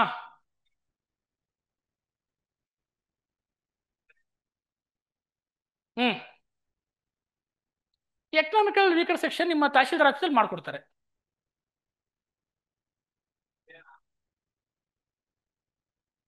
ನಿಮ್ದು ಯಾವ ಕ್ಯಾಟಗರಿ ಅಪ್ಪ?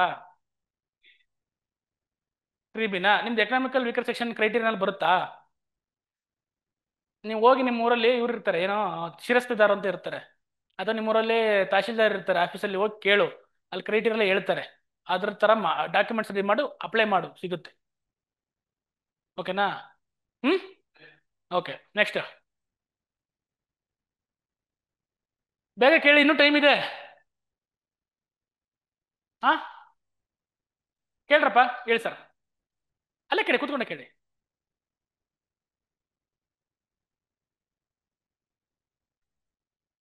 ಓದ್ಲೇಬೇಡಿ ದಯವಿಟ್ಟು ಅವನ.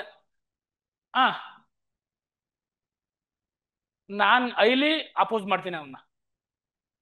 ಫಸ್ಟ್ ಬೇಸಿಕ್ಸ್ ಬುಕ್ ಓದಿ. ಆ ಥರ ಶಾರ್ಟ್ ನೋಟ್ಸ್ ಮಾಡಿದ್ದೀವಿ, ಕಂಪ್ರೆಸ್ ಮಾಡಿ ಕೊಟ್ಟಿದ್ದೀವಿ, ನಿಮ್ಗೆ ಈಸಿ ಮಾಡಿಕೊಟ್ಟಿದ್ದೀವಿ, ಅವು ಯಾವ ಓದಕ್ಕೆ ಹೋಗ್ಬೇಡಿ.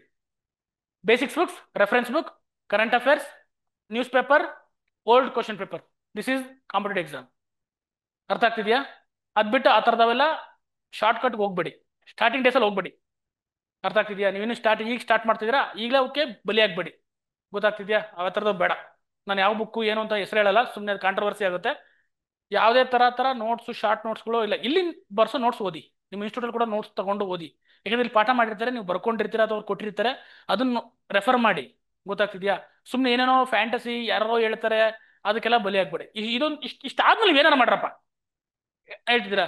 ಇಷ್ಟೆಲ್ಲ ನಾನು ಹೇಳಿದ್ಮೇಲೆ ಓದಿದಾದ್ಮೇಲೆ ನೀವು ಯಾವ ಬುಕ್ಕಾರ ಓದ್ರಿ, ಆ ಥರ ಓದ್ರಿ, ಏನಾರ ಮಾಡ್ಕೊಳ್ಳಿ. ಅರ್ಥ ಆಗ್ತಿದ್ಯಾ? ಫಸ್ಟ್ ಇವನ್ ಓದಿ, ಆಮೇಲೆ ನೀವು ಹೋಗ್ಕೊಡಿ. ಇದು ನನ್ನ ಸಜೆಷನ್. ಓಕೆನಾ? ನೆಕ್ಸ್ಟ್.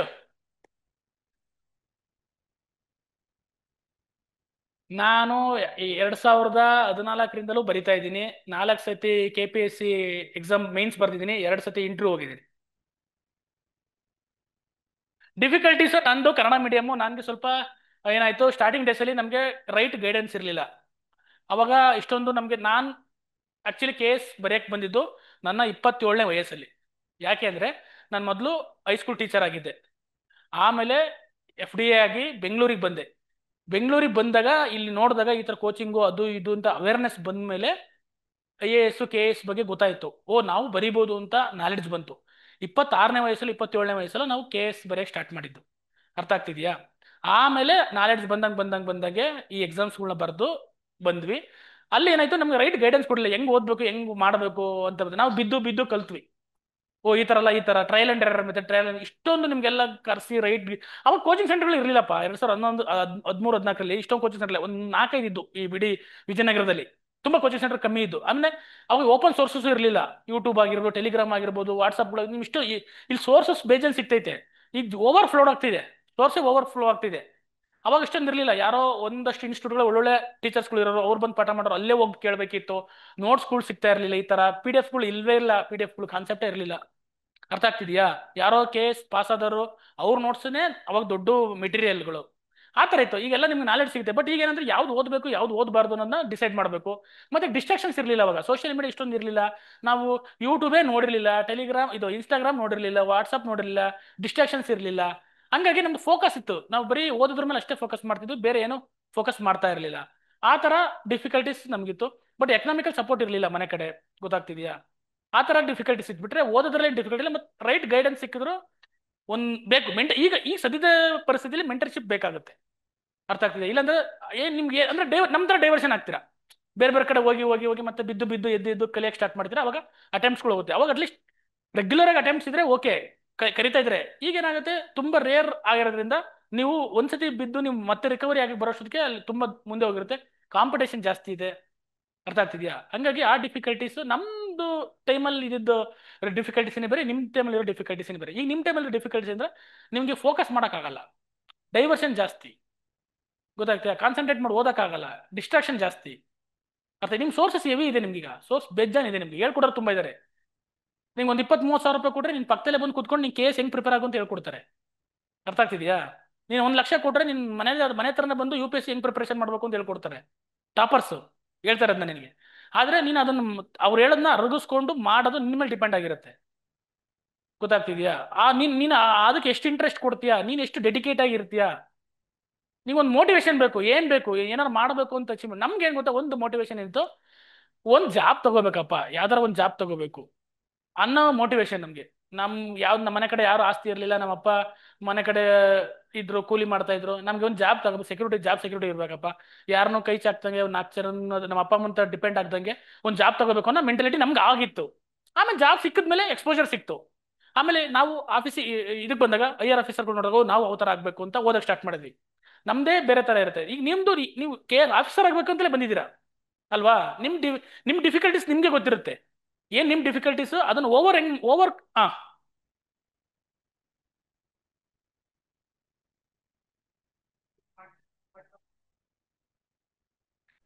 ಅದನ್ನ ಹೇಳ್ತಿರೋದು. ಒಂದು ಬೇಸಿಕ್ ಅಂಡರ್ಸ್ಟ್ಯಾಂಡಿಂಗ್ ಚೆನ್ನಾಗಿ ಮಾಡ್ಕೋಬೇಕು, ಕ್ವಶನ್ಸ್ ಕಾನ್ಸೆಪ್ಟ್ ಚೆನ್ನಾಗಿ ತಿಳ್ಕೋಬೇಕು, ಅಂಡರ್ಸ್ಟ್ಯಾಂಡಿಂಗ್ ಚೆನ್ನಾಗಿ ಮಾಡ್ಕೋಬೇಕು. ಮತ್ತೆ ಮೈನ್ ನಾವು ಪ್ರಾಬ್ಲಮ್ ಮಾಡಿದ್ದು ಆನ್ಸರ್ ರೈಟಿಂಗ್ ಬರಿತಾ ಇರಲಿಲ್ಲ. ಮೇನ್ಸಿಗೆ ಅದನ್ನ ಸಿಕ್ಕಾಪಟ್ಟೆ ಬರಿಬೇಕು. ಯಾಕೆ ಟೈಮ್ ಮ್ಯಾನೇಜ್ ಮಾಡಕ್ ಆಗ್ತಿರ್ಲಿಲ್ಲ, ಎಷ್ಟೋ ಕ್ವಶನ್ಸ್ ಬಿಟ್ಟು ಬಂದಿದ್ದೀವಿ ನಾವು. ಅರ್ಥ ಆಗ್ತಿದೆಯಾ? ನಾನು ಮೇನ್ಸಲ್ಲಿ ನಾನು ಇಂಟರ್ವ್ಯೂ ಸೆಲೆಕ್ಷನ್ ಆಗಿಲ್ಲ ಅಂತ ನಾನು ಅದೇ ರಿಗ್ರೆಟ್ ಮಾಡ್ತೀನಿ ಈಗಲೂ ನಾನು. ಯಾಕೆ ಅಂದ್ರೆ ನಾನು ಎಷ್ಟೋ ಕ್ವಶನ್ಸ್ ಬಿಟ್ಟು ಬಂದಿದ್ದೀನಿ. ಈಗ ಮೊನ್ನೆ ಮೈನ್ಸ್ ಬರ್ದೆ, ಅದರಲ್ಲೂ ಟೈಮ್ ಮ್ಯಾನೇಜ್ಮೆಂಟ್ ಮಾಡೋಕ್ಕಾಗಿಲ್ಲ, ನಂದು ಹ್ಯಾಂಡ್ ರೈಟಿಂಗ್ ಚೆನ್ನಾಗಿರ್ಲಿಲ್ಲ, ಅದರಿಂದ ನಂದು 2-3 ಕ್ವಶನ್ಸ್ ಬಿಟ್ಟು ಬಂದಿದ್ದೀನಿ. ಅರ್ಥ ಆಗ್ತಿದೆಯಾ? ಆ ಥರ ಪ್ರಾಬ್ಲಮ್ ಆಗಬಾರ್ದು. ನೀವು ಅದಕ್ಕೆ ಬರ್ದು ಪ್ರಾಕ್ಟೀಸ್ ಮಾಡಬೇಕು. ಆಮೇಲೆ ನಾನು ಕನ್ನಡ ಮೀಡಿಯಮಲ್ಲಿ ಬರೆಯೋದು, ಪ್ಯೂರ್ ಕನ್ನಡ ಮೀಡಿಯಮಲ್ಲಿ ಬರೆಯೋದು. ಕನ್ನಡ ಮೀಡಿಯಮಲ್ಲಿ ಬರ್ದ್ರೆ ಮಾರ್ಕ್ಸ್ ಕೊಡಲ್ಲ ಅಂತ ಹೇಳ್ತಾರೆ, ಬಟ್ ಅದೆಷ್ಟು ನಿಜನೋ ಸುಳ್ಳೋ ಗೊತ್ತಿಲ್ಲ. ಆಗ್ತಿದ್ಯಾ? ಇಂಗ್ಲೀಷಲ್ಲಿ ಮೀಡಿಯಮಲ್ಲಿ ಬರೆದ್ರೆ ಸ್ಕೋರ್ ಚೆನ್ನಾಗುತ್ತೆ ಅಂತ ಹೇಳ್ತಾರೆ, ಅದು ಎಷ್ಟು ಪ್ರಾಕ್ಟಿಕಲ್. ಬಟ್ ರಿಸಲ್ಟ್ಸ್ ಎಲ್ಲ ನೋಡಿದಾಗ ಹಂಗೆ ಆಗಿದೆ. ಇಂಗ್ಲೀಷ್ ಮೀಡಿಯಮಲ್ಲಿ ಬರೆದ್ರೆ ಸ್ಕೋರ್ ಚೆನ್ನಾಗ್ತಿದೆ, ಕನ್ನಡ ಮೀಡಿಯಮಲ್ಲಿ ಬರೆದ್ರೆ ಸ್ಕೋರ್ ಜಾಸ್ತಿ ಬರ್ತಾ ಇಲ್ಲ. ಆದ್ರೆ ನನ್ನ ಪ್ಯೂರ್ ಕನ್ನಡ ಮೀಡಿಯಂ ಇರೋದ್ರಿಂದ ನಮ್ಮ ಸ್ಕೋರ್ಗಳು ಆಗ್ತಿರ್ಲಿಲ್ಲ. ಅರ್ಥ ಆಗ್ತಿದೆಯಾ? ಯಾಕಂದ್ರೆ ಇಷ್ಟೊಂದು ಈಗ ನಿಮ್ಗೆ ಏನ್ ಹೇಳ್ತಿದ್ರು, ಈಗ ಆಲ್ರೆಡಿ ನಿಮ್ ಮೇನ್ಸ್ ಆನ್ಸರ್ ರೈಟಿಂಗ್ ಹೆಂಗ್ ಬರೆಯೋದು ಅಂತ ಹೇಳ್ಕೊಡ್ತಾರೆ ಇಲ್ಲಿ. ನಮ್ಗೇನು ಗೊತ್ತೇ ಇರಲಿಲ್ಲ. ನಿಮ್ಗೆ ಅದೆಲ್ಲ ಈಸಿ ಇದೆ, ನೀವು ಅದನ್ನ ಬರ್ದು ಪ್ರಾಕ್ಟೀಸ್ ಮಾಡಬೇಕು. ಅರ್ಥ ಆಗ್ತಿದೆಯಾ? ನೀನು ಎಷ್ಟು ಆನ್ಸರ್ ರೈಟಿಂಗ್ ಪ್ರಾಕ್ಟೀಸ್ ಮಾಡ್ತೀಯಾ ಅಷ್ಟು ನಿನ್ನ ಮೈನ್ಸ್ ಅಲ್ಲಿ ಸ್ಕೋರ್ಸ್ ಆಗುತ್ತೆ, ಗೊತ್ತಾಗ್ತಿದೆಯಾ? Main important. ಮತ್ತೆ ಒಂದು ಆಫೀಸರ್ ಬಿಹೇವಿಯರ್ ಇರಬೇಕು ನಿಮ್ಮಲ್ಲಿ, ಈಗಲಿಂದ ಥಿಂಕಿಂಗ್ ಅದೇ ತರ ಇರಬೇಕು. ಏನು ಪ್ರಾಬ್ಲಮ್ ಸಾಲ್ವಿಂಗ್ ಅಪ್ರೋಚ್ ಇರಬೇಕು ಯಾವತ್ತೂ. ಮಿನಿಮಮ್ ಸೋರ್ಸ್ ಅಲ್ಲಿ ಮ್ಯಾಕ್ಸಿಮಮ್ ಪ್ರೊಡಕ್ಟಿವಿಟಿನ ತರ ಒಂದು ಸ್ಕಿಲ್ಸ್ ಇರ್ಬೇಕು ನಿಮ್ಮಲ್ಲಿ. ಅಡ್ಮಿನಿಸ್ಟ್ರೇಟಿವ್ ಮಾಡೋ ಸ್ಕಿಲ್ಸ್ ಇರಬೇಕು, ಅದನ್ನೆಲ್ಲ ಈಗಲಿಂದಲೇ ರೂಢಿಸ್ಕೋಬೇಕು. ಅರ್ಥ ಆಗ್ತಿದ್ಯಾ? ಮತ್ತೆ ಕಾಂಪಿಟೇಟಿವ್ ಎಕ್ಸಾಮ್ ಓದಕ್ಕೆ ಸ್ಟಾರ್ಟ್ ಮಾಡಿದ್ದು ನಾವು ಇದು ಏನೋ BSc ಮಾಡಿ B.Ed ಮಾಡಿದ್ಮೇಲೆ ಸ್ಟಾರ್ಟ್ ಮಾಡಿದ್ದು 23.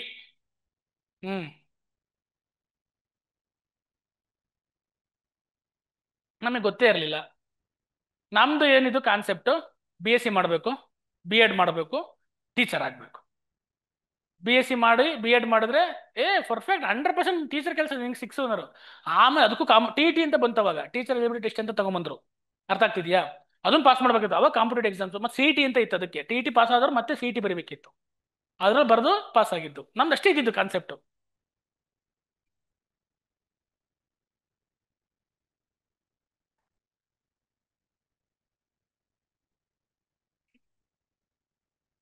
ಅಲ್ಲ, ನಂಗೆ ಕೆಲಸ ಇತ್ತಲ್ಲ. ಇಲ್ಲ, ನನ್ಗೆ 24ರಲ್ಲಿ ನಾನು ಕೆಲಸದಲ್ಲಿದ್ದೆ. ನಾನು ಹೈಸ್ಕೂಲ್ ಟೀಚರ್ ಆಗಿದ್ದೆ. ನಾನು ಕೆಲಸ ಇರಲಿಲ್ಲ ಅಂತ ಏನಿರಲಿಲ್ಲ ನನಗೆ. ನನ್ನ ಫಸ್ಟ್ ಹೈಸ್ಕೂಲ್ ಟೀಚರ್ ಸೆಲೆಕ್ಟ್ ಆಗಿದ್ದು ಕುಣಿಗಲಲ್ಲಿ. 8 ತಿಂಗಳು ವರ್ಕ್ ಮಾಡಿ ಆಮೇಲೆ FD ಎಕ್ಸಾಮ್ ಬರ್ದೆ, ಸೆಕ್ರೆಟರಿಯಲ್ ಜಾಬ್ ಸಿಕ್ತು, ಅಲ್ಲಿಂದ ಅಲ್ಲಿಗೆ ಬಂದೆ. ಅವಾಗ ನಮಗೆ ಈ ಬೇರೆ ಬೇರೆ IAS KS ಎಕ್ಸಾಮ್ಸ್ ಬಗ್ಗೆ ಗೊತ್ತಾಗಿದ್ದು ಅಂತ ಹೇಳ್ತಾರೆ. ಅದನ್ನು ಅರ್ಥ ಆಗ್ತಿದ್ಯಾ? ಆಮೇಲೆ ಜಾಬಲ್ಲಿ ಇದ್ಕೊಂಡೆ ಈ ವಿಜಯನಗರದಲ್ಲಿ ಇದ್ಕೊಂಡು ಓದಿದ್ವಿ. ಆಮೇಲೆ PSC ಎಕ್ಸಾಮ್ ಬರ್ದು PSC ಸೆಲೆಕ್ಷನ್ ಆಯ್ತು. ನಾನು NCC ಮಾಡಿದ್ದೆ. ನನಗೆ ಸ್ವಲ್ಪ ಯೂನಿಫಾರ್ಮ್ ಅಲ್ಲಿ ಹೋಗ್ಬೇಕು ಅನ್ನೋದು ಸ್ವಲ್ಪ ಇದಿತ್ತು, ಥಾಟ್ಸ್ ಇತ್ತು. PSI ನಮ್ಮ ಫ್ಯಾಮಿಲಿ ಯಾರು PSI ಅಥವಾ ಪೊಲೀಸೇ ಆಗಿರಲಿಲ್ಲ, ನಾನೇ ಫಸ್ಟು. ಹಂಗಾಗಿ ಅದಕ್ಕೆ ಹೋಗ್ಬೇಕು ಅಂತ ಅನ್ನಿಸ್ತು, ಓದೆ. TT ಆಗಿತ್ತು, RI ಆಗಿತ್ತು, ಹೈಸ್ಕೂಲ್ ಟೀಚರ್ಗಳು ಪೋಸ್ಟ್ ಆಗಿತ್ತು, FDA ಪೋಸ್ಟ್ FDA ಎಲ್ಲ ಇದ್ದೆ ಆಲ್ರೆಡಿ. ಮತ್ತೆ ವಾರ್ಡನ್ನು, ಮೂರಾರ್ಜಿ ಸ್ಕೂಲ್ ವಾರ್ಡನ್, ನಾನು BSc B.Ed ಆಗಿತ್ತಲ್ಲ, MSc ಮಾಡ್ಕೊಂಡೆ ಆಮೇಲೆ. ಅರ್ಥ ಆಗ್ತಿದ್ಯಾ? ಈ ರೀತಿ ಆಗಿದ್ದು. ಓಕೆ ಬಿಡಿ, ನಮ್ಮ ಪರ್ಸನಲ್ ಅದೇನ್ ನಂತರ ತುಂಬಾ ಜನ ಪಾಸ್ ಆಗಿದ್ದಾರೆ, ಅದ್ ಬಿಡಿ. ನಿಮ್ದು ಎಕ್ಸಾಮ್ಸ್ ರಿಲೇಟೆಡ್ ಅಥವಾ ಸಬ್ಜೆಕ್ಟ್ ರಿಲೇಟೆಡ್ ಡೌಟ್ಸ್ ಇದ್ರೆ ಕೇಳಿ. ಎರಡು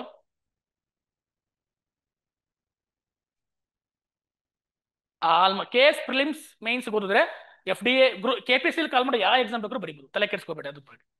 ಹಾ, ಕಮ್ಯುನಿಕೇಶನ್ ಪೇಪರ್ ಓದ್ಬೇಕಾಗುತ್ತೆ ಸಪ್ರೇಟ್ ಒಂದು ಎಕ್ಸ್ಟ್ರಾ.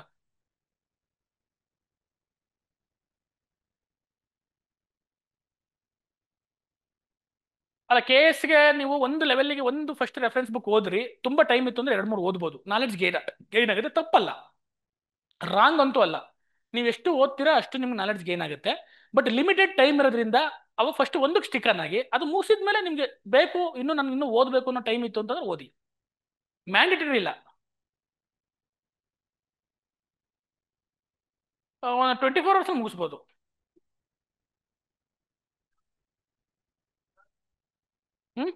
ನಾನು ಅದನ್ನೇ ಹೇಳ್ತಿರೋದು, ನಾನು 24 ಅವರ್ಸ್ ಮುಗಿಸ್ಬಿಡ್ತೀನಿ. ಯಾವ್ದಾರು ಬುಕ್ ತಗೊಂಬ, ಈಗ ಒಂದು ಬುಕ್ ಕೊಡಿಲ್ಲ, 5 ನಿಮಿಷದಲ್ಲಿ ಮುಗಿಸ್ತೀನಿ ನಾನು. ಅದು ಸಬ್ಜೆಕ್ಟಿವ್. ನಾನು ಹೇಳ್ತೀನಿ, ಒಬ್ಬೊಬ್ಬರಿಗೂ ಒಂದೊಂಥರ ಇರುತ್ತೆ. ಕೆಲವರಿಗೆ ಬೇಗ ಅಂಡರ್ಸ್ಟ್ಯಾಂಡ್ ಆಗುತ್ತೆ, ಕೆಲವ್ರಿಗೆ ರೀಡಿಂಗ್ ಸ್ಪೀಡ್ ಚೆನ್ನಾಗಿರುತ್ತೆ, ಕೆಲವು ಗ್ರಾಸ್ಪಿಂಗ್ ಸ್ಪೀಡ್ ಚೆನ್ನಾಗಿರುತ್ತೆ. ಡಿಪೆಂಡ್ ಅಪನ್ ಪರ್ಸನ್ ಮೇಲೆ ಆಗುತ್ತೆ. ಆ ಥರ ಏನಿಲ್ಲ, ಇಷ್ಟೇ ದಿನಕ್ಕೆ ಮುಗಿಸ್ತಾರೆ ಅಂತ ಏನಿಲ್ಲ. ಒಟ್ಟು ನನಗೆ ಒಂದು ಕಾನ್ಸೆಪ್ಟ್ ಹೇಳಿದೆ, ಓದ್ಬೇಕಾದ್ರೆ ನಿಮ್ಗೆ ಅಂಡರ್ಸ್ಟ್ಯಾಂಡ್ ಆಗಬೇಕು ಸಬ್ಜೆಕ್ಟ್. ಏನು ಓದ್ತಿದ್ಯಾ ನಿಂಗೆ ಅದು ನಿಮ್ಗೆ ಅದರಲ್ಲಿರೋ ತಿರುಳು ಅರ್ಥ ಆಗ್ತಾ ಇರಬೇಕು, ಥೀಮ್ ಅರ್ಥ ಆಗ್ತಾ ಇರಬೇಕು. ಅರ್ಥ ಆಗ್ತಿದ್ದೀನಿ ಹೇಳ್ತಿರೋದು ನಿಮಗೆ? ಸುಮ್ಮನೆ ಓದ್ತೀನಿ ಅಂದ್ಬಿಟ್ಟು ನೀನು ಒಂದು ದಿನಕ್ಕೆ ನಾನು 300 ಪೇಜ್ ಓದಿದೆ, ದಿನಕ್ಕೆ 400 ಪೇಜ್ ಓದಿದೆ, ನಿಂಗೆ ಏನು ಕೇಳಿದ್ರೆ ಏನು ಗೊತ್ತಿಲ್ಲ ಅಂತಂದ್ರೆ ಓದಿರೋ ವೇಸ್ಟ್ ಅಲ್ವಾ ಅದು? ಹೌದಲ್ವಾ? ಅದಕ್ಕೆ ಓದ್ಬೇಕಾದ್ರೆ ಅಂಡರ್ಸ್ಟ್ಯಾಂಡ್ ಮಾಡ್ಕೊಂಡು ಓದಿ. ಒಂದು ಲಿಮಿಟೆಡ್ ಸ್ಪೀಡ್ ನಿಮ್ಗೆ ಗೊತ್ತಾಗ್ಬಿಡುತ್ತೆ. ಅದು ಓದ್ತಾ ಇಂಪ್ರೂವ್ಮೆಂಟ್ ಮಾಡ್ಬೋದು, ಸ್ಪೀಡ್ ಇಂಪ್ರೂವ್ಮೆಂಟ್ ಮಾಡ್ಬೋದು. ಅರ್ಥ ಆಗ್ತಾ ಸ್ಪೀಡ್ ಇಂಪ್ರೂವ್ಮೆಂಟ್ ಆಗೇ ಆಗುತ್ತೆ. ಸ್ಟಾರ್ಟಿಂಗ್ ಡೇಸಲ್ಲಿ ನಿಮ್ಗೆ ಅನ್ಸುತ್ತೆ ಏನಪ್ಪ ಇದು ಮುಗಿತಾ ಇಲ್ವಲ್ಲ ಅಂತ. ಆಮೇಲೆ ಓದ್ತಾ ರಿವಿಷನ್ ಮಾಡ್ತಾ ಕ್ಲಾರಿಟಿ ಸಿಗ್ತಾ ಹೋಗ್ತವೆ. ಆಮೇಲೆ ಒಂದೇ ಸತಿ ಹೋಗ್ತಿದ್ದಾಗ ಸಬ್ಜೆಕ್ಟ್ ಕ್ಲಾರಿಟಿ ಸಿಗಲ್ಲ ನಿಮಗೆ. 1-2-3 ಅದಕ್ಕೆ ರಿವಿಷನ್, ರಿಕಾಲ್ ಅಂತ ಹೇಳೋದು. ಅದಕ್ಕೇನೆ ರಿವಿಷನ್ ಬೇರೆ, ರಿಕಾಲ್ ಬೇರೆ. ಓದಿದ್ನ ಕೂತ್ಕೊಂಡು ಮನನ ಮಾಡ್ಕೋಬೇಕು, ಪುನರ್ಮನನ ಮಾಡ್ಕೋಬೇಕು, ಹಂಗೆ ನೆನೆಸ್ಕೋಬೇಕು ಕೂತ್ಕೊಂಡೆ. ಅಥವಾ ಏನಾರು ಮನೇಲಿ ಮಲ್ಕೋಬೇಕಾದ್ರೆ ಅಥವಾ ಎಲ್ಲಾರು ಟ್ರಾವೆಲ್ ಮಾಡ್ಬೇಕಾದ್ರೆ ಏನ್ ಓದಿದೆ ಅಂತ ರಿಕಾಲ್ ಮಾಡ್ಕೋಬೇಕು. ರಿವಿಷನ್ ಅಂದ್ರೆ ಪುಸ್ತಕ ನೋಡ್ಕೊಂಡು ಮತ್ತೆ ಓದೋದು. ರಿಕಾಲ್ ಅಂದ್ರೆ ನಿಮ್ಮ ಮನಸ್ಸಿನಲ್ಲೇ ಪುನರ್ಮನನ ಮಾಡ್ಕೊಳೋದು. ಓಕೆನಾ? ಓಕೆ. ಮತ್ತೆ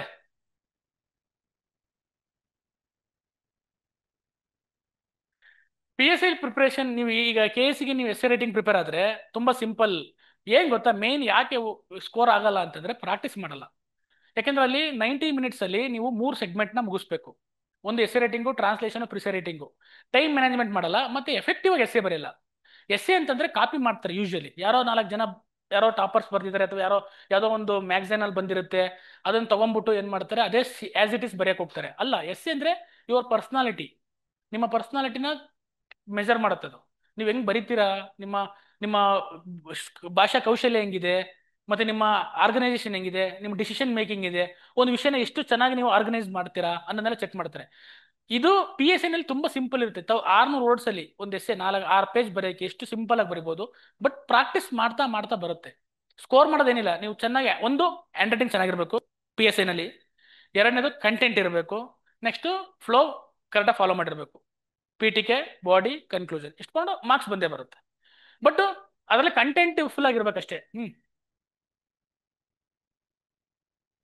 ಅಂಡರ್ಲೈನ್ ಮಾಡ್ಬೇಕು ಅಂತ ಹೇಳ್ತಿದ್ದೀರಾ? ಹೌದು, ಇಂಪಾರ್ಟೆಂಟ್ ಯಾವ್ದಾರು ಸ್ಕೀಮ್ ಬಂತು ಅಂದ್ಕೊಳ್ಳಿ, ಅಂಡರ್ಲೈನ್ ಮಾಡಿ. ಯಾವ್ದೋ ಡಾಟಾ ಬಂತು ಅಂದ್ರೆ ಅಂಡರ್ಲೈನ್ ಮಾಡಿ. ಯಾವ್ದಾರು ಒಂದು ಕಾನ್ಸೆಪ್ಟ್ ಬಂತು ಅಂದ್ರೆ ಅಂಡರ್ಲೈನ್ ಮಾಡಿ. ಅದು ತುಂಬಾ ಇಂಪಾರ್ಟೆಂಟ್ ಆಗುತ್ತೆ. ಅಂದ್ರೆ ನಿಮ್ದು ವ್ಯಾಲ್ಯೂ ಅಡಿಷನ್ ಮಾಡುತ್ತೆ ನಿಮ್ಮ essayಗೆ.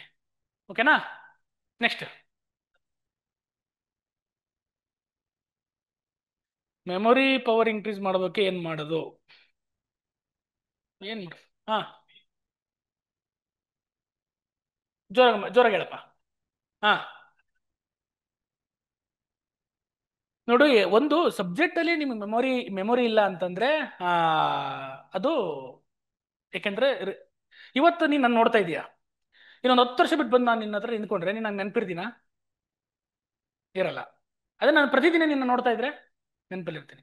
ಮೆಮೊರಿ ಪವರ್ ಅನ್ನೋದು ಅದೇನು ಯಾರಿಗೂ ಮರ್ತೋಗೋದಂತಲ್ಲ. ನೀನು ಎಷ್ಟು ಸತಿ ಅದನ್ನ ರಿವೈಸ್ ಮಾಡ್ತಿ ನೆನಪಲ್ಲಿರುತ್ತೆ. ಯಾವ ಬ್ಯಾಕ್ಗ್ರೌಂಡ್ ನಿಂದು? ಬಿ.ಕಾಮ್. ನೀನು ಹಿಸ್ಟ್ರಿ ತುಂಬಾ ವರ್ಷದಿಂದ ಹಿಂದ್ಗಡೆ ಓದಿರ್ತೀಯ, ಮರ್ತು ಬಿಟ್ಟಿದ್ಯಾ, ಮತ್ತೆ ಅದ್ರ ಬಗ್ಗೆ ನಿನ್ ತಲೆನೇ ಕೆಡ್ಸ್ಕೊಂಡಿರಲ್ಲ.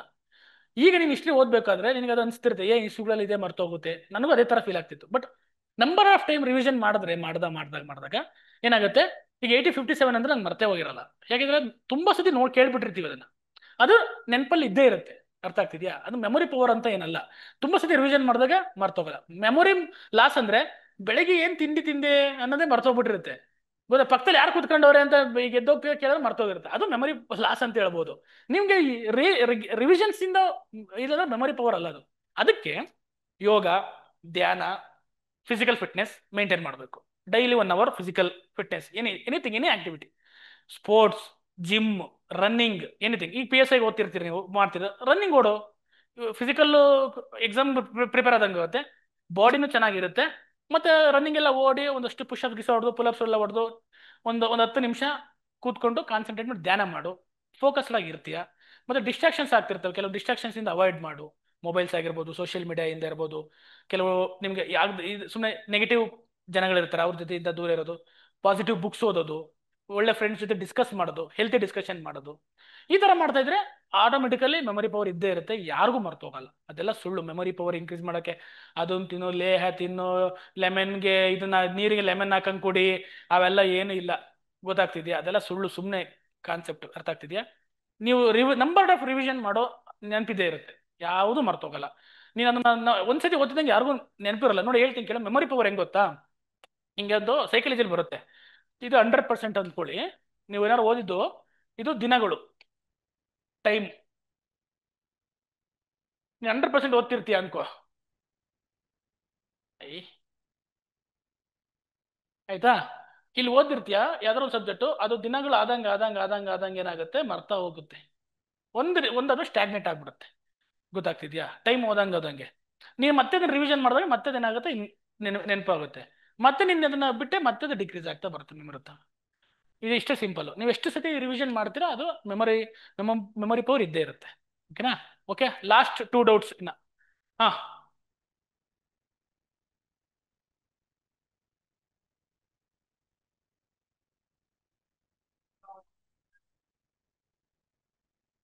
ಫಸ್ಟ್ ವರ್ಡ್ ಕ್ವೆಶ್ಚನ್ ಪೇಪರ್ ಬಿಡಿಸಿ. ಹೌದು, ನಿಮ್ಗೊಂದು ಕ್ಲಾರಿಟಿ ಸಿಗುತ್ತೆ.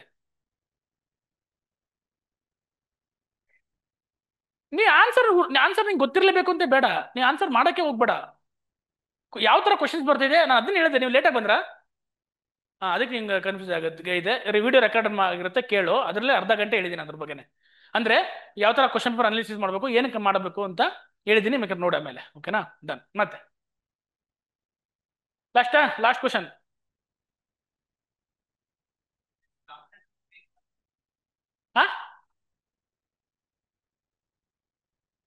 ಹಾ, ಮೋಟಿವೇಶನ್ ಏನ್ ಗೊತ್ತಾ? ಏನ್ ಗೊತ್ತಾ, ಈಗ ನೋಡು, ಎಕ್ಸಾಂಪಲ್ ಹೇಳ್ತೀನಿ ನೋಡು. ಹೈಸ್ಕೂಲ್ ಟೀಚರ್ ಆದ್ವಿ, ಆಮೇಲೆ ಇನ್ನೊಂದು ಒಳ್ಳೆ ಬೆಂಗಳೂರು ಅಂತದಲ್ಲಿ ಹೋಗ್ಬೇಕು ಅನಿಸ್ತು, ಆಮೇಲೆ PSI ಆಗ್ಬೇಕು ಅನಿಸ್ತು, ಆಮೇಲೆ UPSC ಬರ್ದ್ವಿ, UPSC ಕ್ಲಿಯರ್ ಆಗ್ಲಿಲ್ಲ. KPSC ಈಗ ಅಟೆಂಪ್ಟ್ ಅನ್ನೋದು ಬರಿತಾ ಇದೀವಿ, ಪಾಸ್ ಆಗುತ್ತೋ ಬಿಡುತ್ತೋ ಗೊತ್ತಿಲ್ಲ. ಅಷ್ಟೇ. ಲಾಸ್ಟ್ ಅಟೆಂಪ್ಟ್ ಬರ್ದಿದೀವಿ, ಮುಗ್ದಿದೀವಿ ಅಷ್ಟೇ. ಇನ್ನು ಓದಕ್ ಹೋಗಲ್ಲ, ಮನೇಲಿ ಬೈತಾವ್ರಲ್ಲೇ ನಮ್ಮ ಫ್ಯಾಮಿಲಿ ಎಲ್ಲ. ನೆಕ್ಸ್ಟ್ ನನ್ನ ಮಗಳು ಬಂದ್ಬಿಡ್ತಾಳೆ ನನ್ನ ಜೊತೆ KPSC ಬರೆಯಕ್ಕೆ, ನಾನೇನಾದ್ರು ಬರೆಯಕ್ಕೆ ಕೂತ್ಕೊಂಡ್ರೆ. ಓಕೆನಾ? ಮತ್ತೆ ಮುಗೀತಾ? ಲಾಸ್ಟ್ ಇನ್ನೊಬ್ಬರು ಏನಾದ್ರು ಕೇಳ್ಬೋದು, ಏನಾದ್ರು ಕೇಳಂಗಿದ್ರೆ. ಮುಗೀತಾ?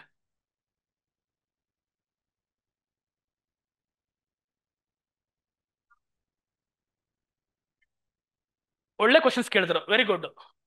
ನೋಡಿ, ಏನಾಗುತ್ತೆ ಗೊತ್ತಾ? ಈಗ ಮೊದಲು ಏನಾಗ್ತಿದ್ದು, ರೆಗ್ಯುಲರ್ ನೋಟಿಫಿಕೇಶನ್ ಆಗ್ತಾ ಇದ್ದು. ಅವಾಗ ನೀವು ಬೇಕಾದ್ರೆ 1 ವರ್ಷ 2 ವರ್ಷ ತಗೋಬೋದಿತ್ತು. ಬಟ್ ಈಗ ರೆಗ್ಯುಲರ್ ನೋಟಿಫಿಕೇಶನ್ ಆಗ್ತಿಲ್ಲ. ನನ್ನ ಪ್ರಕಾರ 1 ವರ್ಷ 2 ವರ್ಷ ಒಂದು ಒಳ್ಳೆ ಅಟೆಂಪ್ಟ್ ಕೊಡಿ, ಚೆನ್ನಾಗಿ ಓದಿ, ಚೆನ್ನಾಗಿ ಕೊಡಿ. ಕ್ಲಿಯರ್ ಆಯ್ತು ಆಗ್ಲಿಲ್ವಾ, ಹೆಂಗೋ ಓದಿರ್ತೀರಾ, ನಿಮ್ಗೆಲ್ಲ ಸಬ್ಜೆಕ್ಟ್ ಎಲ್ಲ ಕ್ಲಿಯರ್ ಮಾಡಿರ್ತೀರಾ, ಸಿಲೆಬಸ್ ಎಲ್ಲ ಮುಗಿಸಿರ್ತೀರಾ.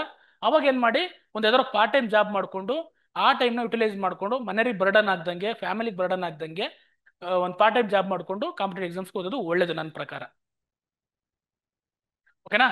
Okay, thank you so much.